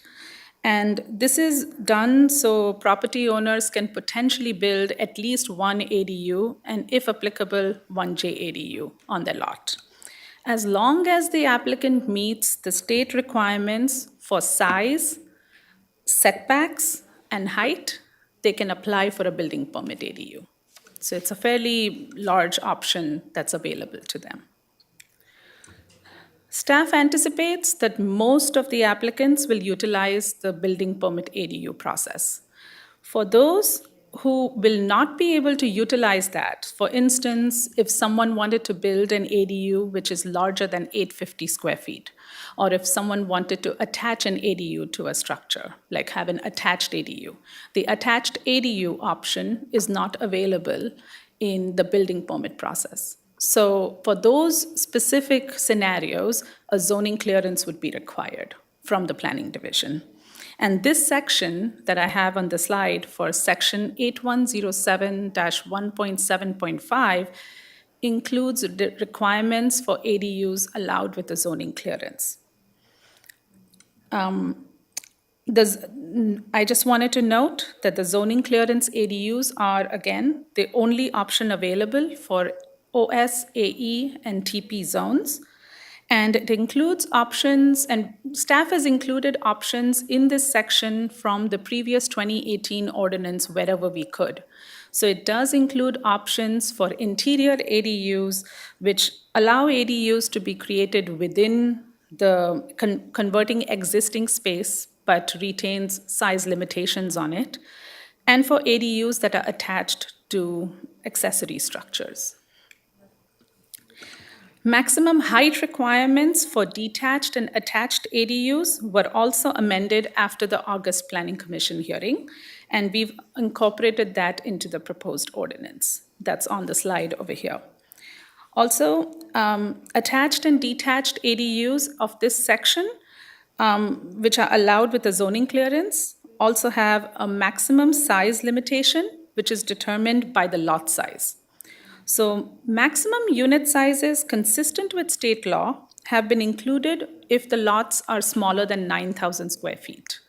If you have a lot that is 9,000 square feet or lesser, one could build an 850 square feet if it is one bedroom or less.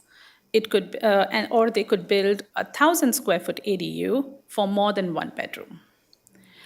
Since the county has larger lot sizes overall in certain areas, and since these are allowed in the AEOS and TP zones as well as the rural residential zones with larger lots, staff considered this. And if you have, so we added in options for 1,200 square feet ADUs and 1,800 square feet ADUs. That depends on whether you have a lot size which is between 9,000 square feet and 10 acres or more than 10 acres. Can I ask where those numbers came from? Some of them are already prevalent in our current ordinance. So our current ordinance allows, depending on lot size, up to 1,200 or 1,800. So we retain those numbers in. Thank you. The next few slides summarize the Planning Commission hearing, revisions that were made to the ordinance after the hearing, and the CEQA compliance for this project. The Planning Commission hearing was held on August 18th, 2022, and a total of three public comments were made during the hearing. Two of the speakers were from Santa Rosa Valley, who discussed the removal of the Arroyo Santa Rosa Tierra Rajada groundwater quality impact area. One speaker was from Ojai, whose main concern was based on a proposed ADU attached to a garage which was larger than the permissible size.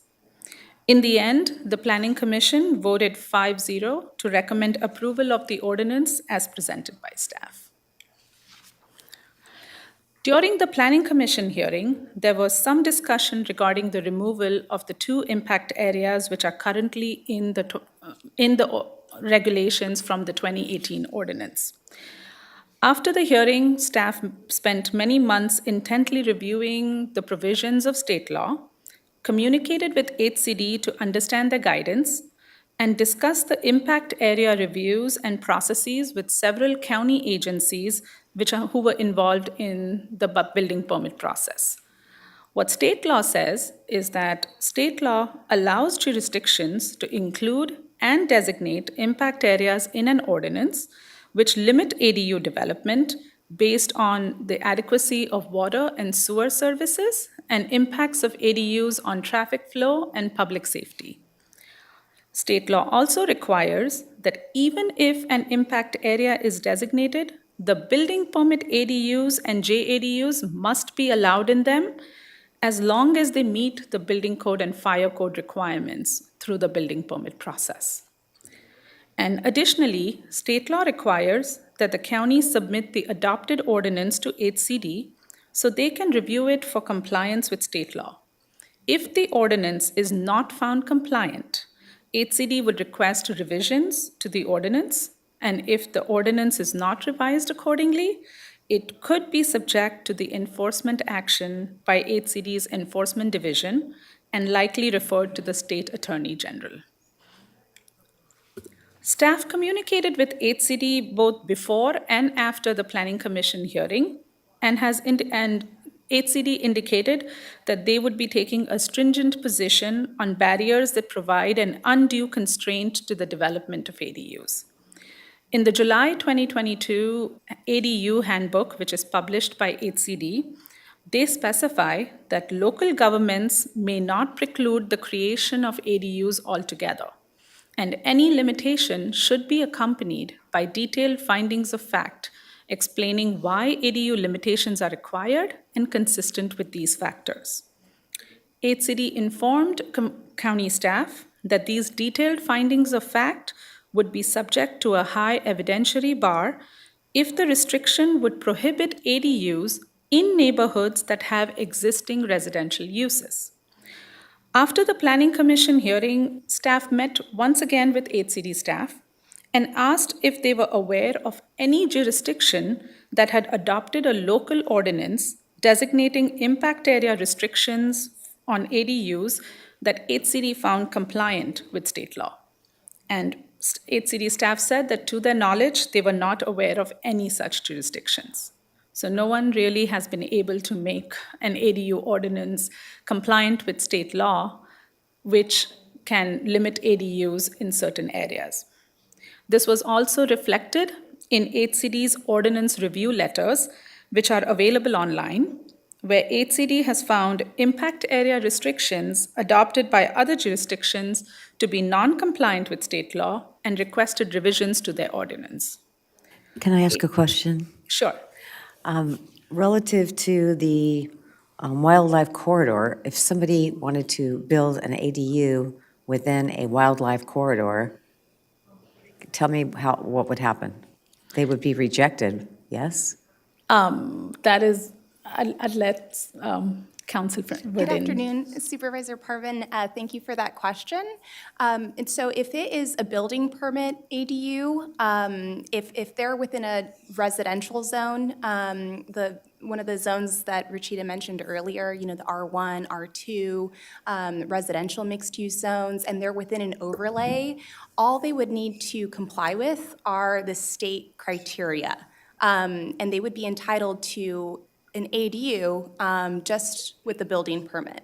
That said, if they are on an AE zoned parcel or an open space zoned parcel, and then the only permitting path available to them would be the zoning clearance. And so the county would be able to impose, in addition to the specific requirements laid out in the proposed ordinance, they would also be required to comply with any objective development standards that apply to that zone, to the underlying zone. And so with the HCWC overlay, for example, they would need to comply with those objective standards relating to siting of development outside of specified setback areas. That's how that would play out. All right. Thank you. And just to end off, on the slide, HCD also informed to staff that ADUs must be treated in the exact same manner as any other residential development in those areas if they were designated impacted. The 2018 ADU ordinance includes 2 impact areas in the county: the Arroyo Santa Rosa Tierra Rajada groundwater quality impact area, which lies in districts 2 and 4, and the Ojai traffic impact area, which is in District 1. After the Planning Commission hearing, county agencies reviewed the impact areas carefully and verified that both impact areas include existing residential development and continue to allow other types of residential development within these areas. These include new single-family homes and expansions to existing single-family homes. Since the county does not prohibit or limit other residential development within the impact areas, it cannot outright prohibit or limit the ADUs based on HCD's guidance.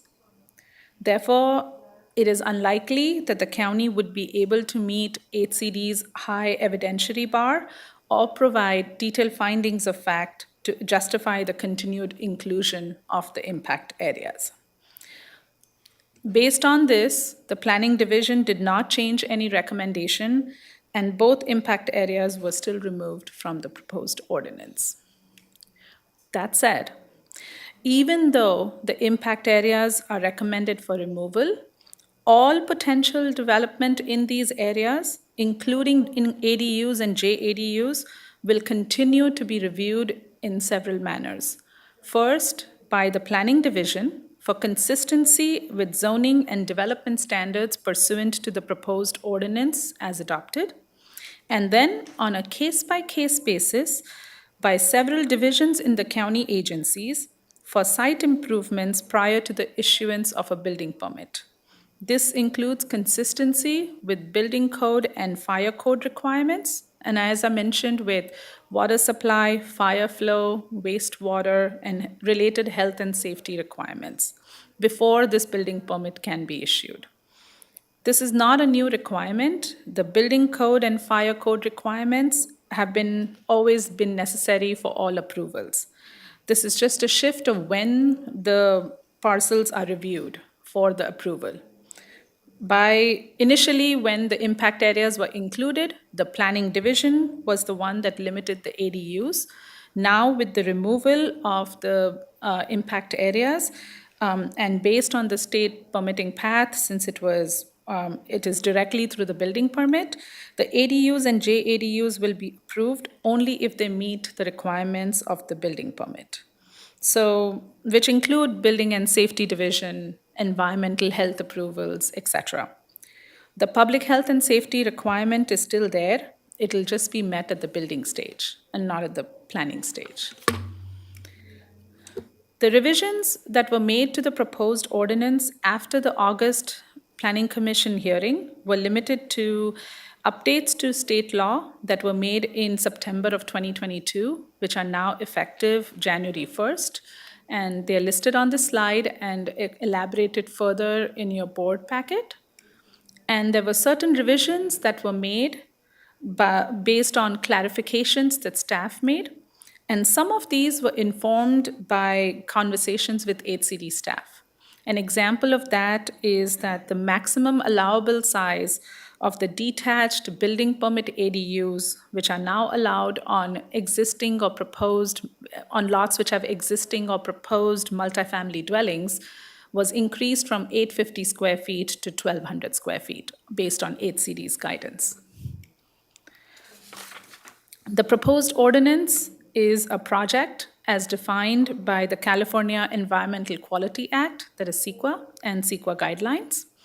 Planning Division staff has determined that the adoption of the proposed ordinance is exempt from CEQA review pursuant to Public Resources Code Section 21080.17, which provides in pertinent part that CEQA does not apply to the adoption of an ordinance to implement the provisions of Government Code Section 65852.2, which is the accessory dwelling unit law. Moving on to the public outreach that was conducted, as well as the public comments that were received. For the duration of the project, as Director Dave Ward mentioned, staff created and maintained 3 ADU-related web pages which provided resources for residents on ADUs and JADUs in the county. This included one web page which provided information on the newest state law provisions for ADUs and JADUs, a second web page which provided updates to the public regarding the amendments and included a sign-up form for interested parties list. As a result, about 200 persons received emails regarding the public hearings and the updates to the web pages. A third web page was also updated, which included information regarding pre-approved plans developed by the county's building division for 1, 2, and 3 bedroom ADU options, which were recently updated by county staff as well. Additionally, as Director Ward mentioned, the Planning Division is in the process of developing and creating an ADU homeowners guidebook.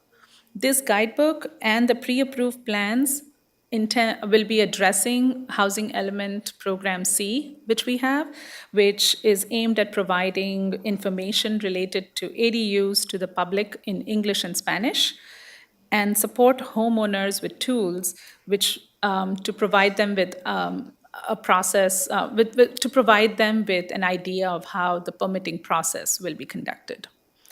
Legal notices were published in VC Star in English and in VIDA in Spanish for this hearing and the Planning Commission hearing. And Spanish interpretation has also been made available for both the Planning Commission and today's hearing. And finally, Postcards regarding the proposed ordinance were mailed to all water and sewer providers in the unincorporated county, consistent with the state law requirements. Staff received one comment after the close of the the Planning Commission public comment period. This is included in your packet as Exhibit 7. This comment was regarding the removal of the Arroyo Santa Rosa Tierra Rajada impact area and requested the definition of fire flow. My apologies for the error on this slide. 2 additional comments were received after the board packet was published. This was included by the clerk of the board in the revision packet provided to you.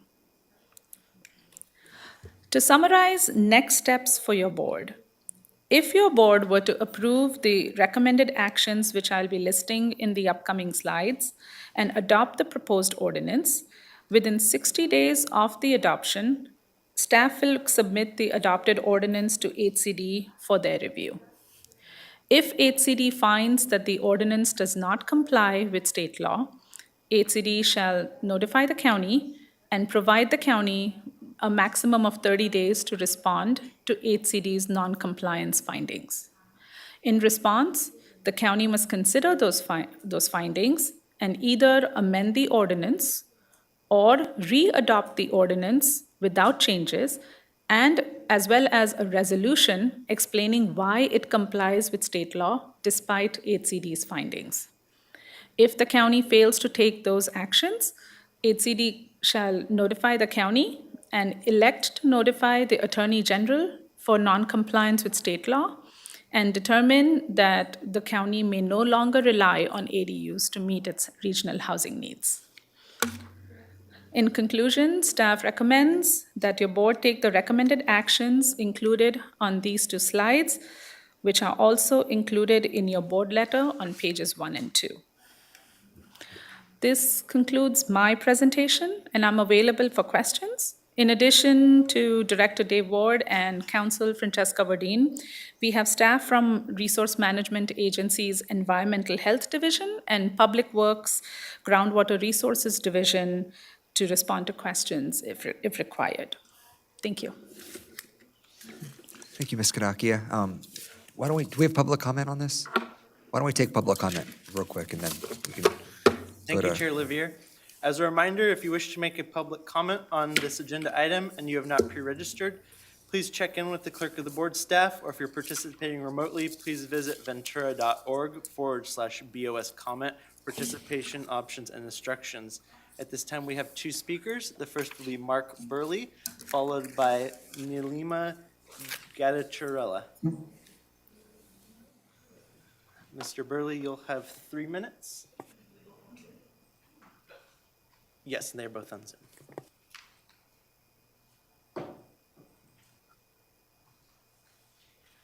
Great. Hello. Hope you can all hear me.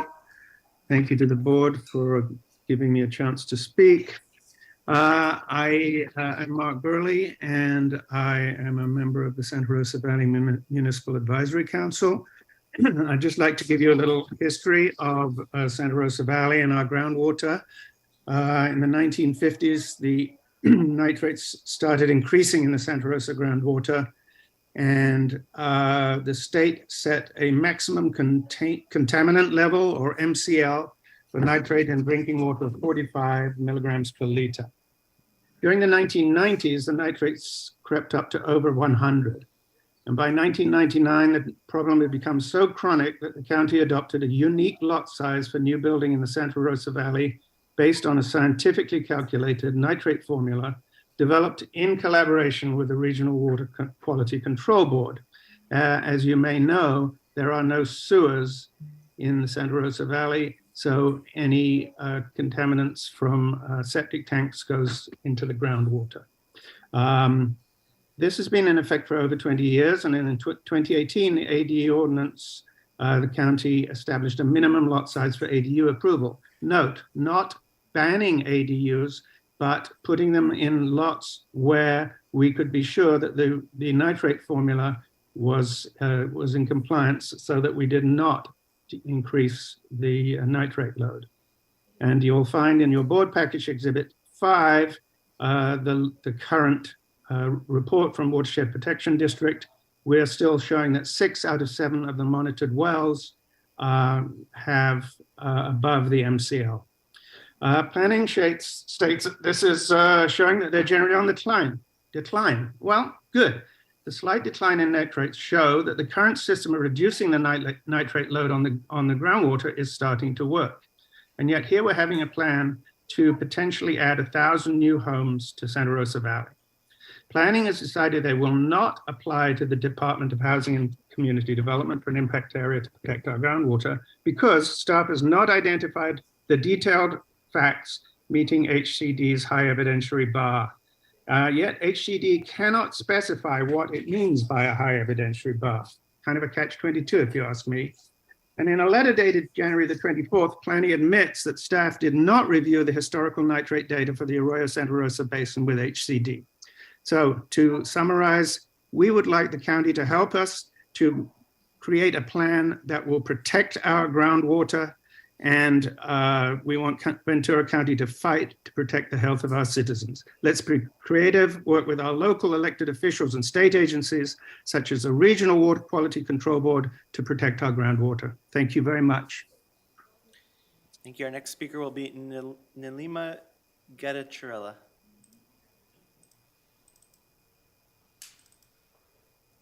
Please accept the prompt to be promoted to panelist.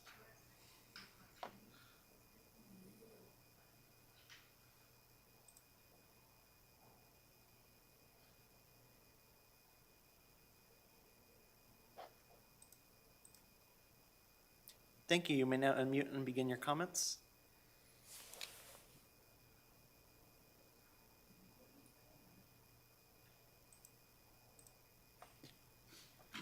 Nilima, please unmute and begin your comments. Thank you. Can you hear me? Yes, we can. Please proceed. Good afternoon, everyone. So regarding this state ADU ordinance, which is applicable to the single family zones and the multifamily zones. So for all of the zones like OS and AE, we understand that the zoning ordinance amendments have been made a little bit, and it will allow one ADU and one JADU both, or just one ADU. This is the clarification I wanted to know. And if yes, then can we process anything now before the adoption of the amendment, or do we need to wait till the amendment is adopted? Thank you. Chair Levere, there are no other requests to speak at this time. All right, thank you, Brandon. Any questions from the board? Supervisor Long? Thank you. I have some questions. I have to turn that on. And my voice is loud anyways. No, I'm joking. In regards to the 70 ADUs that we have to hit, I'm trying to understand why OS, AE, and TP are not included in they have to go through an added cost of the zoning clearance, where the others you don't, is just a building permit. And so I'm looking at the GSI map, and I have many farmhouses that could have an extra unit there for their family to live and so forth. And I'm trying to understand why they're charged more than residential homes.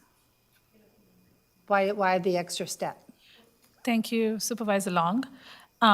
According to state law, the building permit ADUs are allowed in zones that are for single-family residential. The purpose of the agricultural and the open space zones, although they allow single-family residences to be built on the lot, the purpose of the zone is not for residential use. So it's not technically a residential zone.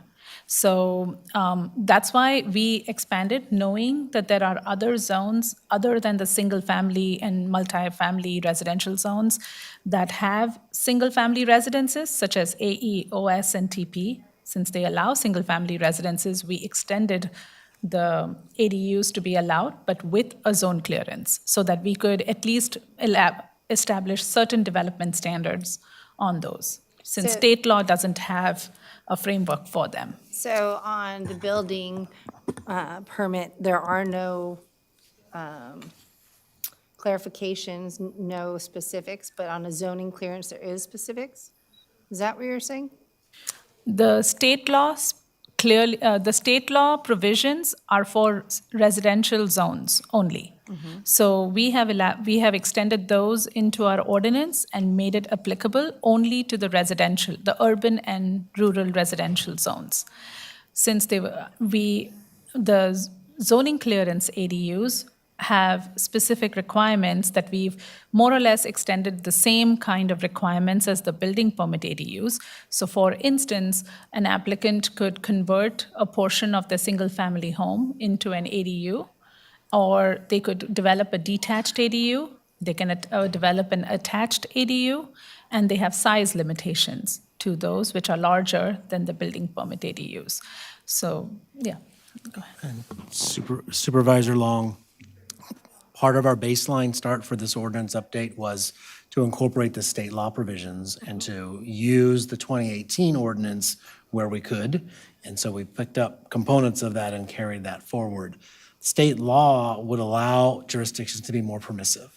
So that could be the direction of your board to expand things beyond what we started out with the 2018 ordinance. But that's one of the reasons why we didn't extend that. We followed the state law, which was just talking about a residential zone, and we wanted to maintain the structure of our ordinances that focus on agriculture and open space. But the state would allow you to be permissive. So that's definitely something that your Well, board can consider. And I appreciate you stating that because you knew where I was going with it. State is very much in regards to having this available for all. And I really feel that we're picking and choosing who we're allowing this law to go to, especially when we're talking about farm worker housing, we're talking about labor costs, we're talking about all sorts of things, multifamily, living together. That's the heart of our ag community. And so I'm thinking, okay, so I own a piece of land, shame on me. I own a house and I can do an ADU so my daughter can live there too. Now I have to pay extraordinary more money because I have to do a building permit and a zoning clearance. But I live in this, in a different area of the county, I don't have that cost. So I'm trying to be equal and fair to all areas. Also, East Lockwood Valley is another consideration. That's in your timber, correct, as here. So they're also considered, they can't do it. Why not? I mean, I would think there's no traffic up there.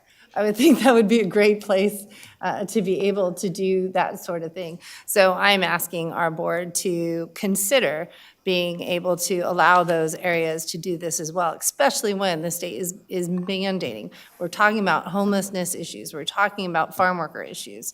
I personally think that we shouldn't restrict those areas if you're talking about one ADU of a 1,200 square foot or a junior ADU of a 850, I think it was.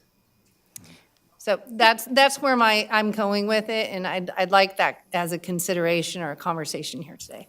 Thank you for those comments, Supervisor Long, and for those questions as well. And I apologize, I forgot to introduce myself earlier. I'm Francesca Verdeen, Assistant County Counsel, and I've been working with the Planning Division on this item. And just to provide, one point of clarification, when it comes to the building permit ADUs, in terms of the zones in which we are compelled by state law to approve only with the building permit, that applies to residential and mixed-use zones. So it applies to mixed-use zones in addition to residential. And as staff, explained, our current ordinance distinguishes between our residential zones and our open space agricultural exclusive zones as not being residential, being open space agricultural, consistent with our land use designation and the purpose of those zones. If we were to extend the building permit only process for the agricultural exclusive and open space zones, I think we would really need to think about how that would play out.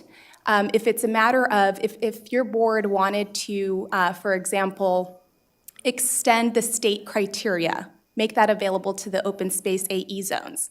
It's important to keep in mind that there are certain types of housing that we allow in our open space and AE zones because they are housing, it's housing for farm workers. So we allow farm worker housing complexes on AE zoned parcels.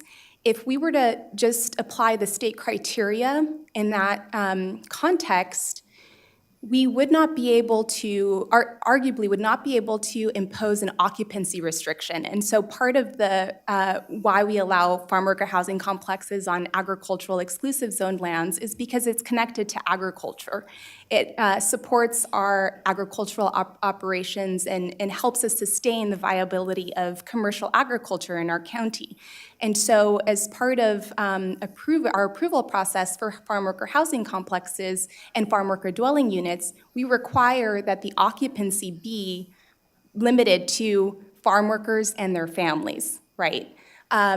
If we just applied the state law criteria, state law does not allow us to impose design or development standards through that process. So we wouldn't be able to limit that to occupancy for farm workers necessarily. And so that could potentially open that up. And so just something to keep in mind when considering other options.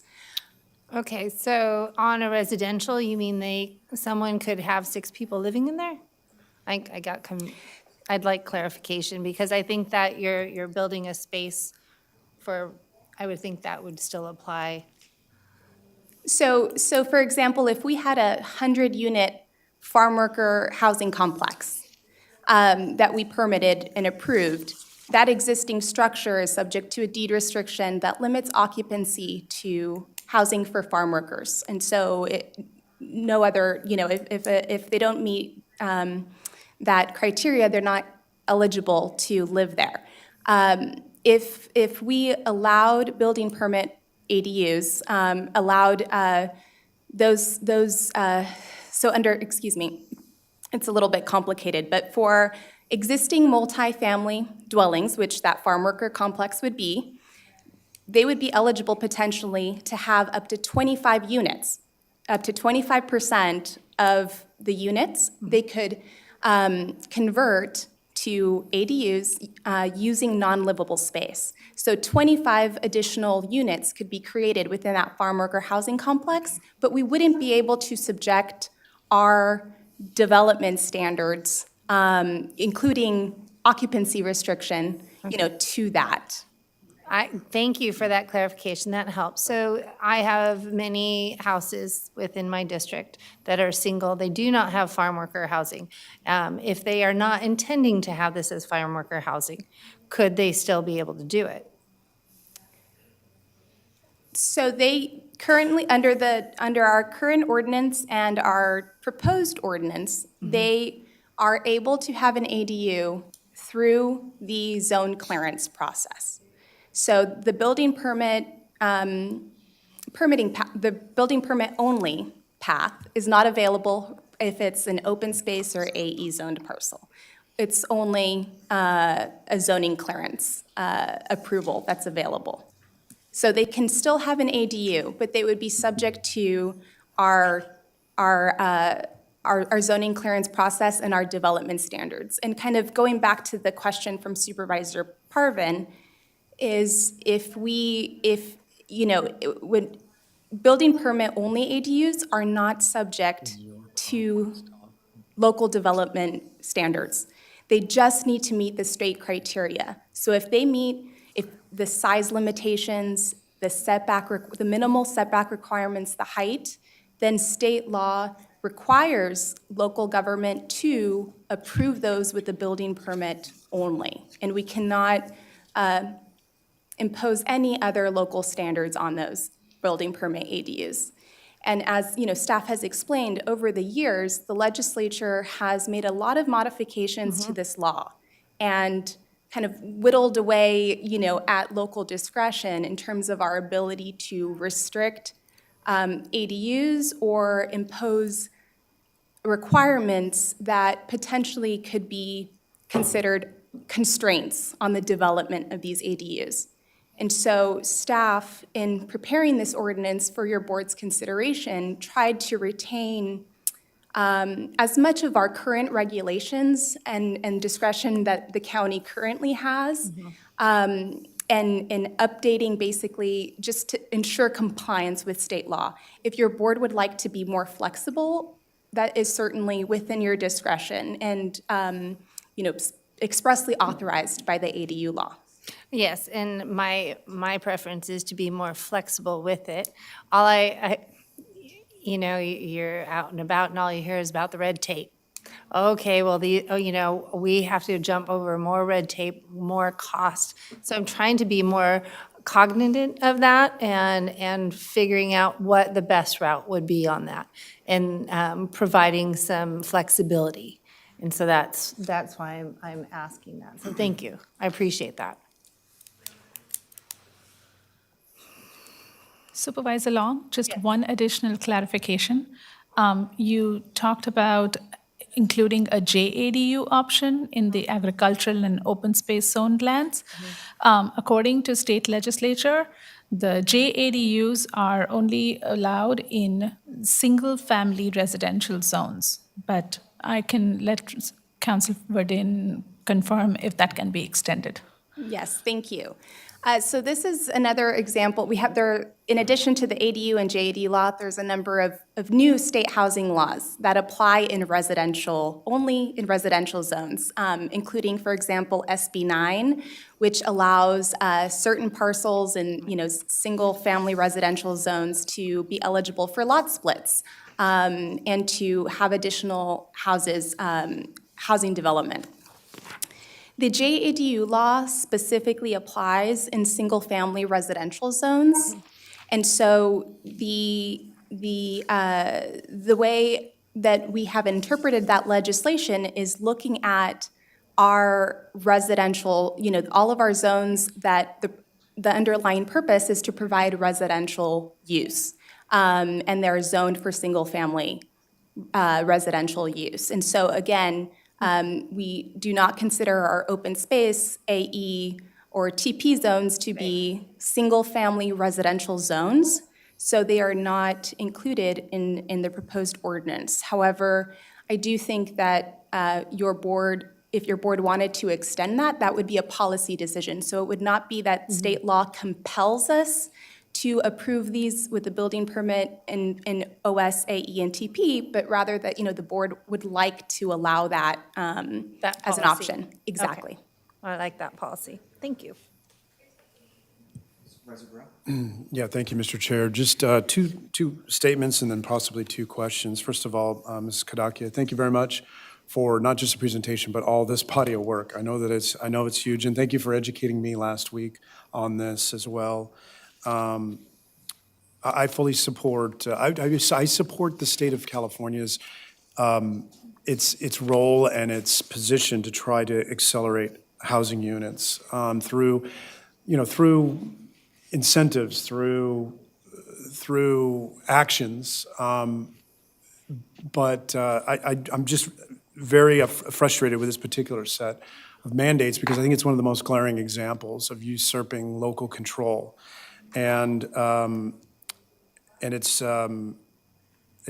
very frustrating because I think that not every community fits the type of community that should be subject to must-issue regulations. And that leads to two questions. The first one is that in the mandate, the state law, there is a provision that allows local impact areas to be designated by the counties, and that ordinance would be based on essentially assessment of water, sewer services. And yet, I believe we talked about this last week, the state and HCD has all but declared that there really is no example that they could come up with where this exception could apply. So it's an exception that will never be allowed. Essentially, every request to create an impact zone has been denied throughout the state. Is that not accurate? Is that not an accurate statement so far?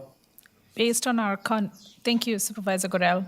Based on our conversations with HCD, yes, to the best of their knowledge, they weren't aware of any jurisdiction that has been able to designate an impact area, which was consistent with state law requirements.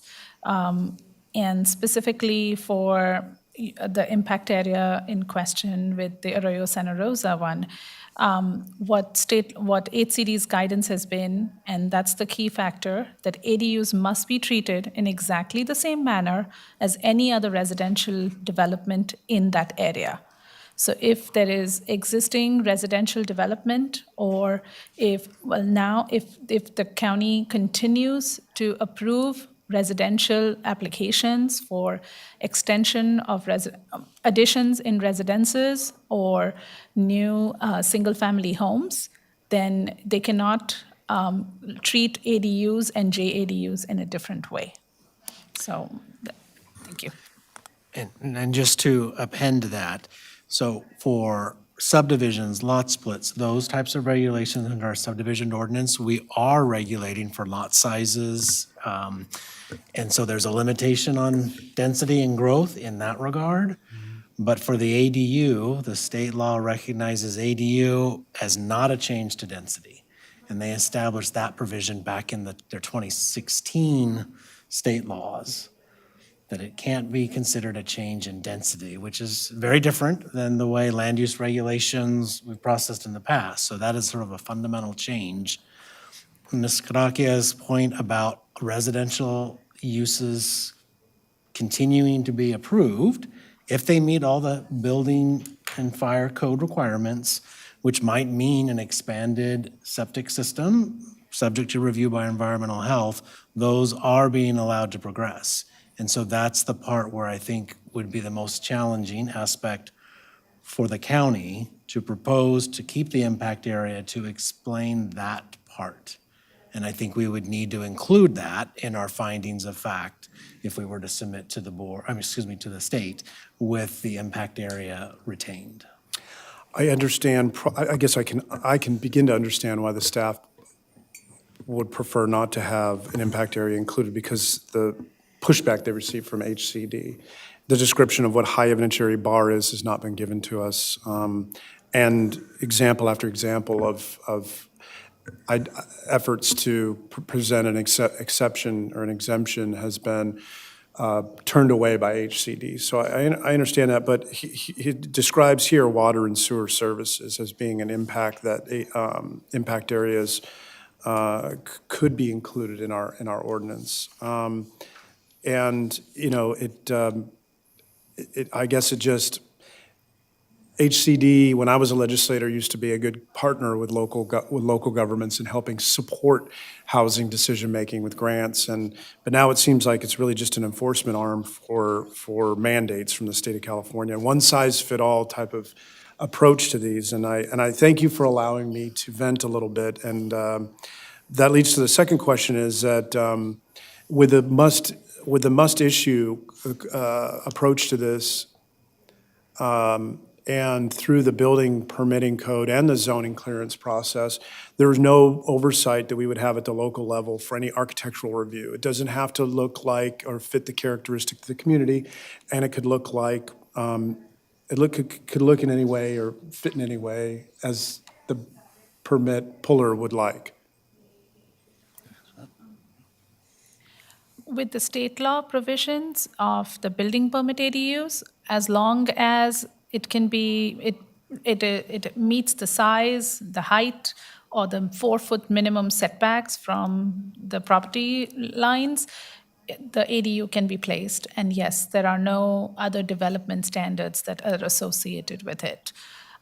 With the zoning clearance ADUs, if we have other development standards that are underlying in the zone itself, we could utilize those. So it would mean that we have more discretion over because we do have objective development standards that can be applied to those ADUs, but they are more they're more refined than the ones in the building permit ADUs. So. Supervisor Gurel, the only part of state law that tries to address the architectural aspects is if it happens a site that's in a historic district, and they give some deference for how the architecture might be looked at. But as County Council Verdeen described, these would need to be objective standards. So looking at architecture is not part of our process. And any effort by HOAs to impose some scrutiny would be overturned. Supervisor Gorell, the state law did address that homeowners associations cannot deny an ADU, but they could certainly put forward whatever architectural provisions that they have for their community. That might still be something that the homeowner would need to comply with. The county would not regulate for that. That's helpful, thank you. Thank you very much for that, again, for that presentation. Back to you, Chair. Thank you. And, we've been going for an hour, so why don't we give Lourdes a well-deserved break? Let's take a 5-minute break and we'll come back. That's a lot to translate. Thank you, Lourdes.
Board is ready. Are you ready? Okay. Yeah. Well, thank you for the translations. Yeah. Okay, we will come back into session and continue with board questions and comments, and Supervisor Parvin. Yes, relative to the quantity of 70 per year, what happens if the county doesn't reach the 70 per year limit? You get your hand slapped by HCD? We have, thank you Supervisor Parvin. We have a we have a housing element program, Program Z, which was included specifically by HCD in our newest housing element, where staff is collecting data and monitoring the number of ADUs that are being developed each year. At the mid-cycle of the housing element, which is from currently it's an 8-year period from 2021 through 2029, at the mid-cycle time, the staff will be coming to the board as part of the annual progress report that we present to you each year in March, with a more in-depth analysis of how many ADUs or how many units were developed in each of the categories and whether we are on track or not. If at that time we are really low on the number of ADUs that have been developed, then we'd have to look at other sites that in the county that might need to be rezoned to supplement that site's inventory that was established by the state. Or we'd have to see if there's another way for us to gain more units. Or we'd have to make some zoning ordinance amendments, et cetera. So we do have we are required to do a more in-depth analysis in 2025 and bring that to you in 2026. So that's when we'd be able to see what needs to be done. Thank you. So back in the day, there was the redevelopment agencies that cities were able to utilize to build more housing. Since that's gone away, there's just a lot of pressure being put on counties and cities to build housing when they don't have the toolbox. I'm sorry, I have to say it every time these sorts of topics come up. As far as any more questions, I don't, because it looks like we don't have any other choice but then to approve it. Thank you. Supervisor Lopez? Thank you, Chair, and thank you for the presentation and all this work. If we could pull up slide 36, which is the map of the location of allowable zones, because I just wanted clarification on the map. I wanted to note that I'm going into the additional slides that we had added into the packet for reference. Thank you. No. Yes, it's at the back of the PowerPoint. Oh, sorry, I went through. Yeah. Yes, that one. So looking at this map and the zones here, I'm just curious with one area in particular along the coast that falls under the county's jurisdiction. I hope I'm not mixing up my maps, but the Silver Strand area, just wondering if that is included in there or why it is not. Supervisor Lopez, the Silver Strand area is part of the coastal zones.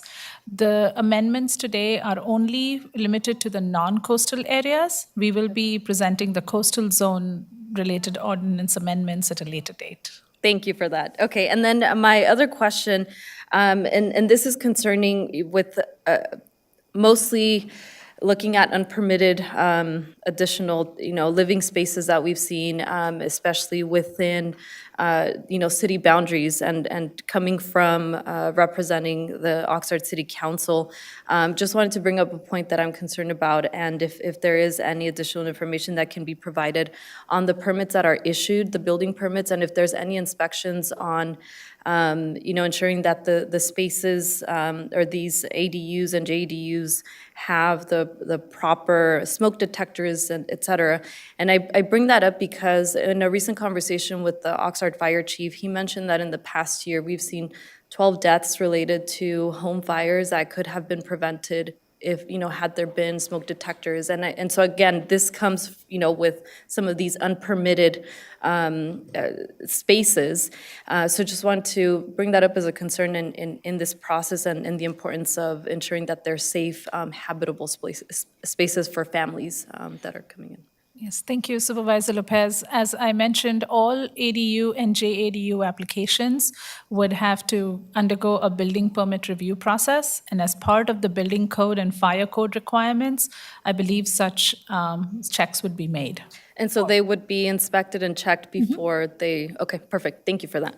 Thank you. That's it. Thank you, Chair. Thank you. I guess I have one statement and one question. I guess we as a county have determined that to meet our RETA numbers, we are going to largely rely on the development of ADUs and JADUs. And so, in order to process these projects, we need to make it as quick and cost-effective as possible. And so, I like where we're going with this, and I understand that if, because I agree with Supervisor Long that I'm a little concerned that the OSAE TP zones have a slightly different process, but I was also, you're able to kind of mollify my concerns by, that yes, they require a zoning clearance, but that's $500, give or take. And the zoning clearance is, give or take a 10-day process. So there won't be significant delays. And I believe it was Mr. Ward mentioned the reason why, we want to avoid that scenario where maybe there's a 30,000 square foot ADU, and that's the purpose of having them go through this kind of really quick process. But the one question I had when it comes to how do we make this easier and how do we encourage this more, I noticed the parking requirement, that there's no additional parking requirement or replacement requirement when you build an ADU, but there is if you do a JADU. And I was wondering if that's something that we could change today to remove that parking requirement and still be able to approve these proposed revisions to the ordinance. Thank you, Chair LeVere. Certainly, the board could provide that direction, and I can confirm with Council Verdeen that we could change the requirement to not have any replacement of street parking for the primary dwelling when a garage conversion is creates a JADU. Okay. That was a policy call that staff had made, taking into consideration parking issues that are in certain areas of the county, such as Vento Park, et cetera. And also keeping in mind that these requirements may be forwarded to the coastal areas for coastal access-related issues. So, but that said, the board could very well direct staff to remove that language. And we'd have to identify in today's hearing, the two sections or the various locations where those ordinance amendments revisions would need to be made. And then the other question I had is, we're trying to encourage these units, and one way that they're somewhat being limited is when we're trying to define square footage. And we're saying if you have, let's say it's a 800 foot or 800 square foot unit and a 400 square foot garage, that might not be allowed because if it's one of the zones where it's an 850 square foot requirement. And is there a reason why we're including garage space in the actual square footage when that's not an actual living space? Because I know that covered porches and that's excluded from the square footage, but garage space is included in the square footage, right? Is this, I'm sorry, I'd like to just get the context for this correct. Are you talking about an instance when there is a garage which is detached, which is then converted into an ADU, or? Or I think if they build an ADU, which includes a garage, and if it's 1,200 square feet, 800 living, 400 garage, it's considered a 1,200 square foot ADU, not an 800 square foot ADU. Oh, okay. I get your point now. So, Chair LeVere, in the AE, OS, and TP zones, or in any locations, a detached ADU is if it's attached to an existing accessory structure it's considered to be a detached unit on its own because it is a full floor space. So even the current requirements in the zoning clearance ADU section allows that an ADU could be attached to an accessory dwelling unit, but and it could be created in space of an accessory dwelling unit, but the rest of the accessory spaces cannot have direct entry into the ADU that has been developed, and that the total square footage of that detached unit cannot exceed the allowable size in that area, in that zone. So this is something the board could consider to have us amend in the ordinance, but this was a development requirement that was forwarded on from the 2018 ADU ordinance. So this is not a new requirement that we've added in. It is already what's existing and allowed currently. Thank you. Yeah, I mean, it's, again, just speaking for myself, that's something where I think we should be looking at square foot, actual living space square footage when we're trying to define the square footage of these units, and not to include garage, because if somebody wants to have a bigger unit and they can't because there's a garage there, that discourages, more living spaces, which is, I think, the ultimate goal. So. And is that something that if we made that determination, is that something that we could approve today? Or would that have to go back through the planning process? That's something that could be approved today. Those revisions could be incorporated. I'm sorry to interject. I would like to have one clarification, though. Is your request to only not include the garage or not include any other existing accessory space? In certain parcels that are AE, OS, etc., we have very large accessory structures, and there are potentials, even if it's not included, it doesn't have internal access, one could utilize the much larger structure and create like additional livable space. So currently, the size restrictions for the entire detached accessory structure were made in place thinking about all of those scenarios that we see at the planning division. And so if that's the point, I mean, if you only want to not include the attached garage, we can very well clarify it exactly in that manner in the ordinance. Yeah, I think that's where I was going, yeah. Okay, yeah. Go ahead. No, go ahead. I had you were stating on the zoning clearance, ADUs, it says that there were max sizes on slide 14. So they're not going to make it any bigger because in the zoning clearance, they have to fit those requirements. Is that correct? Supervisor, is this related to Supervisor Lavaire's? Yes, because you comment? were talking about how much square footage you can build. Yes. And in the AEOS and TP, if they use a zoning clearance, there's only a maximum amount of square foot that they can do. Yes, so in the AEOS and TP zones, you could have a maximum of 1,200 square feet or 1,800 square feet, depending on the size of the lot for the ADU. According to Supervisor Lavaire's comment, if one wanted to utilize the 1,800 square foot ADU size, if there was an attached garage and the ADU was converting one of the other units and there's an attached garage, the total of the garage and the livable space would need to be 1,800 square feet. According to Supervisor Lavaire, he would like to remove that garage calculation from the total floor area and only limit the ADU to 1,800, allowing for a larger unit. Is that correct? Yeah, correct. Yeah, okay. Thank you, Ms. Yep, that's why I wanted to explain. Okay, those were my two primary questions. Any So follow-ups? I had another question that was on the building codes. So we approved the building codes coming up. So how does that apply to these ADUs? Because the board chose to do the all-electric. So if it's detachable, it would be all-electric. It would be considered a new building? Or would it be a percentage of the house, therefore it's not a new building? I just wanted clarification. Yes, thank you Supervisor Long.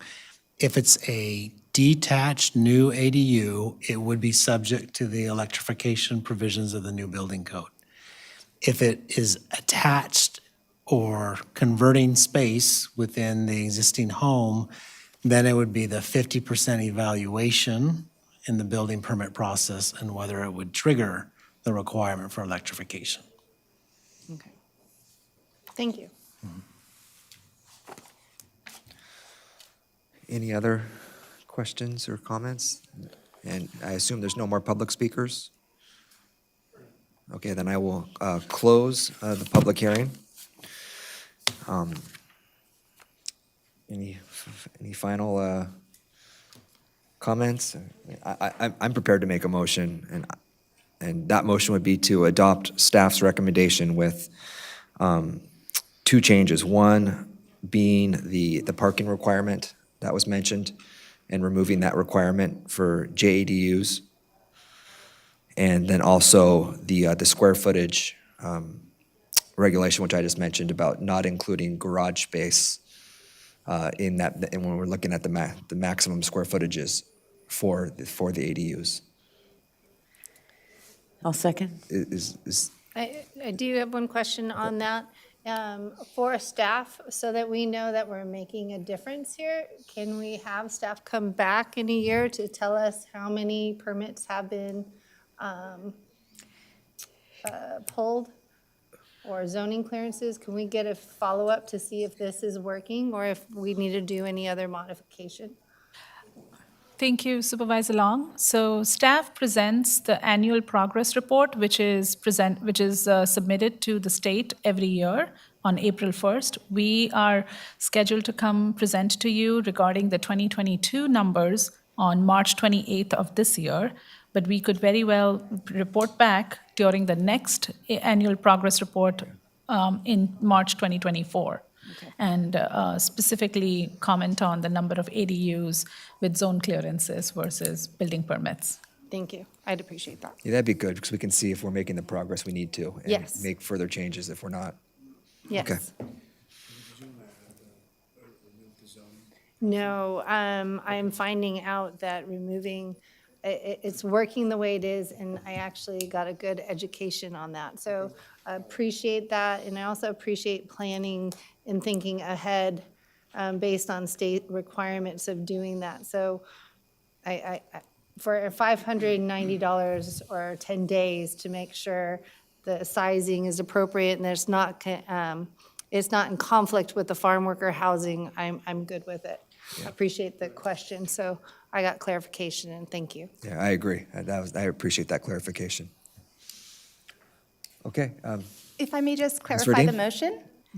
So it is to approve staff's recommended actions, except to direct staff to revise the ordinance at sections 8107-1.7.5, subdivision I, which relates to accessory structures, so that subpart 1, that provision does not apply to ADUs attached to garages, and to revise section 8107-1.7.6, subdivision E, which relates to parking for junior accessory dwelling units, to eliminate the requirement for replacement parking for the primary residential structure, and to revise the table, the parking space table, to make the same revisions, to eliminate the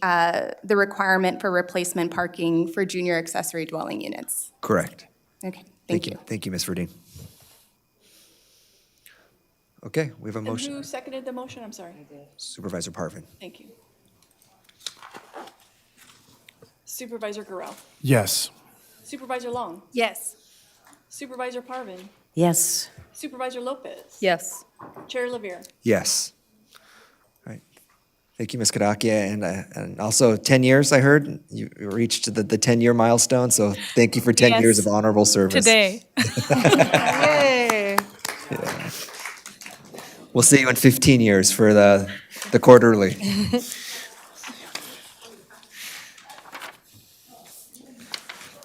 And thank you, Mr. Ward, Ms. Verdeen. Do we have to do 35? Yes. Okay.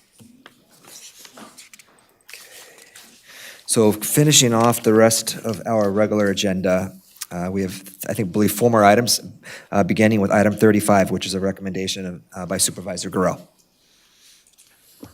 Yeah, thank you. I've nominated some people to fill vacant positions within both Water District and the Airport Oversight Committee, and I would just ask for support from my fellow supervisors submitted on the document. Thank you. Is that your motion? Yes. I move. That's your motion. I move. I'll second. I'll second. Supervisor Garreau. Yes. Supervisor Long. Yes. Supervisor Parvin. Yes. Supervisor Lopez. Yes. Chair Lavere. Yes. And then item 36 is the recommendations of Supervisor Parvin. Yes. Well, I greatly appreciate the interest of Stephen Morgan, who he has shown in serving Ventura County. He previously worked for the County of Ventura, Chief Deputy Director, General Services Agency, and the County of Los Angeles, Assistant Director, Bureau of Operations. And his background is predominantly associated with facilities management of large government complexes. His extensive knowledge of large water systems will be of value to the CAC. Mr. Morgan looks to serve to improve communication with the local water users that include agriculture, domestic, and commercial applications. I'm confident that he will be an excellent addition to the Waterworks District 1 Citizens Advisory Commission. Also, I want to put a comment in the public record here to note that one change will be made to the board letter regarding Lisa Riccomini. I want to thank her for her many years of service to Waterworks District 17 and wish her all the best as she focuses her time on her family right now. And our office will remain in contact with her as she continues her work at the Equestrian Center and the HOA with all the upcoming events at Bell Canyon, like Heart to Heart and the Roundup. And I'd also like to reappoint the remaining individuals on the list to Waterworks District 1 Citizens Advisory Commission and Waterworks District 17 Citizens Advisory Commission. Each of them bring a unique and valuable set of skills, and I'm very grateful for their dedication and continued interest in serving the community. It's volunteers like these that make us love Ventura County so much. And with that, I conclude. I'll make a motion. I'll second.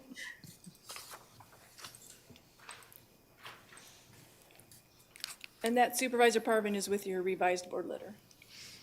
Correct. Supervisor Garreau. Yes. Supervisor Long. Yes. Supervisor Parvin. Yes. Supervisor Lopez. Yes. Chair Lavere. Yes. Now, item 37, which is receive and file, which is a report providing an overview of the county's campaign finance reform ordinance. Good afternoon, Mr. Importante. And Chair Lavere, Board of Supervisors, and Dr. Johnson. I'm James Importante, Program Management Analyst with the County Executive Office's Budget and Finance Division, and staff assigned to the Campaign Finance Ordinance. And so this ordinance dates back to early 2003 when then Board of Supervisors Steve Bennett and Kathy Long introduced an ordinance in February of that year. And a copy of that February board letter is included in your packet as Exhibit 1. And if there's any definition of a living ordinance, it's this one. And also included in your packet is Exhibit 2 is that timeline of amendments to that ordinance since 2003. And so the board letter outlines the rationale for the ordinance, and in summary, the intent of the ordinance is to reduce or eliminate large campaign contributions from a single source and the possibility of or appearance of a quid pro quo corruption. And this is accomplished by setting limits on the contribution amount, timing of when the contributions can be made, an enforcement process that includes filing reports with the clerk recorder's office, and if necessary, investigations by a third-party compliance officer, and hearings by a campaign finance ethics commission. And a little bit about the ordinance specifics. So for the county supervisor, race, there is a voluntary expenditure limit currently set at a maximum amount of $235,000 in the primary, $295,000 in the general election. And for non-supervisor countywide offices, that limit is set to $765,000 in the primary, $885,000 for the general election. So for candidates that accept the voluntary expenditure limits, there's a contribution limit of $750 per person or entity versus $375 per contribution for a candidate that does not accept the voluntary expenditure limit. In terms of the window to make the contributions, that's within a year before the election and 90 days after the election. And staff ahead of this presentation has done some research and provided in Exhibit 3 a comparison of our ordinance with other jurisdictions in the state that have similar campaign finance regulations. And those regulations vary, from $375 per individual to up to $40,000 per election. And as well as expenditure limits and enforcement mechanisms may vary. And one thing I wanted to address, it's not addressed in the ordinance, was excess funds or leftover funds after the campaign. So while our ordinance doesn't address it, state government code allows campaign contributions to be used for expenditures related to holding office if those expenditures are related to legislative or governmental purpose. And so in closing, I wanted to recognize Matthew Smith with County Council, Assad Beg with the CEO's office, and our Christy Hill with the Clerk Recorder's office who assisted in the development of this report. And that concludes my presentation. Thank you, Mr. Importante. Questions or comments? I had a question on your Exhibit 3. You say that the board voluntary expenditure limits is 200 and 250, but I heard you say it was 235 and 295. I'm confused. Correct. Yeah. So the exhibit drew from the language in the ordinance. However, what's in effect and what's posted on our Clerk Recorder's website shows the amount when it's adjusted for inflation. So that's what accounts for that difference. Oh, okay. Shows you how much I'm paying attention to this stuff. Okay, thank you. Thank you for the presentation. I think this is helpful to receive this information and to process as we continue to evaluate potential updates and threading the needle between contributions to candidates that are so high that appear to be or are conflicts of interest, or so low that they inspire the growth of independent expenditures, which is what we've seen in the last number of cycles. So don't have a specific opinion on this now, other than it's helpful information as we formulate this as a board and think about it, and just appreciate your time. I do have another question. On the, apologize, it was about the inflation. So is there a contribution limit in inflation as well, if you have one or the other? I'm not aware of the contribution limit. I don't know if our Clerk Recorder staff has that information, but from what I recall on the website, I only saw the maximum contribution. So Okay. that limit may be set Interesting. separately. Yep. Okay, thank you. Sorry. You did the comparison, and I appreciate that, looking, I think it was 11 other counties. So the other 46, or do they just default to the state rules? Is that how it works? If you don't have your own ordinance, you just default to the state FPPC rules? Correct. Yeah, that's my understanding in looking at the different jurisdictions. And so when we started looking at jurisdictions, we first looked at, the SCAG region, and then, we had to expand it further. And so that's what we found in our research. But Mr. Chair, the state rules then would be unlimited donation, no? Because you've got some in here that are upwards of $20,000 per person donations. So it couldn't be, I doubt it would be higher. That's a good question, because I thought the states had a limit of, I think it was $5,000 a person. State legislative races? Is that is that for state legislative? Hi, Yeah. Preston Beauregard Moore with the Ventura County Elections Division. So currently, the state just updated their expenditure or contribution limits per election to $5,500 per contributor. So that's across the board, personal, corporations, associations, anything. Is that for state level? Those are for counties and cities that do not have their own ordinances. So if you have your own ordinance, you can go above that, but if you don't, you default to those. Yes, that is Oh, correct. interesting, yeah. And then what's their voluntary expenditure limit? They do not have a voluntary expenditure limit. They can spend however much they receive. Okay. And do you know what LA does? It's not on this list. Not off the top of my head, I'm sorry. Interesting. Thank you. That was helpful, thank you. I have a question. Is it possible, when this does come back, if we're having it come back in the near future, to do kind of like a T-bar chart where you have what the FPP's rules are versus what our rules are? I mean, it seems like it wouldn't be that difficult. Otherwise, I would want to see what everybody else is doing, which it seems like it would be easier to do with the FPPC. Because there's a lot of really unusual things in here, in ours. So they'll stand out that way. So yes, we can prepare a chart that clearly demonstrates the similarities and differences, yes. That'd be great. Thank you. Okay. We need to receive and file on that. I would move to receive and file. And then come back with the chart? Maybe just the CEO could email that out. Yeah, it can be a box item. Just, yeah. I don't. Happy to do so. Thank you. So that was a receive and file. I'll second your receive and file. Will you second? Oh, you did. Oh, thank you. Supervisor Garreau. Yes. Supervisor Long. Yes. Supervisor Parvin. Yes. Supervisor Lopez. Yes. Chair Lavere. Yes, thank you, Mr. Importante. Thank you. Item 39, the approval of an authorization for the GSA director to sign charging infrastructure and rebate program agreements for participation in the Charge Ready program with Southern California Edison. Good afternoon, Mr. Melton. Hello. All right. It's my first time being up here since COVID, so this is something a little bit different. So thanks for having me. My name's Christopher Melton. I am the county's fleet manager. I'm deputy director for GSA, and I'm in charge of fleet services over in Saticoy. It's a wonderful facility. You guys should come visit sometime. All right.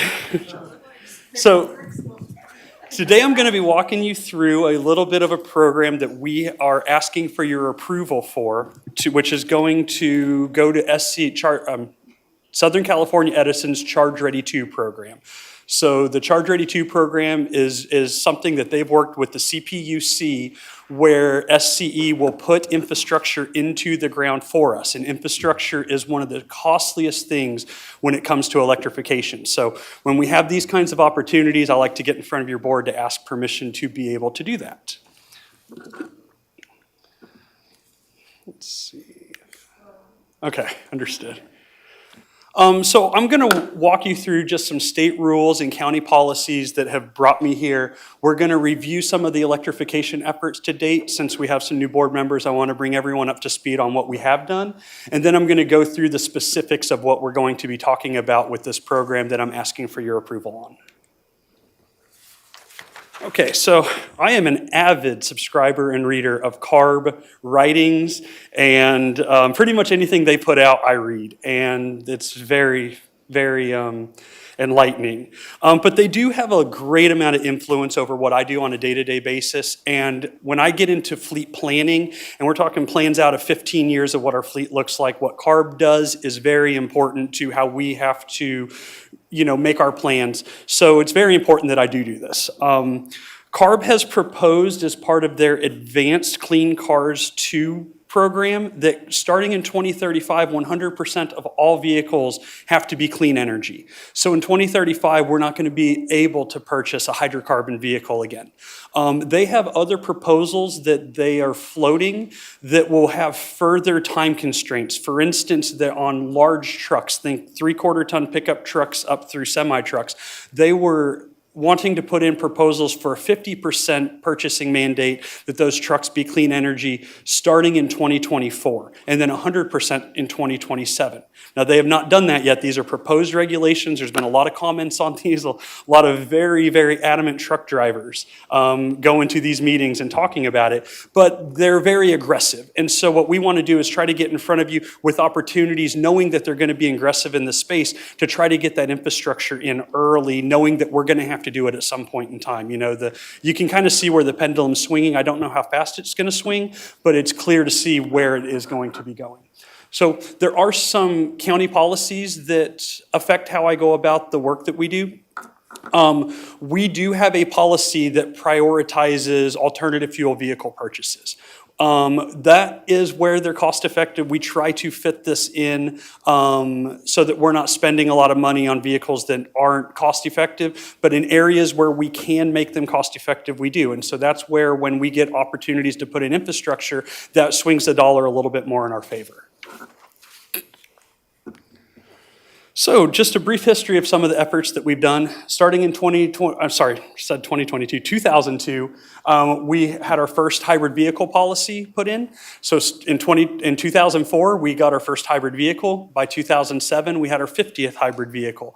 We currently have 54 hybrid vehicles in service, and we've had 176 hybrids that have gone through our county fleet over the years. In 2016, we transitioned to renewable diesel. So renewable diesel isn't made from hydrocarbons that are mined out of the ground.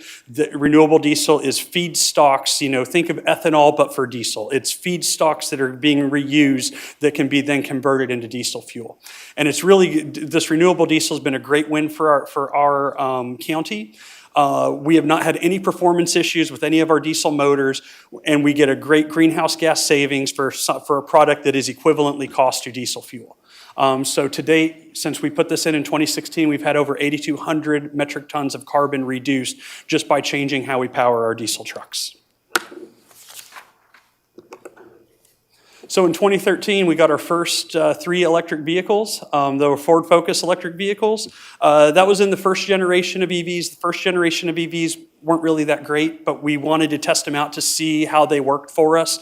You know, EVs with only 80 miles of range, best case scenario, just aren't going to work for what we do as a county. But we got to test that. We got to test charging stations. We got to do a lot of the groundwork that lead up to why I'm here today. In 2017, we put in 11 Chevrolet Volts with a V. Those are plug-in hybrids. Those are still in the central motor pool, so if anyone wants to check one out, they're very beloved cars. Like, people who like Volts really like Volts. So they're great. You get about 30 miles of range, and then it switches over to gasoline. Then you can drive. You can drive all the way to Sacramento if you want. You probably have to stop for gas at some point, but they are great cars. So then in 2019, we had the opportunity through Southern California Edison's first round of this Charge Ready program. And that opportunity was to put 14 Chevrolet Bolts, Bolt with a B. I didn't name these, I'm just up here. We got to put 14 of those in our central motor pool. So our central motor pool is quickly becoming one of our clean energy hub for employee transportation. We've had no problems with those. We have a lot of takers. It's a really good program, and that was done through accessing the first round of this Charge Ready program money. So also in 2019, Supervisor Bennett put out an addendum to a fleet strategy that I had proposed, and this addendum was basically kind of guides where fleet goes in terms of how we look at putting in electric vehicles. So I wanted to give a quick overview of it because you can kind of see where I meander, how my path is to get us into clean vehicles. We updated cost effectiveness so that we have some flexibility when we're looking to put in electric vehicles. Because as of today, internal combustion engine vehicles are less expensive. They're less expensive to purchase. And the running cost, it flirts between electric vehicles and gasoline vehicles based on the price of gas. So the price of gas it's very cyclical. It has huge spikes. So if you think back 6 months ago, electric vehicles were cheaper to fuel. If you look at today, as the price of gas goes down, gasoline vehicles. So we didn't want to be bound by when we do these cost-effective analysis that really can swing month to month based on the price of oil. We wanted to be able to make longer-term strategies. Part of it was to consider having the general fund cover the higher cost of electric vehicles. So this is part of the reason why I'm in front of you, is because this is a general fund ask that I'll be asking at the end of the presentation. We wanted to discourage the addition of gasoline sedans. So where we cannot put in an electric vehicle, which there's a lot of locations because we need charging stations to put in electric vehicles, we are going to prioritize hybrid vehicles, eventually plug-in hybrids if we can get some kind of charging infrastructure. But hybrids are really where we're trying to go. And then also to encourage the replacements of vans, sedans, SUVs, light trucks with electric vehicles where possible.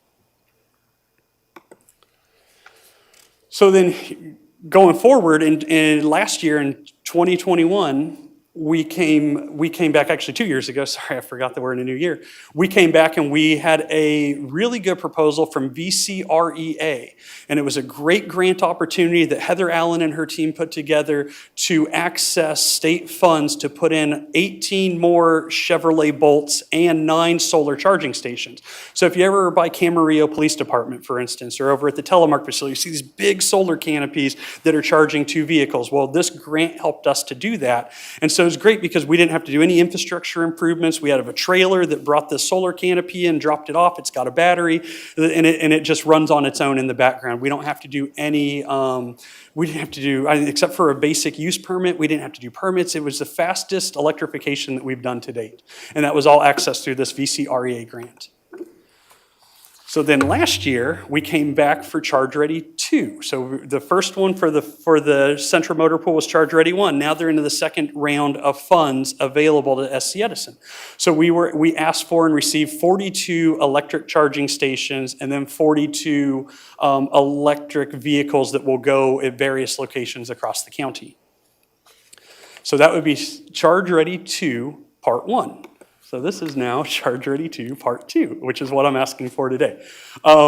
We have identified 27 electric vehicles and plug-in hybrids that can be placed at our Gonzales Road HCA facility and the Partridge Avenue facility for HSA.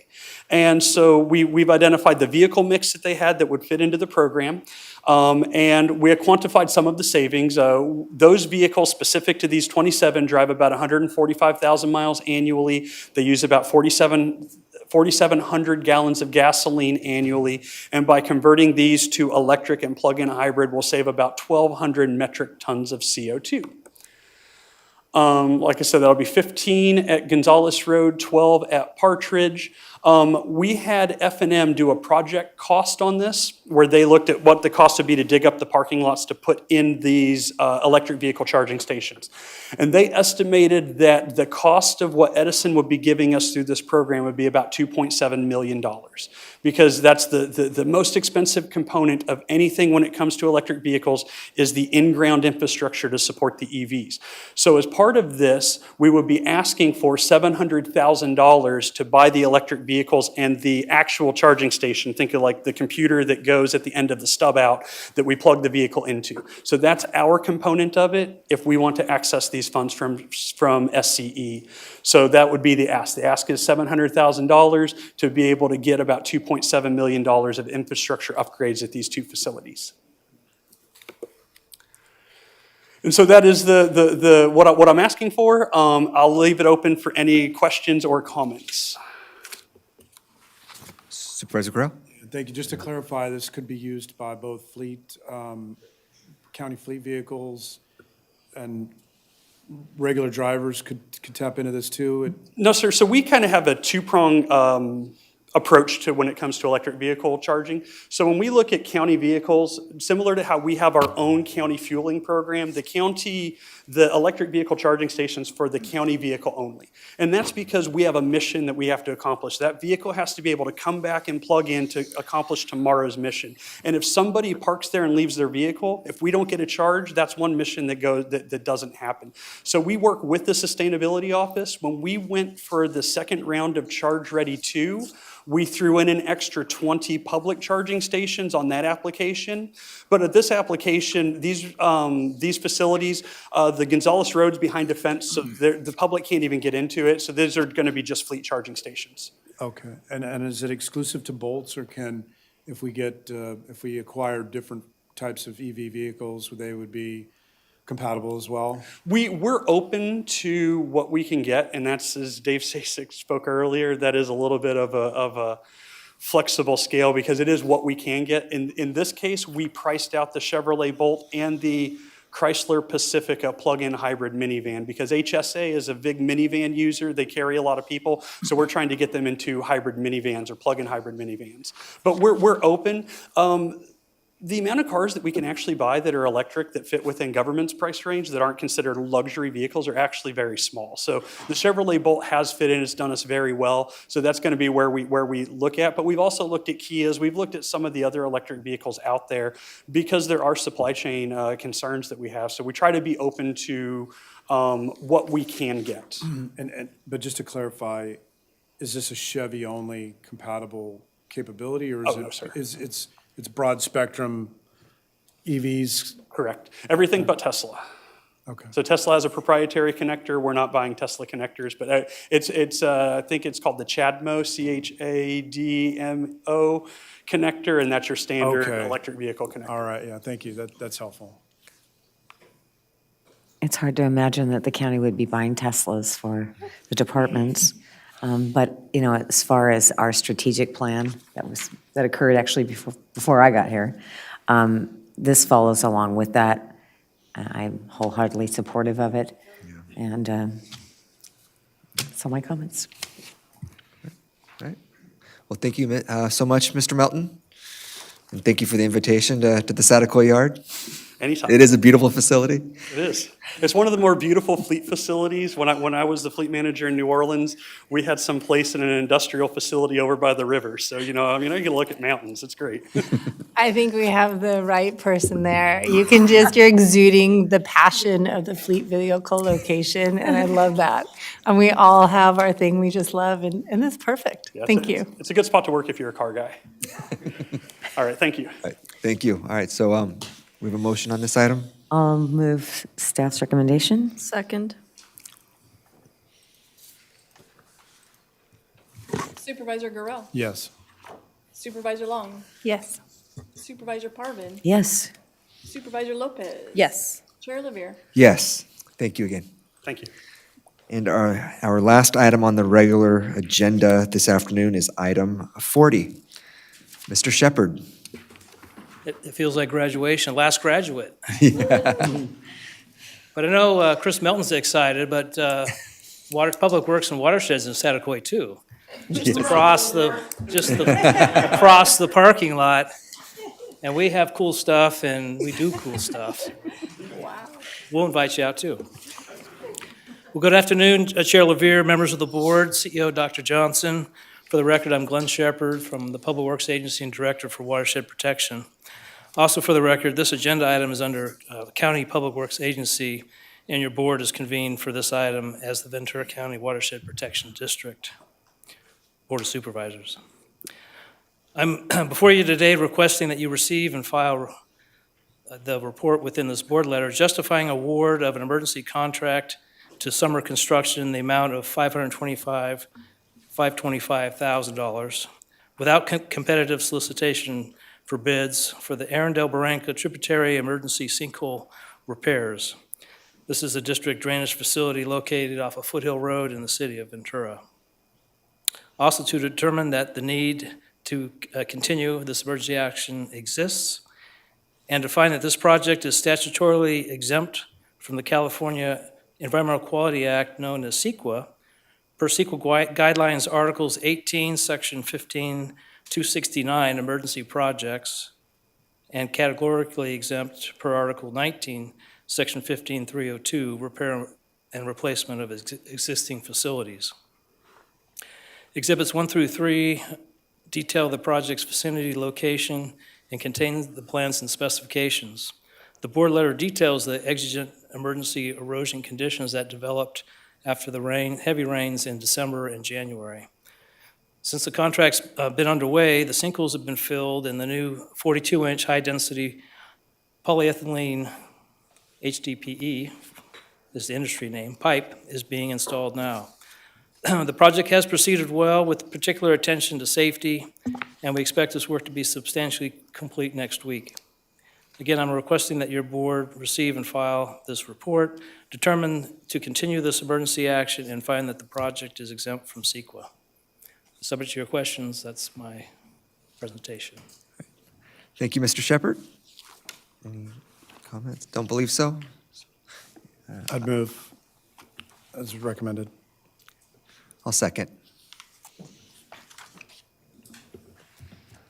Supervisors, if I may, I would just like to make sure that the recommended action also includes as reference to the CEQA guidelines section 15302 and 15269 on recommendation number 3.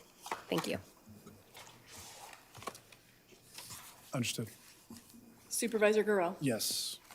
Supervisor Long. Yes. Supervisor Parvin. Yes. Supervisor Lopez. Yes. Chair Lavere. Yes. Okay, that concludes our agenda. There's no correspondence agenda. I know we have some closed session items to finish up. Our next meeting is February 28th. And so Ms. North will adjourn out of closed session. Do we have any announcements that need to be made now? Correct. There will be nothing to announce. Okay, well, thank you, everyone.